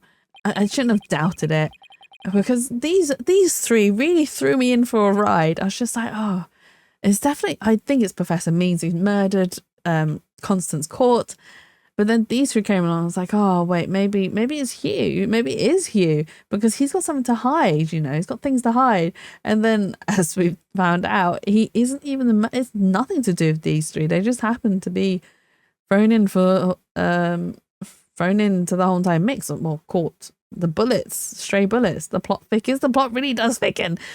But how are we going to drag Means into confessing? He's going to be a difficult person to go up against. Most roundabout trial. Much prefer the turnabout variety myself. Thank you, Blackwell, for quoting the titles of the games. Or the chapters, even. Now we are back to the fact that there was one... Oh my god. Now we are back to the fact that there was but one suspect who lacked an alibi. Which is, in the end, the truth you've been seeking this entire time. So we're back to square one. Now I'm exhausted and depressed. It probably doesn't matter at this point, but I might as well update the mood matrix. It does matter because we know that Means wasn't where he should have been. Huh? Does this mean... Further resistance is futile. The time for a verdict is nigh. Please, wait. What sort of devilry are you up to now? What if our client wasn't the only one without an alibi? The trial would continue, right? Oh, well, yes, I suppose it would. But after such a thorough investigation, does such a person really exist? Yes, we found someone. It may have seemed like a major roundabout, but Mr. O'Connor's testimony has cracked this case. There's no more noise. He is telling the truth now. During the mock trial, the balcony seat opposite him really was empty, which now means there is one person unaccounted for. Yes, I knew it. I knew it from the beginning. Besides Junie, the only other person without an alibi during the mock trial is Aristotle Means. The balcony seat was empty. That much is true, isn't it, Mr. O'Connor? That's right. How many more times do I have to say it? So, basically, Professor Means wasn't where he was supposed to be during the mock trial. Need I remind you, every last soul in the lecture hall heard him deliver a speech. Yes, but it could have been recorded. I know, and that's not in dispute here. Now, let me explain how a speech could be given from an empty seat. It was pre-recorded. What if the speech was pre-recorded? That's the only way the speech could have been delivered from an empty balcony seat.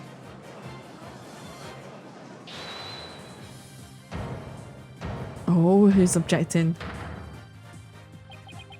Wait, are you accusing Professor Means? That's insane. Athena's cooking. Athena is seriously cooking. I mean, he's the one who gave me the tape recorder. Oh, wait, he's the one who fabricated? I bloody should have known this. Oh my god. Because, right, so we knew it was fabricated. And I didn't know. I was, oh my god, yeah, his smile. The smile is disgusting. The smile is just, yeah, it is very creepy. It is just, oh my god. But I knew. So we knew that the evidence, well, we accepted the evidence for what it was, and then we later discovered that it was fabricated. But I couldn't remember how we had actually come across this tape recorder, so I just assumed it was the prosecution that had handed it in, which it technically is the prosecution who handed it in. But as it turns out, it was Professor Means who gave this evidence to the prosecution, which also means that he intends to fully enforce the end justifies the means. He is, oh my god, I knew it. I knew he was the murderer from the get-go. Take this to the police, he said, and tell them you found it. What? Really? Wait a second. Mr. O'Connor, did you just say that Professor Means gave that phony recorder to you? Phony? The defense will refrain from hurling unsubstantiated allegations. Well, I said he gave it to me, but what do you mean it's phony? Wow, you could have seen this development.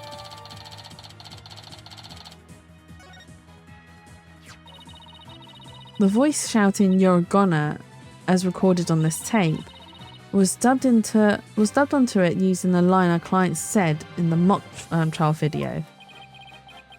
Why, this is an extremely crucial piece of evidence.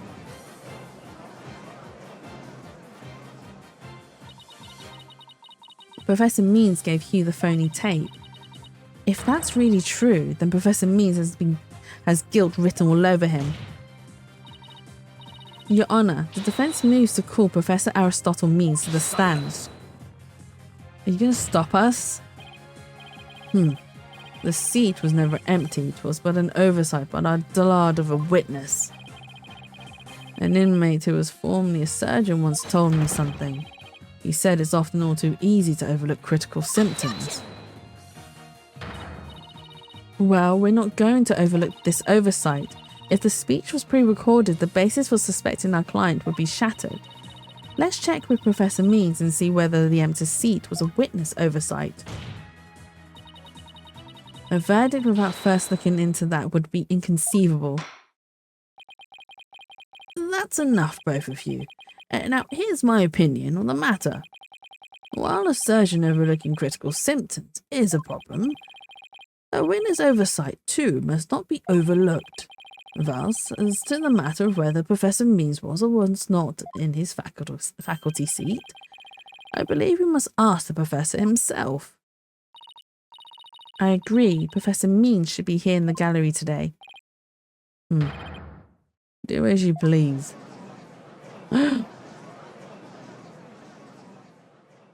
Are we going to be hit with a to be continued? Because if we are... Oh no, we are taking this all the way to the end. Will you please state your name and occupation for the record? Certainly. I am Aristotle Means. I teach a lawyer course at famous legal academy, and let me add that while I welcome any opportunity to assist with the trial, I don't care for this undue suspicion. Don't worry, Professor. We're just interested in the mock trial video right now. We just need to take another look at that speech you gave. Can we count on your cooperation in this? Very well, if that's all you're interested in. Please proceed, Miss Sykes. His smile is already like... No teeth, no.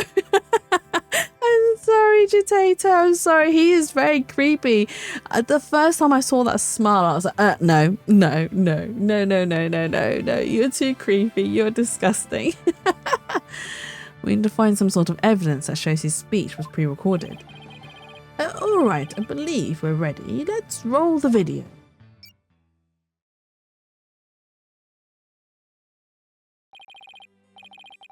Good afternoon. I would like to start by thanking you for coming here today. The mock trial, the crown jewel event of the school festival, will begin shortly. When I was a student, I too could hardly wait for this day to come. Oh no, I'd forgotten how long and boring his speech was. Wake me up once this is over. Oh, he shouldn't have said that. Now I've got to wake me up before you go. Oh my god. What is going on? No fair. The experience in our youth have a powerful and profound effect on our adult. Ah, you there, wake up, pay attention. Huh? Eek. I'm awake. Isn't that right, Your Honor?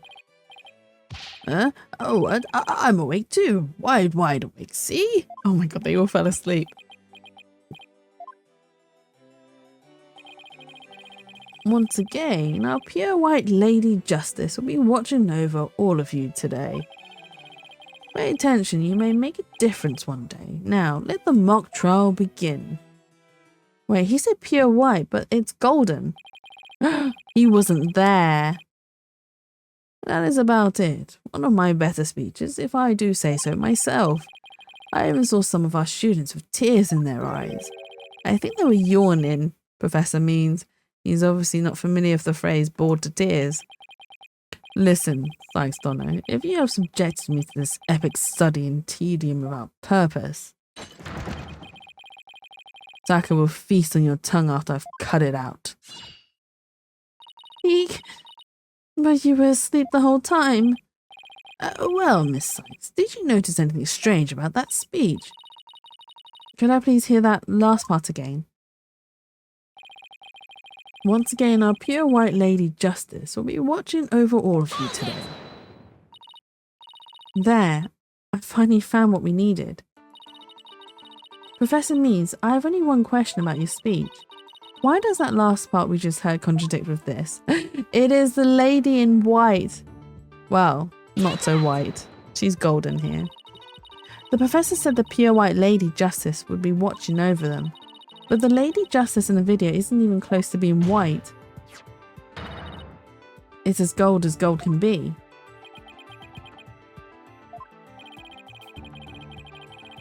I wonder what... Ooh, yes, big ooh. I wonder what Professor Means is going to look like when he breaks. Because you know when you break an opponent, they have a break animation. So I'm curious to see what he's going to look like. Is he going to be even more terrifying than he already is with his creepy smile?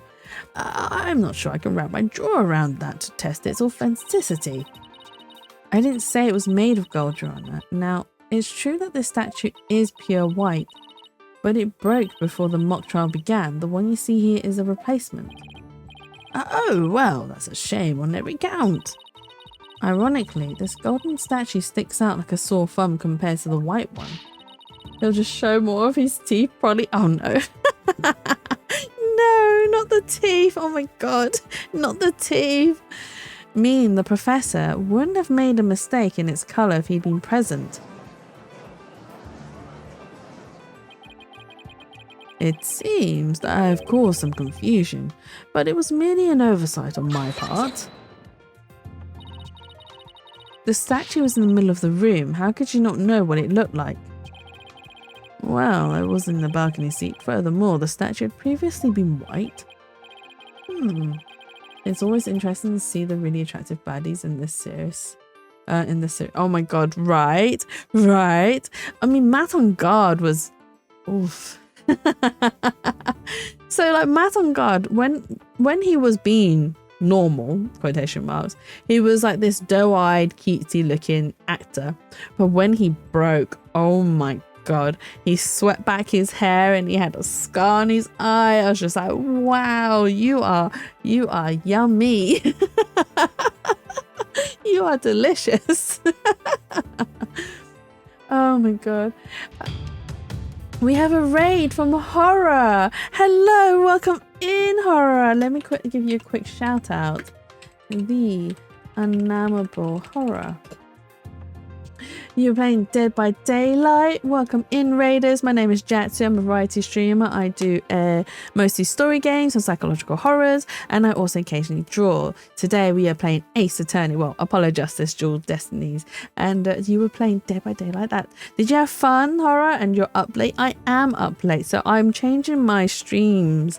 Well, I say my streams. I'm changing my stream time around. So usually on a Saturdays, I actually stream at 2 p.m. GMT time, and then I end at about 7 p.m. GMT time. However, I've noticed that it's not working out so well with my views. My viewership is quite low during that time. So I thought, well, let me change it and do a later stream and see if it will bring up my viewership a little bit more, you know, because I want to share the Ace Attorney and Apollo Justice stories with more people. But yeah, so that's why I've changed my stream around. And also, it also means that I don't have to cap my stream at 5 hours. I know 5 hours is still a very long time. However, sometimes the story goes on for longer, and then sometimes I have to stop myself beforehand, or I'm really late for dinner, which then I get told off for. But if I do it afterwards, then I don't have to worry about going into the middle of the night, because you know, no one's going to be waiting for me at 1 o'clock, 2 o'clock in the morning. It's just my bed that's waiting for me at that point in time. But yes, welcome in, Raiders. If you haven't hydrated for a while, please make sure you grab that cup and take a nice big sip. And if you haven't moved for a while, lift your arms up into the air and do a nice big stretch. But Horror, how was Dead by Daylight? Did you win? Did you lose? Did you murder? Did you survive? All my usual questions. I'm afraid this isn't sufficient evidence of the speech being pre-recorded. Yes, just yes, you did everything. Hey monkey dogs, welcome in. I hope you're having a lovely and wonderful weekend so far. We had our answer long ago. The accused was the only one to leave the lecture hall. No, wait. There's got to be something that can prove that the speech was pre-recorded. According to the mock trial video, the speech started here and ended here. It was a little over 10 minutes, but I doubt anyone wants to be tortured again. It was only a little over 10 minutes. It felt like it went on forever. How'd you figure out how long it was? Easy, there's a timestamp in the top right. All you have to do is subtract the time the speech started from and the time it ended. The speech goes from the 10-minute mark to the 20:35. Wait a sec. I could swear I've seen the same interval of time listed among the evidence. Maybe there's a way for me to use the speech time to show it's pre-recorded. Was it this?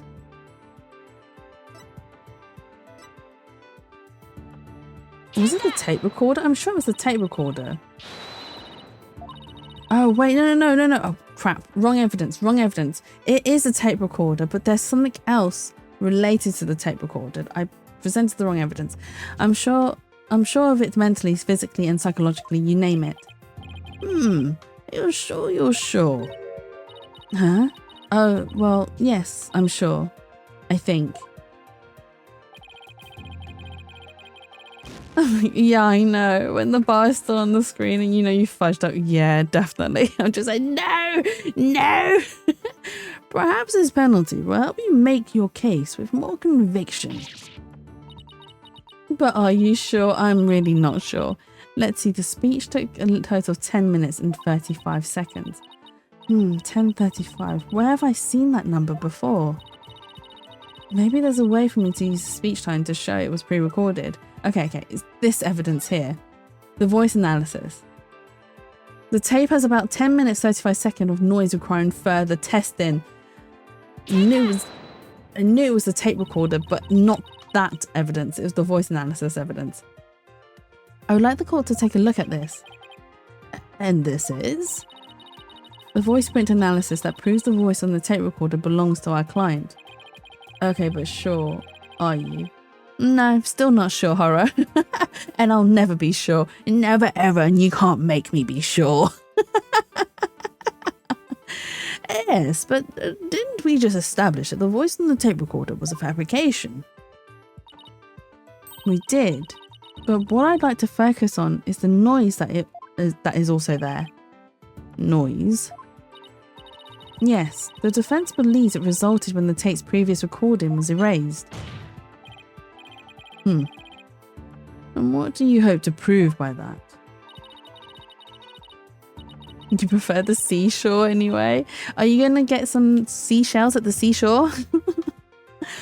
The length of the noise is what's important. It's 10 minutes and 35 seconds in all.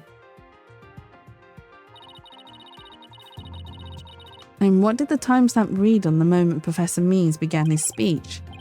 That would be exactly 10. Now, let's fast forward this long-winded exercise in boredom to the end. Okay, stop. The video timestamp now reads 2035. Based on this, we know the time it took for the speech alone. Right, subtract 10 minutes and you can get 10:35. 10 minutes and 35 seconds. Yes, and then I'll put on a pretty dress and a wig and I present like a she and sell the seashells by the seashore. I mean, I'm sure you make an absolutely brilliant profit though, Horror. Like you'll be bringing in all the I don't want to say it. You bring on the boys to the seashore to buy your seashells. Oh my god. Oh my god, you can definitely tell it's really late in the middle of the night. So the unhinged weird stuff comes out and makes me laugh. Oh my god. Right, 10 minutes and 35 seconds, the same as the noise on the tape recording. I assume you understand what this means. Professor Means' pre-recorded speech had been where the noise is now. Silence. You seem rather confident considering this is a mere happenstance match of numbers. All the ladies want me and sometimes gentlemen too. All of them want me. They want me. No, all of them want you, sorry. They just can't get enough of you, Horror. It's that new shampoo you've been using in your beard. You know, the cat shampoo or cat conditioner. Oh my god, my connection has dropped. Hang on. It is back. Attention! Jetsu has a very important message. That was really delayed because of my connection. I'm quoting Audrey Boat Tracks. Fair enough. Oh, hang on. I will do you the Simon Says sandwichy, but give me 2 seconds. My connection is dropping like crazy right now. Come on. It shouldn't do because everyone else should be asleep in the house, but instead my connection is just drop. It's just easier for us all just to use the same shampoo. It saves on your shampoo finances. Come on, connection, reconnect. You got this. Right, is it stable? Are you gonna stay stable? You do keep freezing, which is impressive in this heat. I wish I kept on freezing in this heat, horror. I really wish. Right, okay. It looks like my connection stabilized. It has done this twice today, but I think it's because of the heat, so I don't blame it. Right, so Sandwichi redeemed Simon Says, and the Simon says, the 6-6 seeks the 6 sheep sick. Is that what? Did I add an extra "the"? Sorry, I apologize. The 6-6 seeks 6 sheep sick. There you go. that was a bit difficult to read. We all smell like papaya and coconut now. You guys must smell amazing. But is it really just numbers? The lab is continuing their study of the tape. So far, they found signs of overdubbing. But it's going to take a little bit longer to recover the audio that was erased.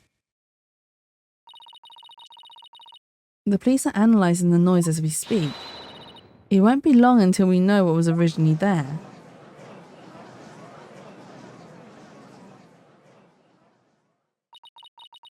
Now I'm sure of it. The professor was trying to create an alibi with the recording. By pinning the crime on Junie. Well, he's not going to get away with it. Not on my watch. Miss Sykes. Oh, is he going to break? I believe you are well aware of my methodology. You want me to say that, horror? Redeem the Simon Says, and then I'll say it. That's what it's there for. I believe you are well aware of my methodology. Even if Juniper were the perpetrator, I would vigorously defend her as per my word. And to that purpose, I offered to be her lawyer.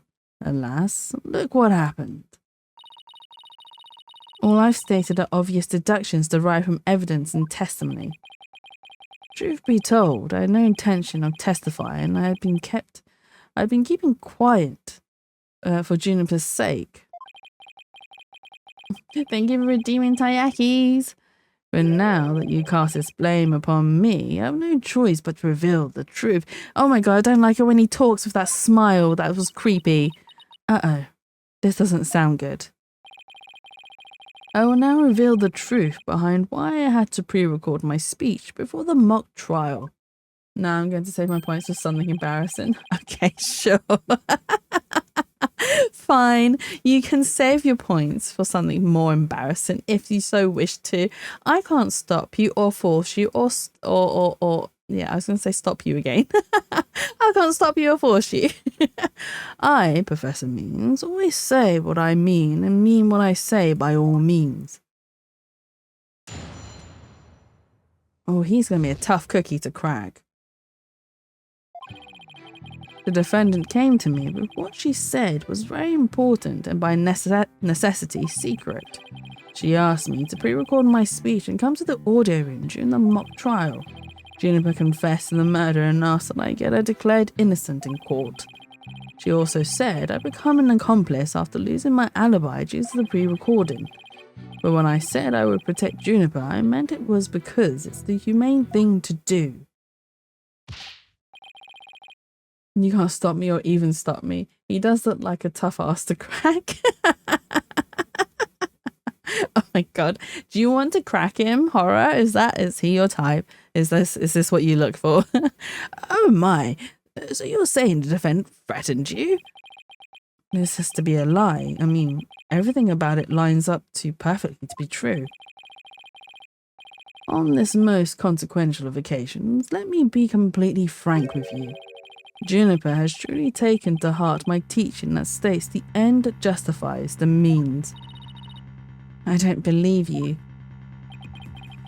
When she asked me to defend her, she said I must also prove her two friends innocent. What is that emote?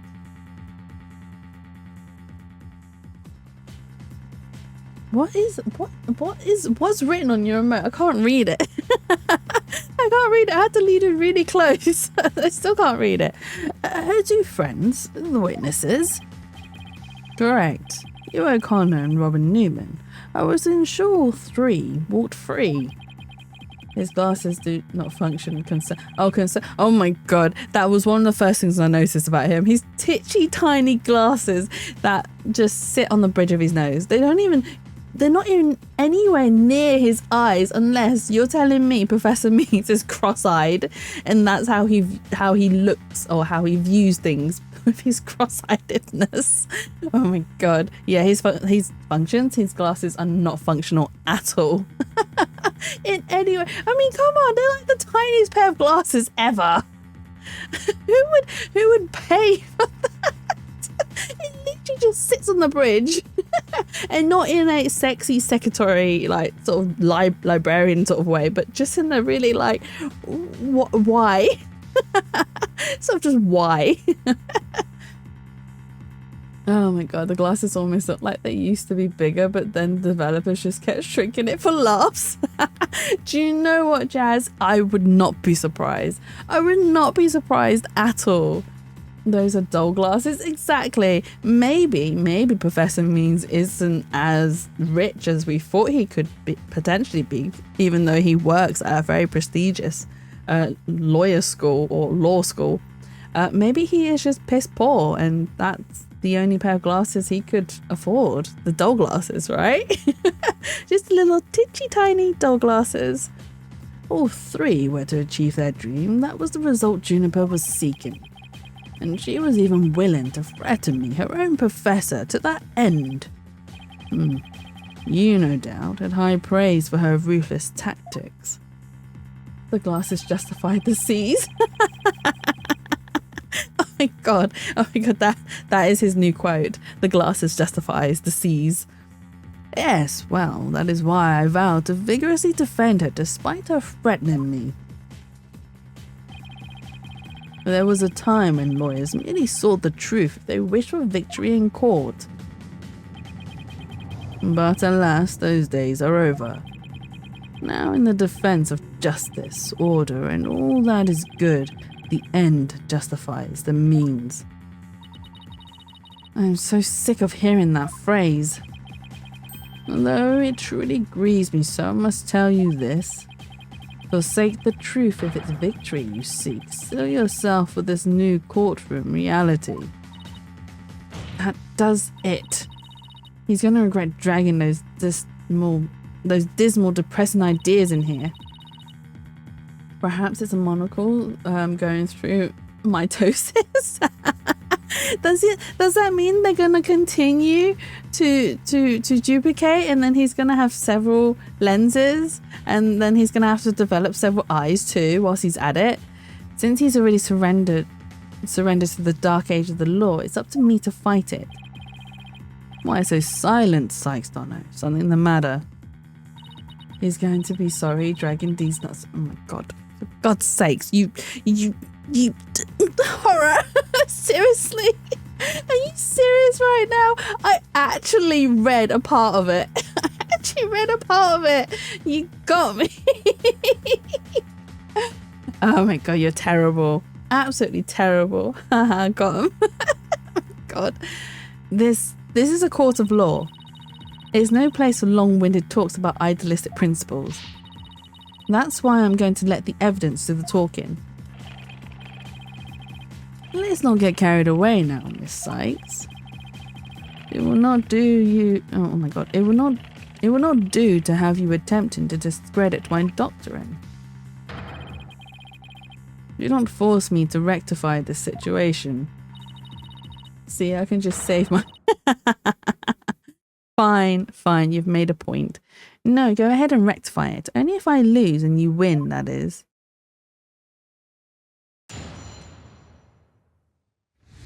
Can we defeat him though? Have you checked out June? As in the film June? I'm not repeating myself, horror. The oh, wait, hang on. We already read what he said. I doubt our client would have come to you with something like that. You have a point there. If only Professor Court had been alive, I suspect Juniper would have gone to her instead. The game? Oh yeah, I forgot they do have the game. The Dune. No, I haven't played it. Is it any good? I've actually not been exposed to anything related to Dune. So, our client came to talk to you after Professor Court was dead. Let's go through this step by step, shall we? First, Juniper came to me that day.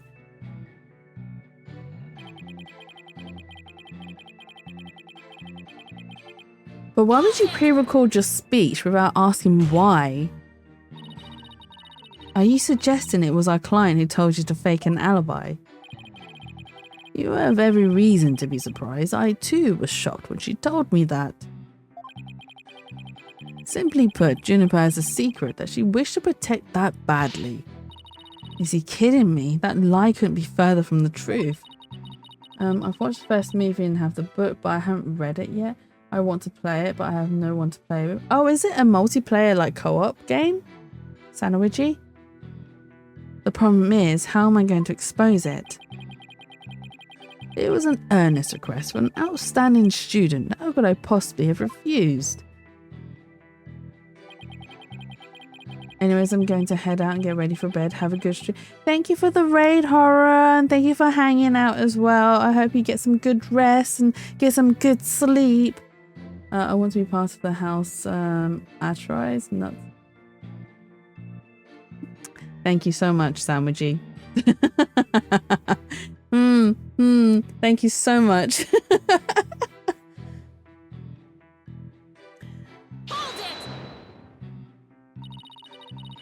Did you consider that a threat? Yes, but it is now you whom she has passed her demands on to. Miss Sykes, you must realize that you too are being used by Juniper. What? Your Honor, I ask that you too do not let her feign weakness and innocence fool you. Oh, let her feign weakness. Juniper Woods is quite clever and extremely tough. And perhaps most important of all, she is a fervent follower of my teachings. But I do want to play really, it is multi. Okay, that's fair enough.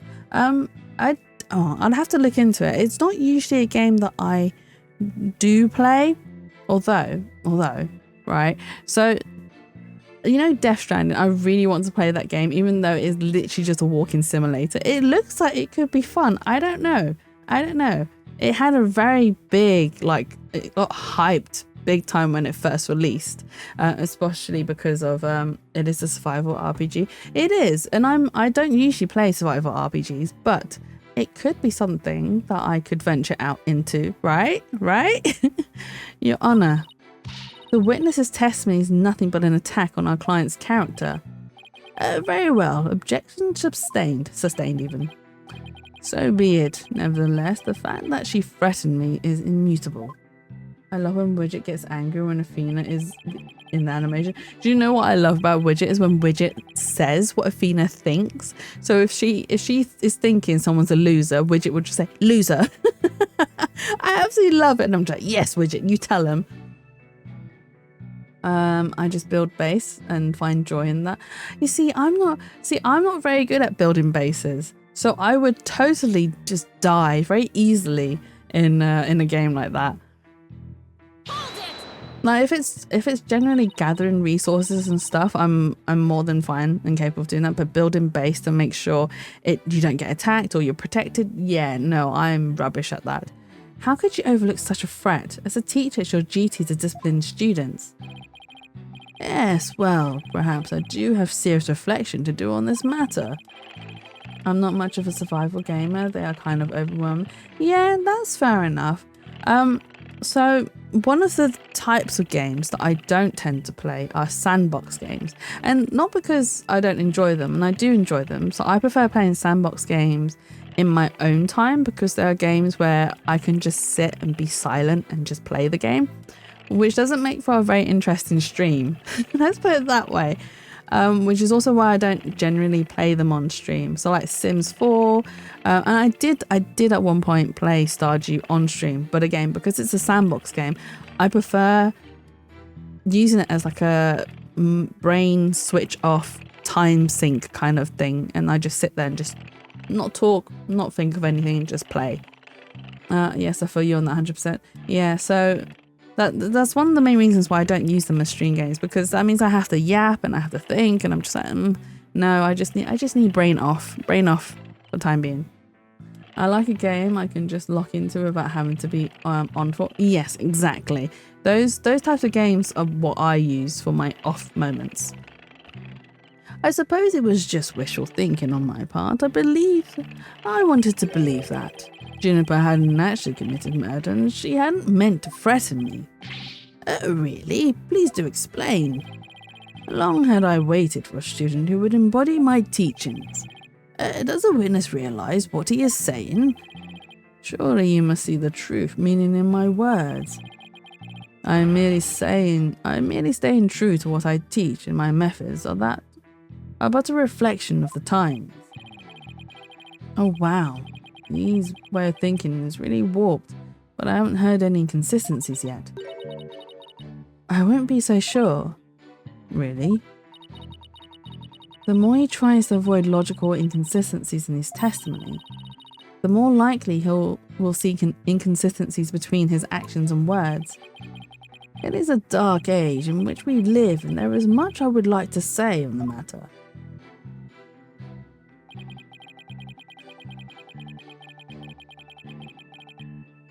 Oh, he wasn't done with his speech. You were trying to protect our client? Yeah, right. You're saying things to pin the blame on Junie. What a frightful look. I would ask that you not glare at me so. I have nothing but admiration for how Juniper was willing to go as far as to threaten me. That is why I am protecting her by any means possible. She has been a model student. Liar, you're trying to pin the blame on her. How am I going to show that what he's saying isn't what he's really thinking? You cannot possibly overturn my claims, so isn't it about time you admitted defeat? After all, if my unassailable logic is not truth, then what is? If he thinks I'm going to give in to his pack of lies, he's got another thing coming. I'm going to find a hole in his story if that's the last thing I do. Even though he's rotten to the core, he's a total pro. I mean, that all made perfect sense. Yeah, but you can't believe a word he says.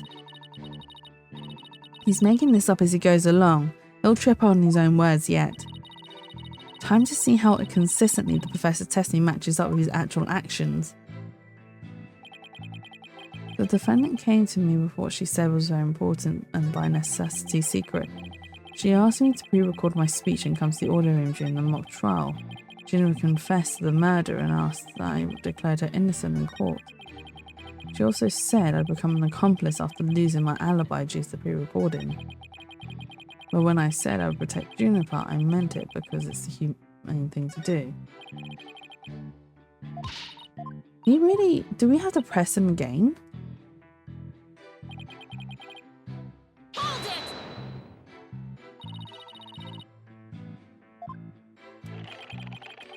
You have a point there. If only Professor Court had been alive. Okay, so yeah, it's just repeating. Let's go through step by step, shall we? Is he, by pressing him again, is he gonna make, because I know in some of the previous games, if you pressed once and then press a second time, they change their statements or something new triggers. I suggest it was a client who told you to fake an alibi. You have every reason to be surprised too. Shocked, told me that. Simply put, Juniper has a secret. You can admit that I couldn't be further from the truth. The problem is, how am I to expose it? Request, views. Okay, so it's not this one. Juniper confessed murder, declared it innocent in court. Did you consider that a threat? Yes, but it's now that humans pass the demands to Miss Sykes. You must realize that you too are being used by Juniper. What? Your Honor, I must ask you to. Okay, so he's challenging her character, but this is when she's no, she isn't the follower of his teachings. She's a follower of Courtney's teachings. The witness testimony is nothing but an attack on the client's character. Sometimes you unlock extra dialogue from an earlier press statement than from something you learn from a later one. Yeah, I don't remember if that happens much in this game or not. Yeah, because it doesn't, so it only really happens in like the first 3 games. I've not seen it happen later on in the games that I have played. She also said that becoming an accomplice is the same to confess to the man asked that I declared her innocent in court. He said that she was a fervent follower of his, but she isn't. Something about a body shooting arrow was found in the quad, but the murder weapon was an owl. The arrow was inserted as a ruse, the actual murder scene. A body was dropped from the third floor, main sense area below, map sir, ball cart. The archery sub room has a good view of the quad. Body was moved to the quad to make it look like an archery club member had shot the victim with an arrow. Out by the school, arrow, archery club, sweatpants. No, okay. So it wasn't that. Need to see Connor, upper row. Slight training. Is there something to prove that Juniper wasn't a follower of both an art room while preparations being made, taking on the day of the murder, but more to show that she was more a follower of Court's teachings than, because he says that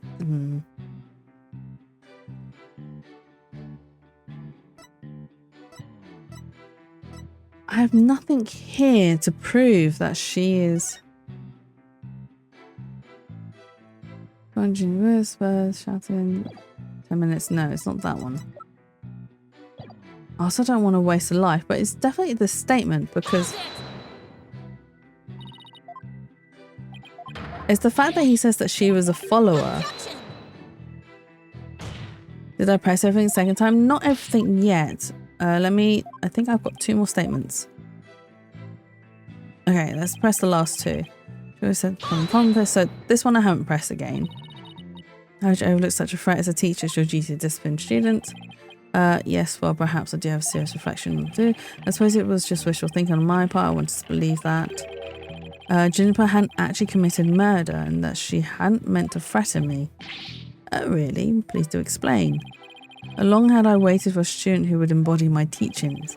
Doesn't the witness realise what he is saying? Surely you must see the true meaning of my words. I'm merely staying true to what I teach, and my methods are but a reflection of the times. Oh wow, his way of thinking is really warped, but I haven't heard any inconsistencies yet. I wouldn't be so sure, really. The more he tries to avoid logical inconsistencies in testimony, the more likely we'll see inconsistencies between his actions and words. It is the dark age in which we live, and there is much in the matter. But when I said so it must be the second to last and the third and the statement before that. Client, yeah, right. He'll say anything to put the blame Junie, but they produced the same result. What a frightful look at us! She did not glare at me. I have by admiration for how Juniper was willing to go so far as to threaten me. That was why I'm protecting her by any means. She has been a model student. Liar, you're trying to pin the blame on her. How am I going to show that what he's thinking isn't what he's really thinking? And what he's saying isn't really what he's thinking? You cannot possibly overturn my claims. There isn't time to admit defeat. After all, saying the truth. So we need to prove, I think what we need to prove is that Junie wasn't a follower of his teachings. She didn't believe that the ends justifies the means. But what do we have in evidence to prove that?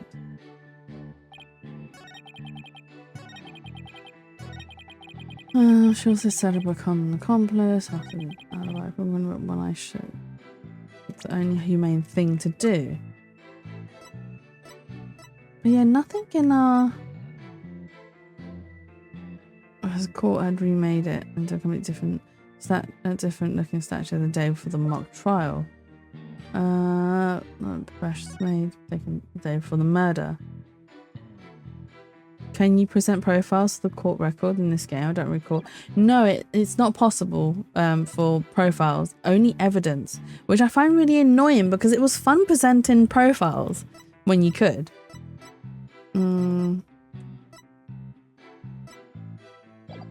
What I am going to do is I'm going to scum save. Time to scum save my way through this. Right. I'm also... Yeah, I'm a bit stumped. Yeah, I am too. Definitely save scum. Yeah.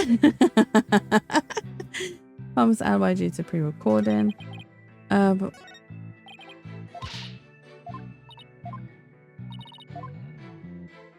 okay. The defendant came to me necessarily secret necessity. She asked me to pre-record speech. She got to the alibi room. Jennifer confessed to murder and asked declared innocent in court. Was it this statement that he said that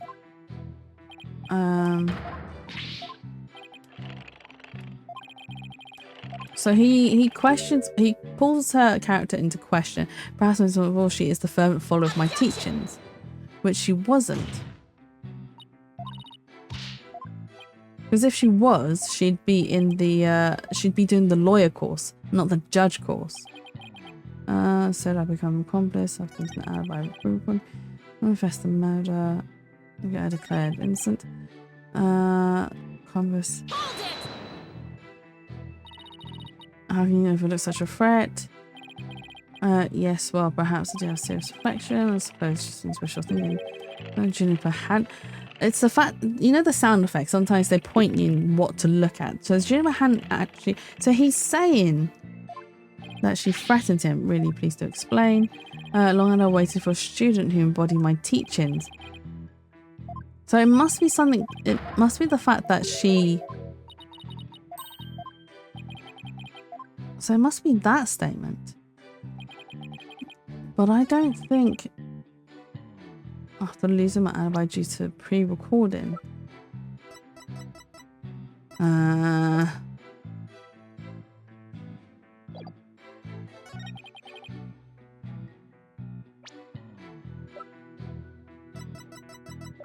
I don't have anything in evidence to really.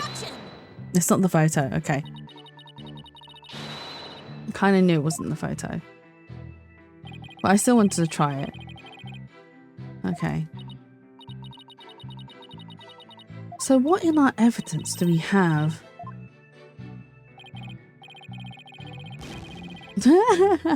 Wasted effort award. Thank you so much, Your Honor. Where's the love? Widget. Jennifer confessed to the murder and asked to get declared innocent in court. She also said I'd become an accomplice after losing my alibi due to pre-recording. But when I said I would protect Juniper, I meant it because it's the humane thing to do.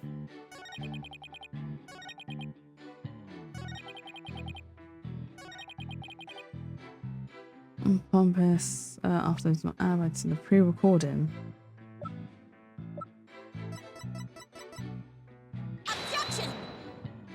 No, it's not the tape. Brain isn't braining right now. I honestly can't think of what it might be.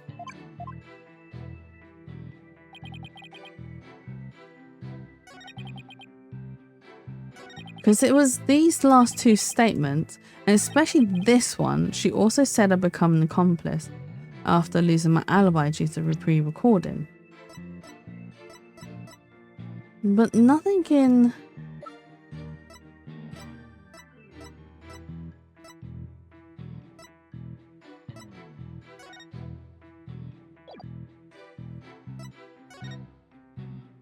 Does the voice... Was the tape recording his idea?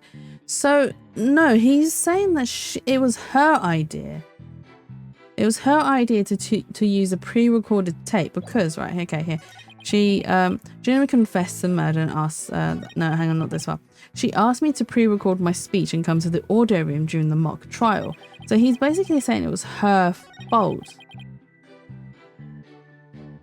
Oh, wait, I can consult?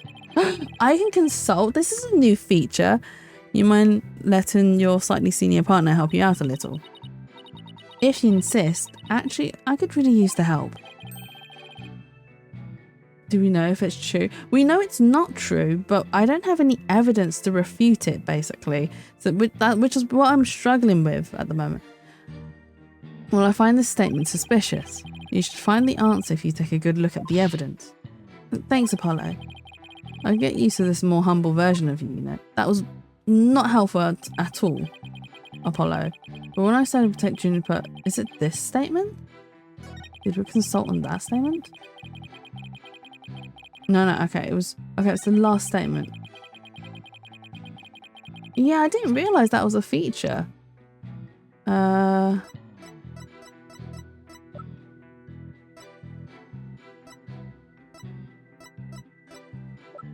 Okay.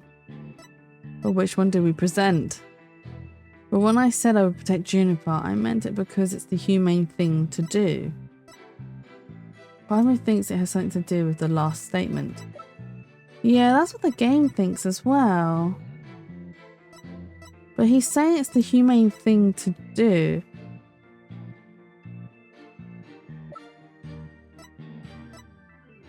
But why would he say it's the humane thing to do when he knows that it's...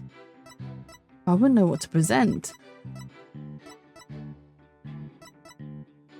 Like, what would you present to a statement like that? And even if I did know what to present, tell me why between that's an interest. That's the fact that the tape recorder exists. So this recording? You are right, Jazz. Oh my god. You are so right. And we have one life left. I don't know when to go back and then I'm gonna go back so that we have more than one life. Shh, shh, shh, shh. You saw nothing. You saw nothing.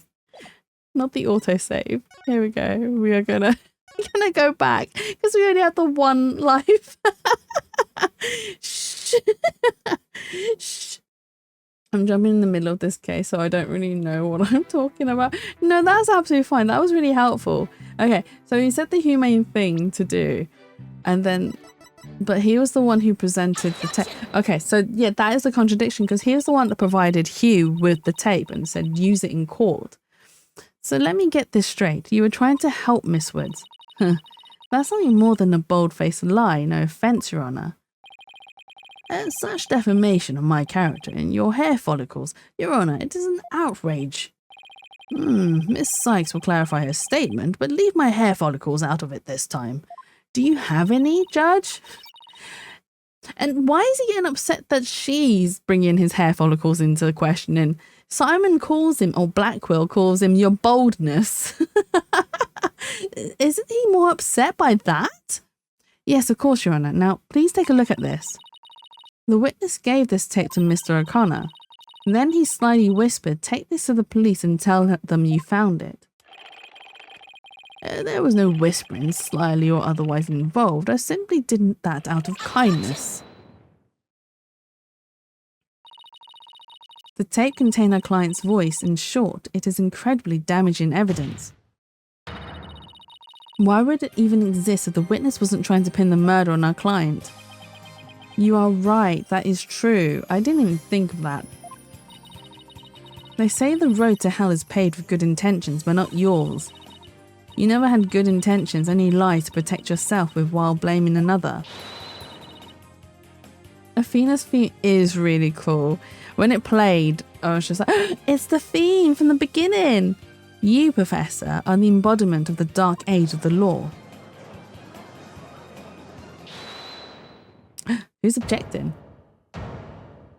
Is it Professor Means?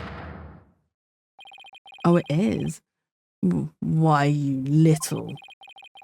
You dare call my teachings and methods lies. Oh. Oh my god. What is going on? Oh my god. What? What?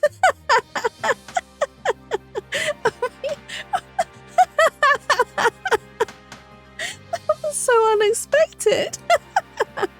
Oh my god. That was really unexpected. Angry teacher mode activated, right? And he's got a proper scar on top of his face. Oh, on top of his eye even. He's got no eyebrows, I just realised. Famous Legal Academy is a proud institution. It's the most powerful in the world. You'll never forget what true education and lawyering means once I'm through with you. Me when I'm fighting my brother over that fast food to get. The tap it or the angriness. Huh? Professor Means, what's with your hair? Quiet. No talking in class. Oh my god, he threw the chalk. He threw the chalk. He threw the talk. Eyes and ears up here. Every cool. Athena psych. Hang on. Let us wait. Come on, stream. Oh no. It is struggling. Why are you struggling? It's 1 a.m. No one else should be around.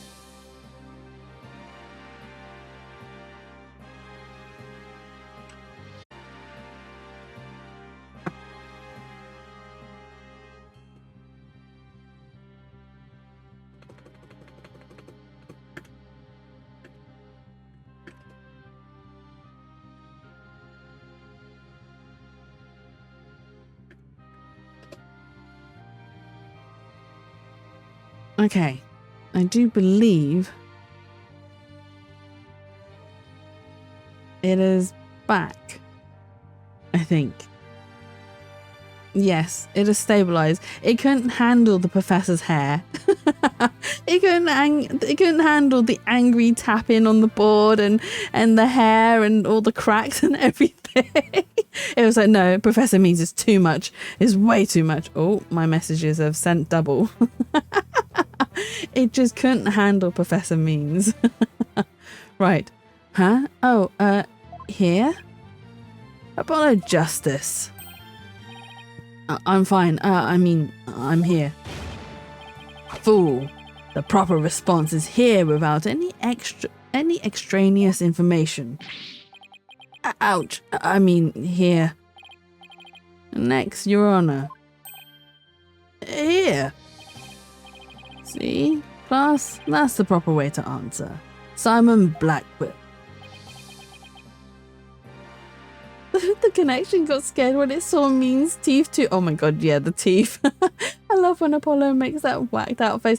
Oh my god, he really does. He really does. He's so... he's not my most favourite, but he is pretty much up there. I said, Simon Blackwell, are you here or not?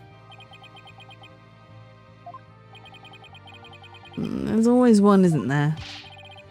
Well then, I'll just mark you absent. Now get out of my class this instant. Get out. Very well, if that is your wish. Who am I to defy my homeroom teacher? Is that such a good idea? Prosecutor Blackwell is free of his shackles. Oh. And he gets electrocuted by Fulbright. Ha ha ha ha. It just so happens I am a member of my high school's disciplinary committee. Disciplinarian? But it is really so shocking. But is that really so shocking? Conspiratory lapdog, the teacher's pet. What a manable mutt you are, Fulbright. Fulbright, my boy. He really was a delinquent student. Very good, Bobby. You just earned a gold star and a promotion to head disciplinarian. See, words like that really get me. Alright, class is now in session.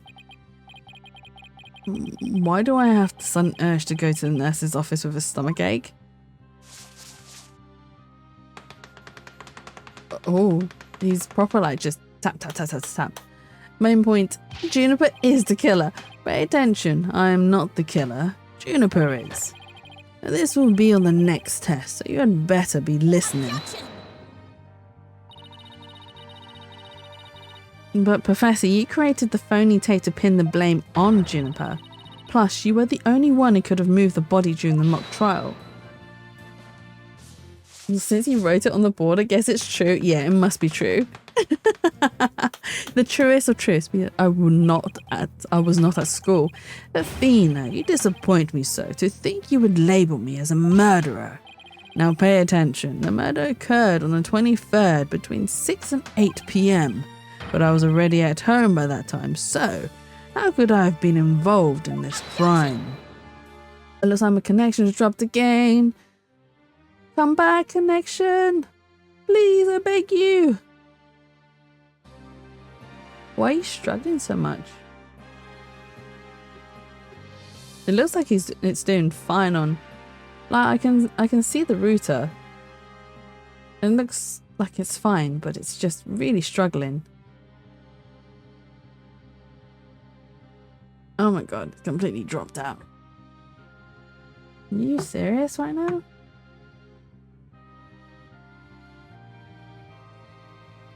Oh, it might actually crap out entirely. Are you gonna hold?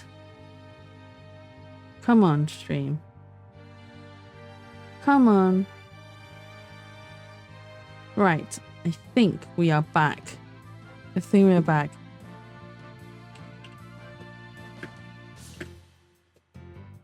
Stream, come back to me. Oh my god, we are back. Okay. It just, my connection's really bad at the moment. And it shouldn't be, because everyone else in the house should be asleep right now. So technically, I shouldn't be fighting anyone for the connection either. Please stabilize. We need to get to the end of this. We are so close to the end. Professor Means, can you really prove you had really gone home by that time? Can you prove that I was still at school? Was looking okay to me? Okay, good.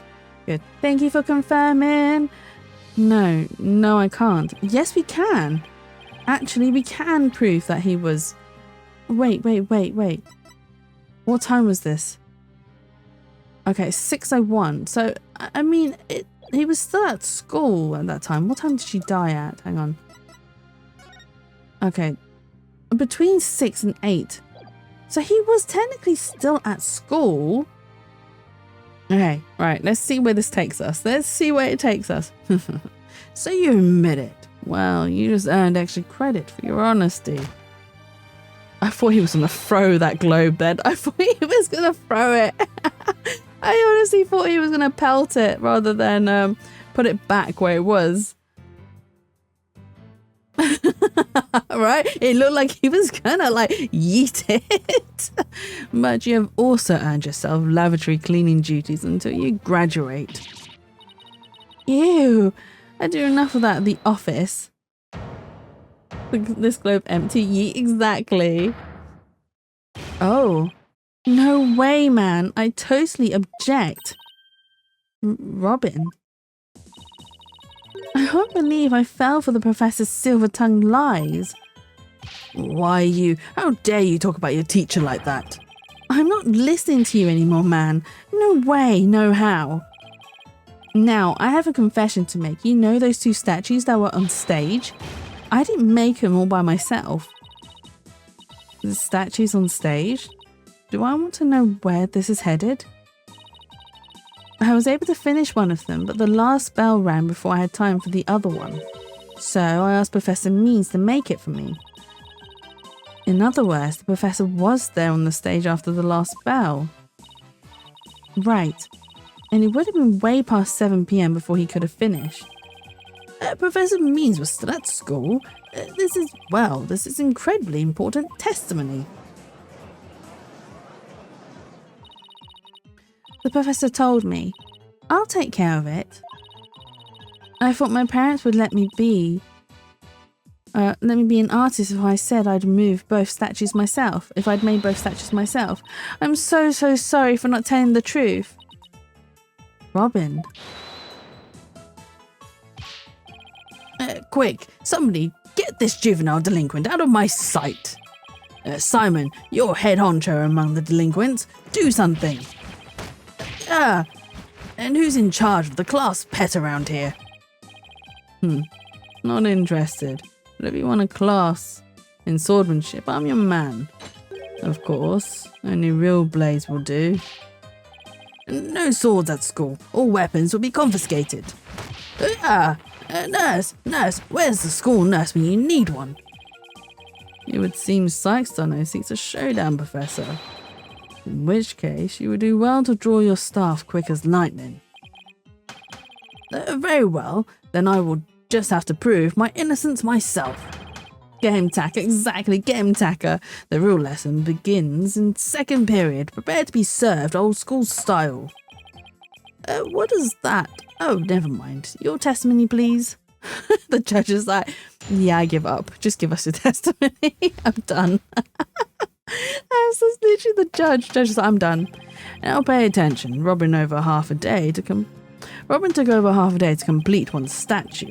I, however, finished one of the other statue between 7 and 8:30 p.m. The defendant Juniper saw the two statues with her own eyes at 8:30 p.m. Completing the statue so quickly meant I could not leave the stage for a single second. How could I have possibly had the time to go to the art room and commit murder? You're saying the defendant saw the finished statues? Precisely. She said so herself at the detention centre yesterday. Her defence team was there and heard her say so too. Don't try to deny it now. That evening I went back to my dressing room to get something I'd forgotten there. It was well after the last bell rang. I'd say maybe around 8:30. That's when I noticed that both stage statues were finished. They were quite large and they were each covered with a white sheet, but I could tell. No, she only saw them covered in a white sheet. For all we know, that's why he had to smash them. Because only one of them had been completed and the other one hadn't. So he had to make it look like both were smashed to cover the fact that one wasn't completed. It makes sense. Oh my god. But why the justice statue? That one I can't make sense of. Oh, right. The professor. Oh, wait.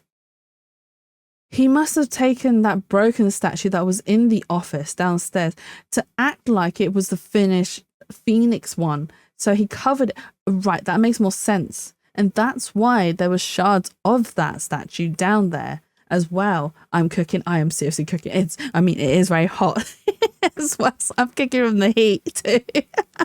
Brain is not so smooth. Brain is getting the wrinkles back. Oh, right. The professor was there when that matter came up. Before I address the professor's charges, I have a question for Robin. On fire. How hard would it be to complete a statue like that in 1.5 hours? It would probably take me at least twice as long. So personally, I think it would be incredibly difficult to finish in that short a time. That didn't exactly help our case. But he won't get off that easy. He's bound to stumble over his own slippery means.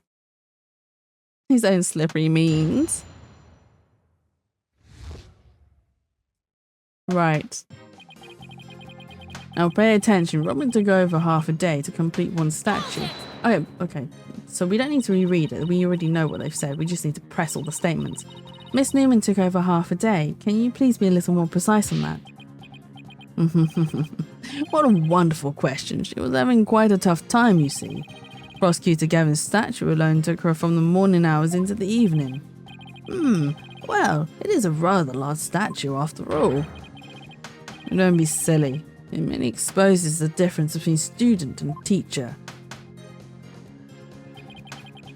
I, however, finished most of the other statue between 7 and 8:30 p.m. Most of the other statue? What exactly does that mean? Robin created the basic outline of Mr. Wright's statue before the last bell rang. I, in turn, completed the rest of it. I see, in academics as well as art, learning the basics is incredibly important. In short, you skipped the most important part of statue making, didn't you?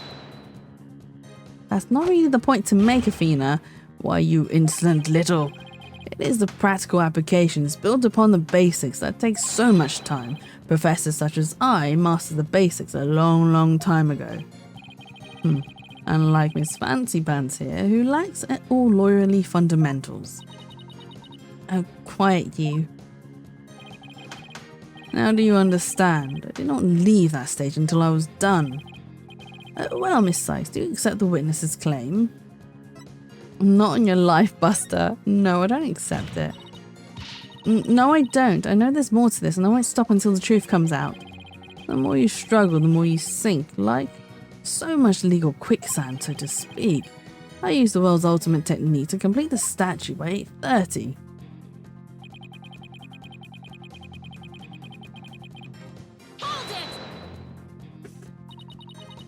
Maybe our client only thought she saw the statues. Silence. A pity for you, but we have already confirmed it with the accused. She is on record as having seen both statues. Yeah, that's true. Just thought I'd give it a shot. I have the ultimate in courtroom techniques. It is absolutely airtight. I'll bury you. This will be your final resting place along with all who believed in you. Is there no way to get to this guy? You better pay attention. Pay very close attention.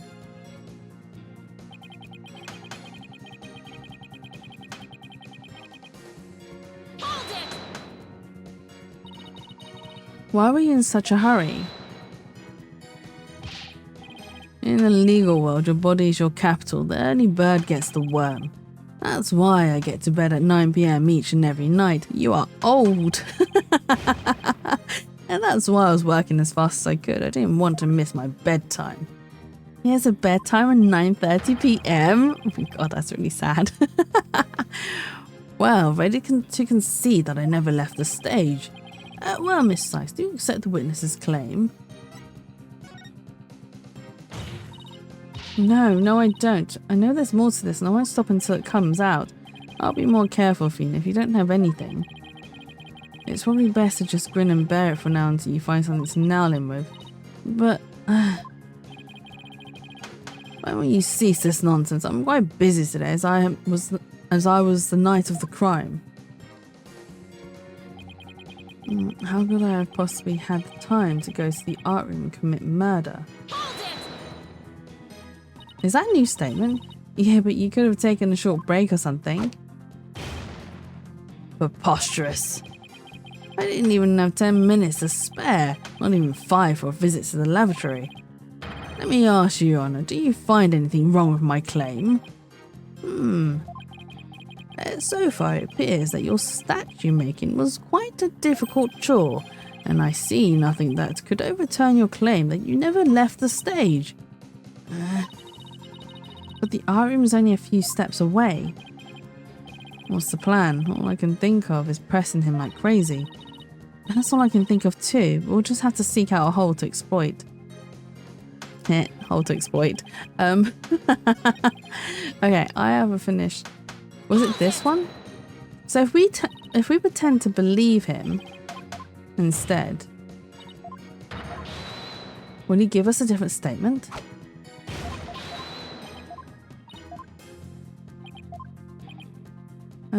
Yes, I accept.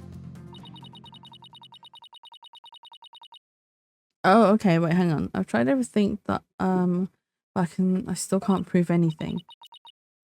I guess I concede. I couldn't hear you. Say it louder this time. I can see that Professor Means never left the stage. That's right, but what took you so long? I was there at the stage the entire time. I couldn't possibly have committed that crime. I'm not going to give up here. I'm afraid I have to side for the witness, Miss Sykes. And unless you have any further objections, I'll have to put this issue to rest. Oh, we objected immediately. Not yet. The defense still has an objection. Athena, you thought of something? Well, as I said, not yet.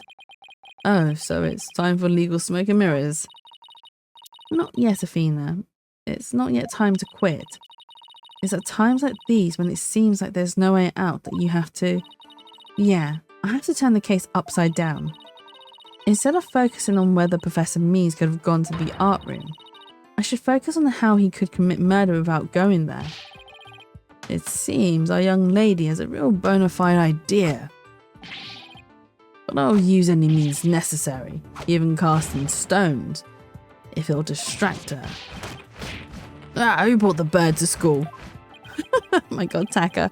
Thanks, Dono. If I hear one word of your usual jibber jabber, I shall have your head. The murder occurred in the art room, yet the witness was on the stage. How do you propose to fill the vast gap between these two factors? If I accept the premise that Professor was on the stage the entire time, the only other answer is that we got something else wrong. Wait, that's it. Every last crime scene? Or maybe again. Come on. You serious? You were doing so well all night. And now you're like, blah, blah, blah, blah, blah, blah, blah, blah, blah, blah, blah. Reconnect, please. Oh my god, I hate it here. Not Twitch. I hate the internet connection here. Come on. Are we back? Are we reconnected? Please stabilize yourself. Please behave. Oh my god. I know you've been going for 5 hours, almost 6, but we are so close to the end connection. You will be able to rest soon. I promise you. You can rest all you want as soon as we're done. Okay. So it's not the suspect that we got wrong. Is it the murder weapon? The crime scene is correct, I think. Or is it? No, the crime scene must be correct.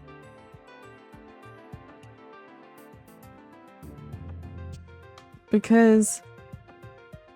And the murder weapon should be correct as well. Because he was chiseling the... But how could he... It must be the crime scene then, right? We are scum saving again. I think it's the crime scene that's wrong. Because, right, the murder weapon makes sense. The murder weapon makes sense. The suspect, we know, is the professor. So the only thing that doesn't work out or doesn't seem to make sense is the crime scene. Even though there was a pool of blood in the art room, but he said that he didn't leave the stage. So he must have not left the stage. And instead of...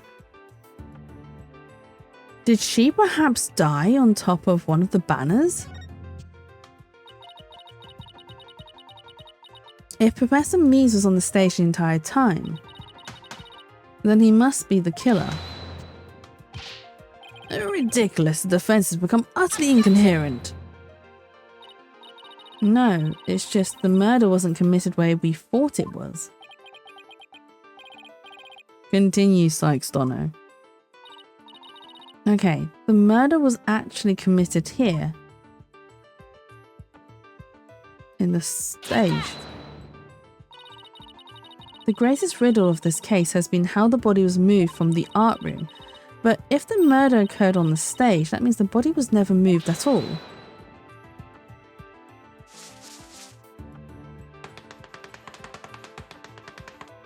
Oh, the murder occurred in the art room?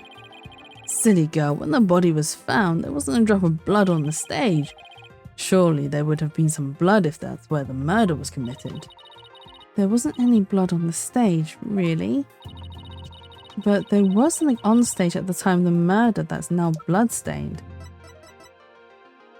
Take that! The banner. He must have ripped the governor's one, and that's where she died on top, and he sent it to incinerator to burn it. It's true, there were no bloodstains on the stage floor, but there was something on the stage that did have a bloodstain, and that would be this school banner. No blood would have got on the floor if this were under the victim when she was killed. Oh my, that's quite a compelling theory.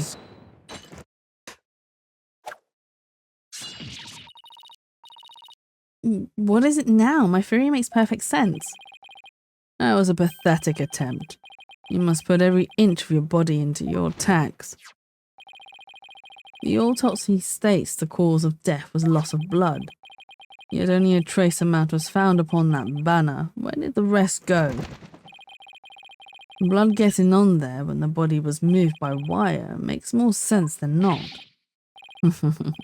Very good, Simon. Tell me, what's your first choice for higher education?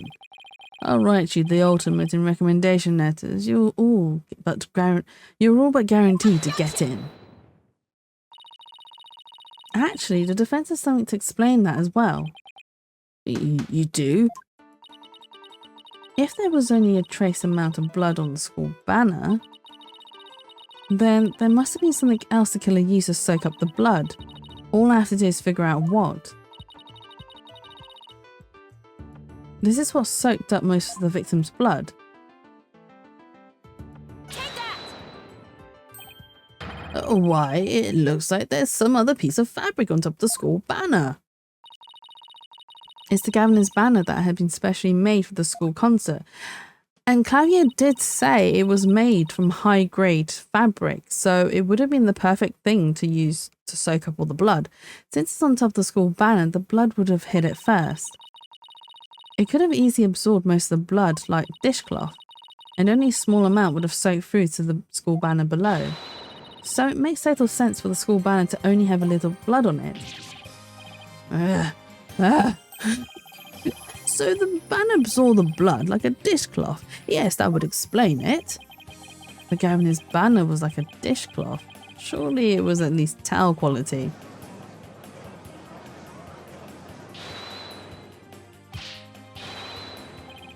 Simon, don't just stand there. Do something. Silence.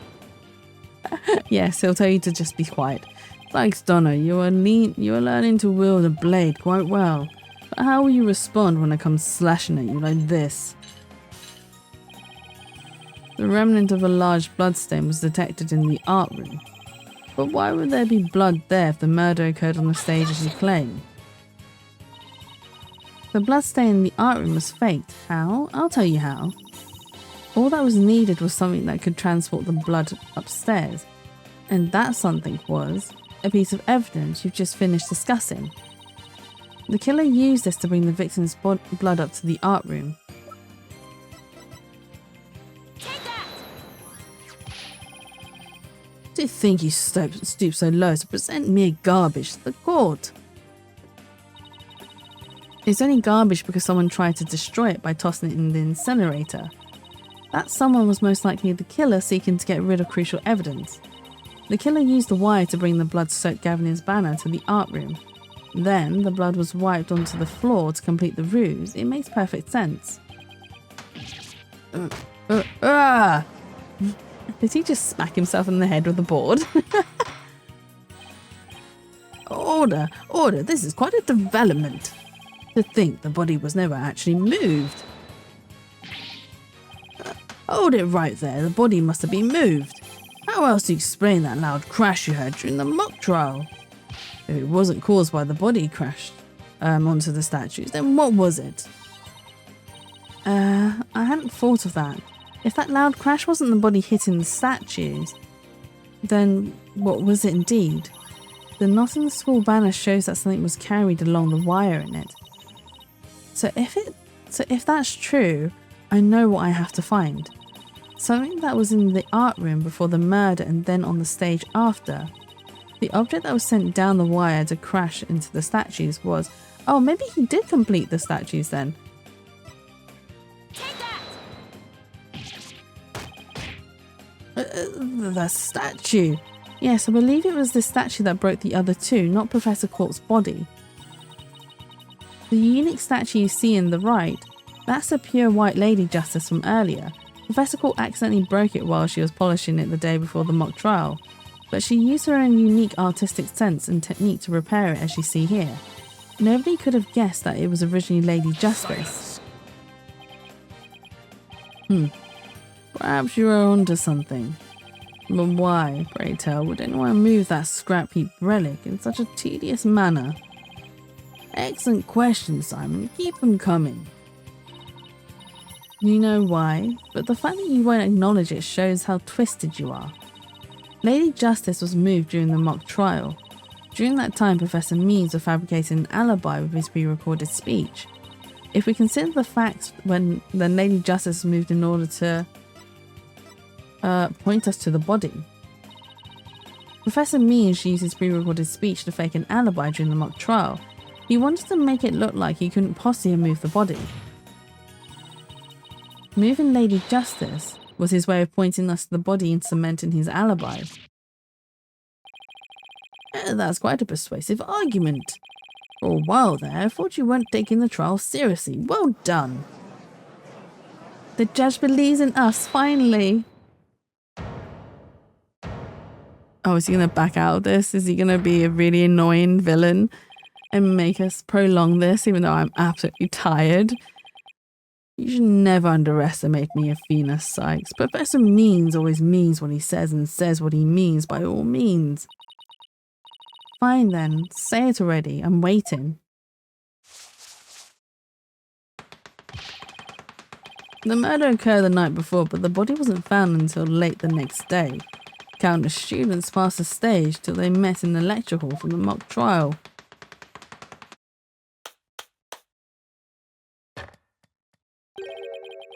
So answer me this, why didn't anyone see the body that entire time? That can be explained by, if the victim was murdered on the stage and left there, the body would inevitably have been discovered.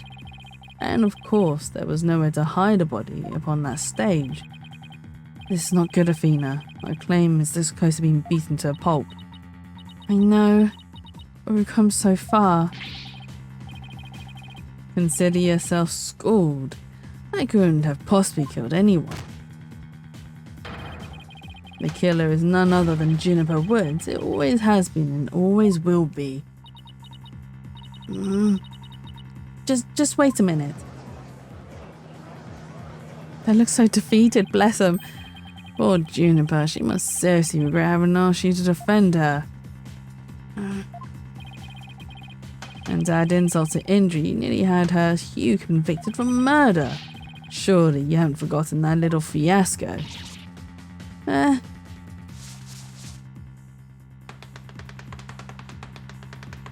Oh, he's gonna shame us? Not only did you fail to defend your client, you also raised false charges against her friend. You have no right to call yourself a lawyer. Is she gonna stand there and take it? Oh my god. Come on, Athena. Don't let him say crap like that to you. You know better than that.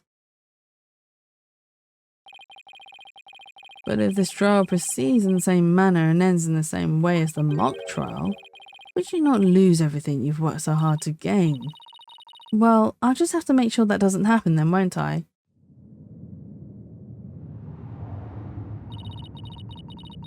Don't tell me I failed once again. Failed to save someone near and dear to me. I've worked so hard to become a lawyer and even studied psychology. Has it all been for naught? Am I just doomed to relive that all over again? I really want to know what happened in Athena's past. I'm not gonna do the scream. Athena? What's wrong? Breathe in. Breathe out. Breathe in. Relax, Athena. Breathe. It's not working. Everything's going dark. After all I've done, is this how it ends? Forgive me, Junie. I couldn't protect you like I said I would. Is that Apollo? Oh no, it's Newman. You leave Athena alone, man. She's the one who saved me. It was because of Athena that I could stop hiding and start living my life as a girl again. And she saved the friendship between you, Juniper, and I. I think you're an awesome lawyer, Athena, one of the best. But I raised false charges against you. And that's not all. I've done some seriously unforgivable things. Oh my god, the fact that they're coming to her defense is really cute. What's the big deal? False charges are nothing to be scared of. And I'm not even mad at you. I should really be thanking you. You use legitimate means to expose my wrongdoings and give me a chance to re-examine what's important. But what does it matter if I can't save Juniper? I mean, the whole reason I've come so far is... It's not over yet, Fina.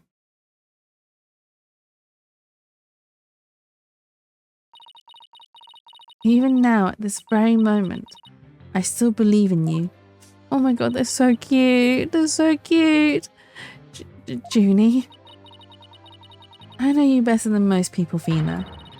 And I know you'd never surrender to the dark age of the law like the professor did.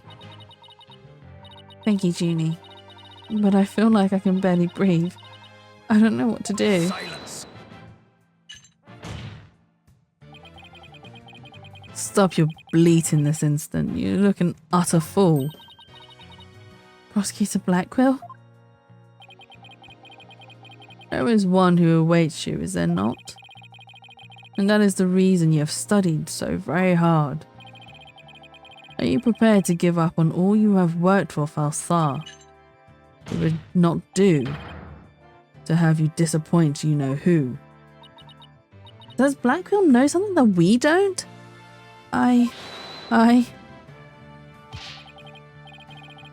You're wasting your time. You have nothing on me. No evidence or anything else to establish my guilt.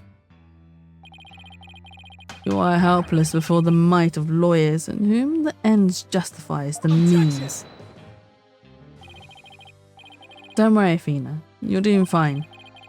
The truth will always win against people like him. But, Apollo, what am I supposed to do now? Listen, all you have to do is take a deep breath and look back over the entire case. If there's truth to be found, and there always is, you're sure to find it. Now, let me see you smile. Remember what Mr. Wright said. The worst of times are when lawyers have to force their biggest smiles.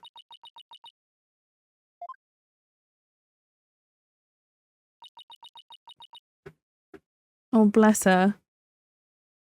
She has some deep, dark trauma, though. Thanks, everyone. You don't have to worry about me now. The worst of times are when lawyers have to force their biggest smiles. Athena Sykes is psyched and ready to rock. Prepare for your utter defeat. Oh, this is new. Professor Court wasn't killed in the art room. She was killed right where her body was found. No, this isn't new. We've had this before. This is like a recap. We know because there wasn't any time to move the body there from somewhere else. That means the body had to have been hidden somewhere on stage until it was found. Let's think along those lines and see where it takes us. First up, when did Professor Means remove the body from its hiding place? Well, let's see. What was he doing right before the body was discovered? He was using the span of time his fake alibi created to move the body to where it would be more easily spotted. Therefore, the only time Professor Means could have removed the body from its hiding places during the mock trial. The body's moved during the mock trial. It was during the mock trial specifically, during the speech. The body was moved during the speech. Professor Means moved the body to an easily seen location during his long pre-recorded speech. The professor also moved something to the stage that wasn't there before, specifically the white statue. The White Lady Justice was also moved. During the mock trial, Professor Means wrapped the White Lady Justice in the school banner and sent it zipping down to the stage with a crash, killing two birds with one stone. He drew attention to the body and made it look like the murder occurred in the art room. But was there anywhere to hide a body on that stage? It doesn't seem likely. No, there had to be someplace. Wait a second. How about something that should have been finished but was only mostly done? Something was used to cover the body up, but it didn't draw undue attention because it looked like it belonged there on stage. In that way, no one would suspect there was a body hidden underneath. Oh, okay. The right statue. So I was right in thinking that he didn't complete the statue, but I didn't know it's because he was using it to hide the body. Oh, I know. The Mr. Right statue was never actually finished. The body was wrapped under some cloth to hide what was really inside, cleverly disguised it as the boss's statue.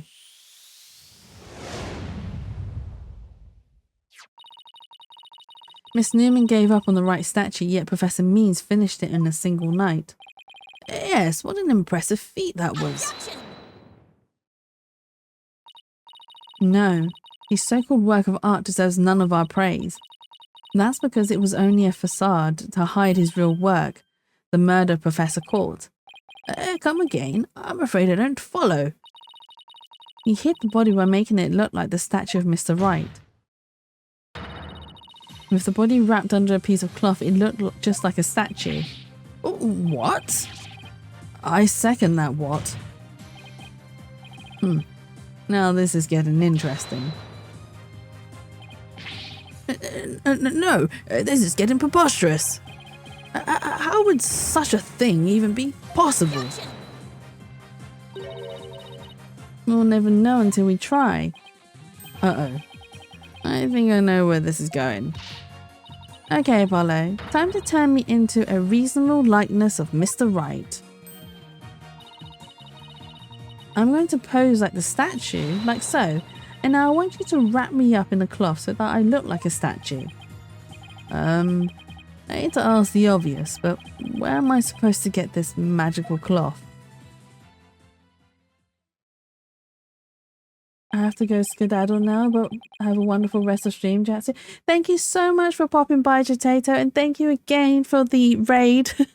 But yes, I hope you enjoyed the rest of your day, and thank you again, once again, for hanging out and chatting and joining in with all the fun. I'm afraid this isn't the right colour, Mr. Justice. Well, given how sudden the request was, it's kind of the best I could do, Your Honour. What's he wrapping her up in? Alright, I think that about does it. And to be honest, I think oh my god, it's pink. It's so pink. Oh my god, this is brilliant. Well, what do you think, everyone? Do I look just like a statue of Mr. Right or what? It looks like some random person to me. Weren't the statues a pair of busts? Phoenix Wright has that spiky hair on the back of his head. Forget the hair, the statue's head is way bigger than your average person's anyway.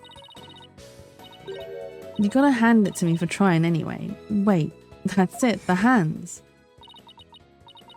Her arms were raised over her head and there are dark bruises around her wrists. Yeah, the professor was probably tied up with something. The marks on her wrist indicated she'd been tied up. Apollo, tie me up in a new pose. Wait, you're not into this kind of thing, are you? What? No, besides, it was your idea. Just tell me how to tie your hands already. Professor Colt's wrists were tied together, and I can't help but think that's related. How should I arrange myself to match the shape I want, given her hands were tied?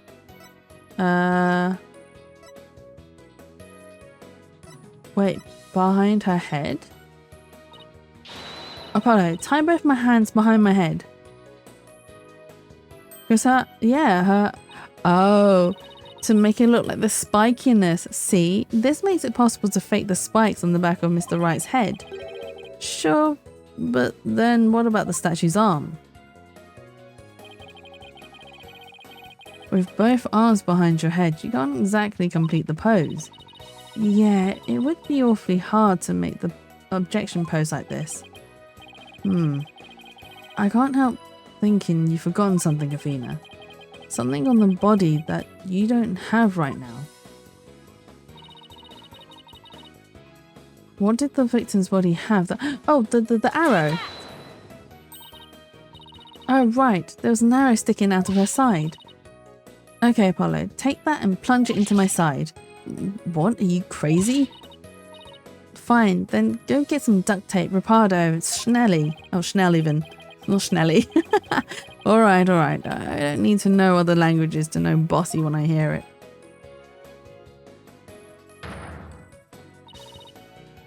The fatal arrow to the side. Spiky hair created from 2 hands.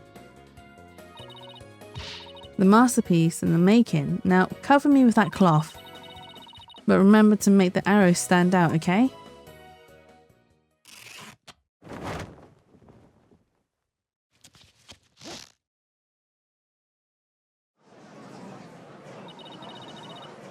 Mummy, the arm's too short. Shh, remember your indoor voice, dear.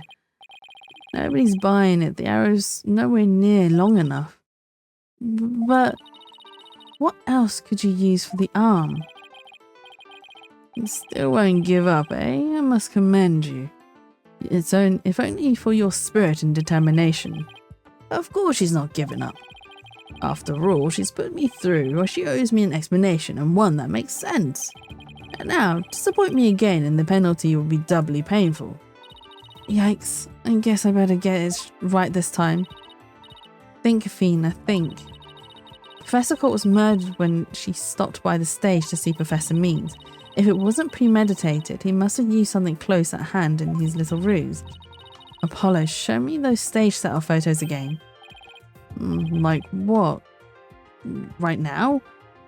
Like that? Right now? Okay, hold on.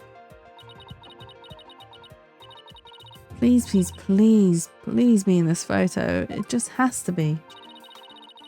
The arm in the Mr. Right statue is really this right here.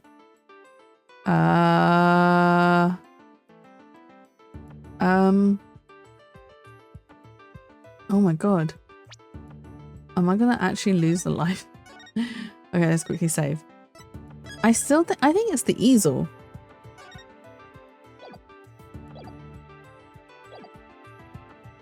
It must be the easel.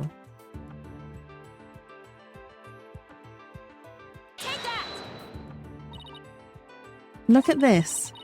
This makes an even better arm than Mr. Wright's own appendage. This right here. Mr. Wright's not gonna like this. Never mind. I retract my previous statement. And that's all very well and good, but it won't retract your penalty. Sacrebleu. Something longer than an arrow that pierced her body. What could it be?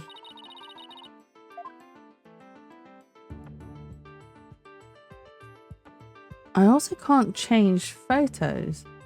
Oh, that really sucks. Is it his own staff? Did he use his own staff? Or staff? Right, we're gonna reload.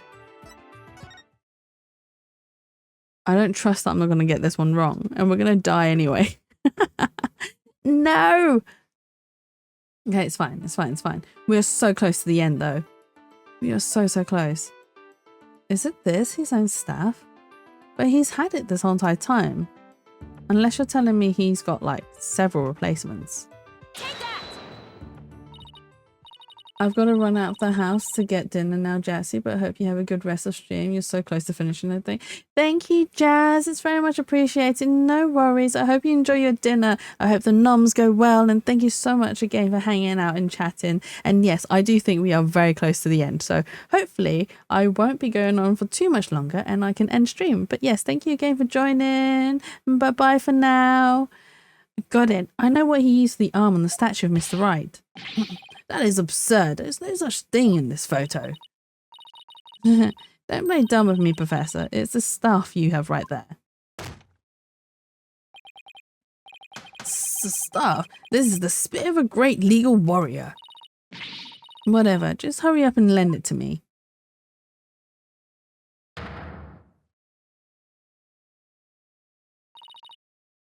The length is perfect. Mr. Wright couldn't possibly object to such an awesome arm. Okay, go for it, Apollo. Sure, I'll give your arm a hand. Cloth and binding coming right up.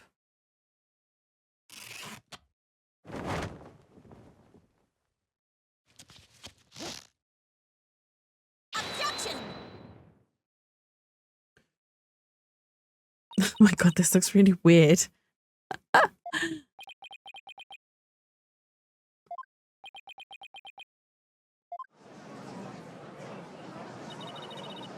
It's Phoenix Wright. Look, it's that famous lawyer.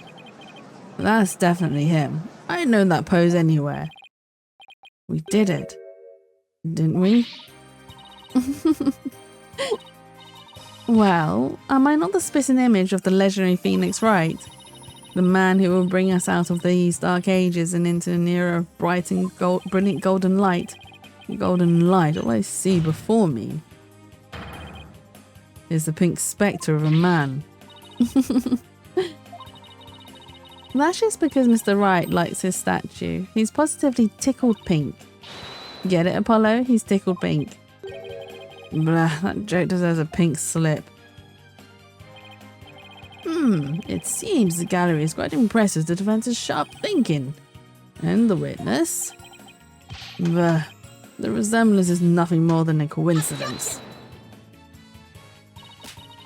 Not so fast there, Buster. Unfortunately for you, I can prove my theory to be more than mere coincidence.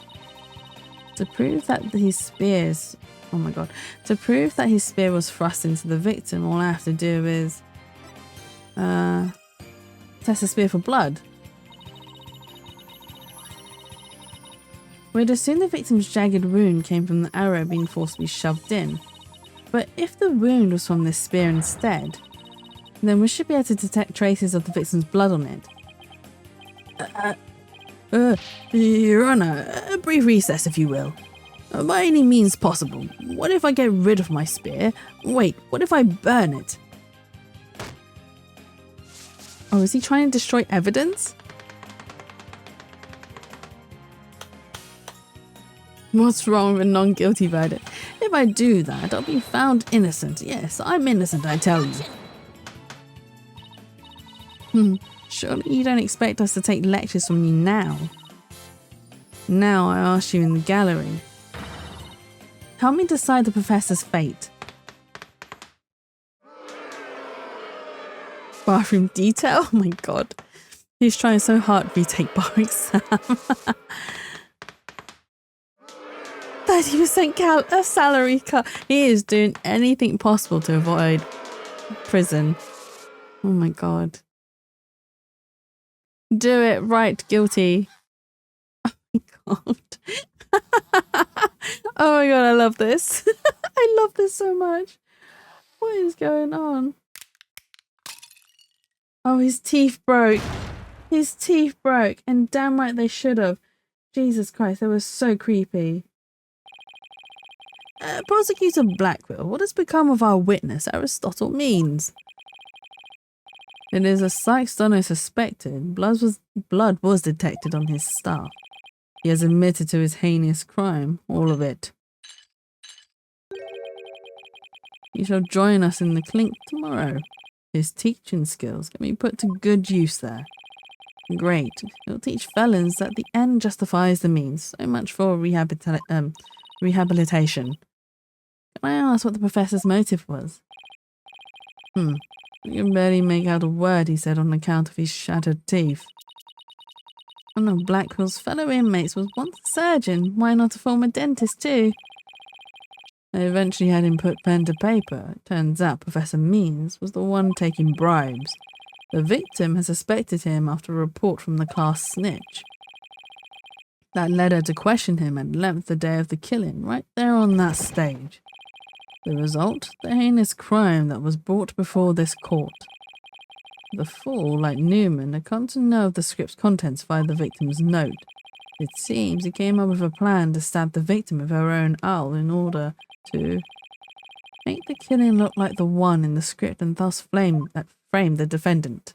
Not flame, frame. But that scrap of paper with Hugh's name had the same mark as Professor Court's planner. Yes, about that. Those planners are bestowed upon all students graduating at the top of their class. Really? So then... Indeed. Once upon a time, Professor Means was also awarded the same notebook. The handwriting's been analysed now, but Mike has not. The scrap belonged to him. This too was evidence of the bribery scheme that the victim had obtained. Know that Constant Court was clean and that only Aristotle Means took the bribes. To think the professor would murder a colleague, then try to pin it on a student. If this is the dark age of the law, then we can only hope that a brighter future awaits. And the first step is to hand down my verdict for a promising young lady. This court finds the defendant, Juniper Woods.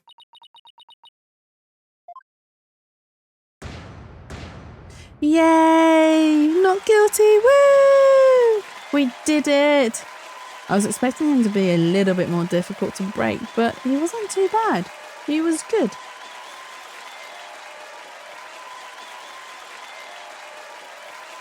We did it! I wish you all the best on your road to becoming a courtroom judge. We will need young people like you, if we ever hope to restore the law to its former glory. Yes, Your Honour. I'll work as hard as I can. Maybe one day I'll be able to work with all of you to make a difference. Proudly serve Professor Court's memory. Not let her death be in vain. That's the last thing I expected to hear from him today. Court is now adjourned. Yes, and we have finished the court. Okay, this last little end bit.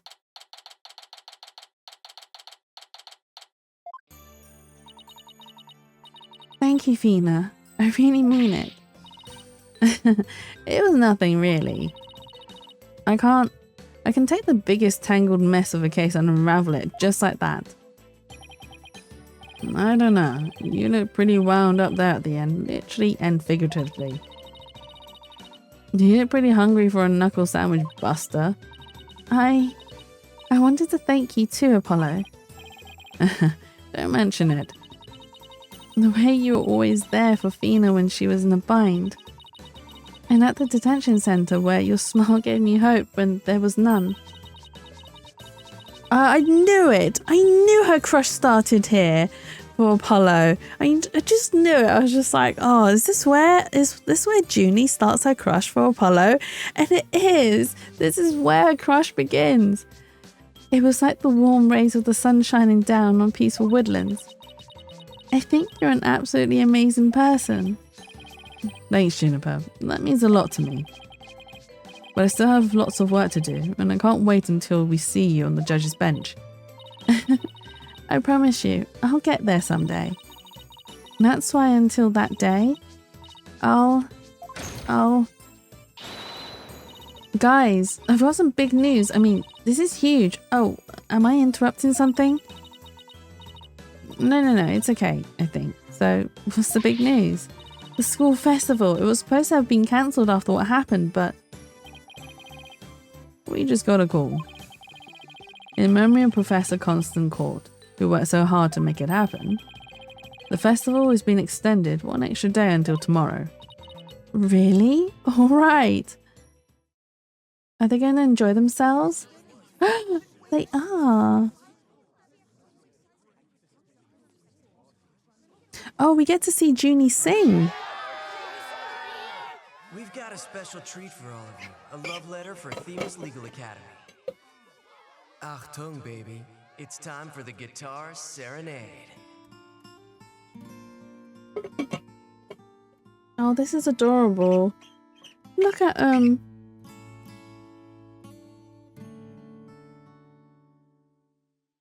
Oh, we don't get to hear the whole singing. I was kind of hoping we would hear the singing. Okay, fine. Wow, that was so much fun. School festivals are amazing. I think you and Robin are getting a little carried away. Ah, your singing voice, Juniper. It could melt my heart. Mr. Wright, thank you for that training seminar. Just remember, the objection pose is all about attitude. Oh, and congrats on your mock trial win, although Robin had you for a while there. I did, didn't I? But I'm just glad we're back to how we used to be, thanks to Athena. And you know what? I think I'll stick with becoming a prosecutor after all. I'm going to make up for my mock trial loss by winning the real deals in court. Mock trial loss? What loss? Wait, did they reprise a trial and you won? Level-headed lawyer calls genius and the hot-blooded prosecutor calls student. We'll go head-to-head in a mock trial battle for the She-Devil's Black Heart. So, does this mean it's really gonna happen? Juniper. There's something I've been wanting to say to you. Oh, is he actually going to confess? Huh? Oh, is he going to do what I think he is? Juniper, can we still be friends? You know, best friends that we've always been. Huh? Best friends? Hugh, weren't you going to profess your love for Juniper if you won the mock trial? No, I was going to confess. that I'm not a genius and that I'm really 25 years old. Oh, was that what he meant by confessing? Oh, wow. He had us going. We all thought he meant that he was confessing his love for her. But no, he was just going to confess the truth. Okay, that isn't so bad. That's actually quite cute. But you already dragged it out of me during the trial. Whoops. Listen, Hugh. You too, Robin. Miriam. Me too. Miriam's got this tactical espionage action stuff down to a science. I've been thinking, it's up to us to put an end to the dark age of the law if we can. Let's all work together to usher in a new age where winning only results from the truth. And the end never justifies the means. Count me in. I wouldn't have it any other way. Did she just hiss and that was it? Best friends forever, huh? No matter what anyone says, nothing beats true friendship. You bet. And what about your BFF, Apollo? Aren't you a bit old to be using that word? But yeah, he's the best friend a guy could have. Which reminds me, we're supposed to meet up and gossip about the new girl in the office. Hey, no talking about me behind my back. So what kind of guy is he anyway? Well, if I had to describe him in one word. Oh, we gonna meet? And so after some slight arm twisting, Apollo promised to bring me to meet his friend. Unfortunately, that promise was never meant to be fulfilled. But not long after, their friendship was mercilessly severed by fate. And the bonds between us began to fray and unravel as well. Sorry, but I'll be taking the leave of absence. Oh, this is when Apollo takes a leave. Even now, those words continue to ring in my ears. The discord in our ever so cheerful Apollo's voice made him sound so cold and distant. Why, Apollo? Why? Why would you leave us all behind? She makes it sound like he's dead. And that is the end of the 3rd chapter. Oh my god, that was a really long one. But it was a good one. Yes, let's say the progress. And then we are going to end stream. I'm not going to send you guys off on a raid because I'm so tired and it's 2 a.m. in the morning. Jesus Christ. Return to main menu. Please, we are not continuing. We've already done 6 hours of stream. That was utterly interrupted. Okay, so we will continue with more Apollo Justice next week. We are going to be doing the 4th episode. Can I click it and not start it? Yeah. Which we will probably see more of Fulbright, which will be interesting. So that'll be next week. On Tuesday, we will do some date everything because seeing as I have the game and you guys want to see me drool all over the characters, at least the customers there, drool all over the characters, we will do that. And it's on brand for me, so, you know. But yes, as I said, we are going to end stream. I'm not going to send you guys off on a raid. Too tired. Not doing that. Let's go to Game Museum, put some music on, and then we will... Oh, I could have gone from here. I'm so silly sometimes. It's fine. It's fine. We have our silly moments. Let's put some music on. I know I said I wouldn't send you guys off on a raid, but at the same time, I'm like, maybe I should. Who is live currently? Oh, actually, do you know what? I will send you guys off on a raid. We're going to go see Mel. Because we like melatonin. Melatonin. There we go. She is currently playing Dispatch, so let's send you guys over to her. Start raid. We will close you. But yes, thank you again for joining. I will see you guys again on Tuesday. Have a lovely and wonderful evening. And it is goodbye from me for now. Night night.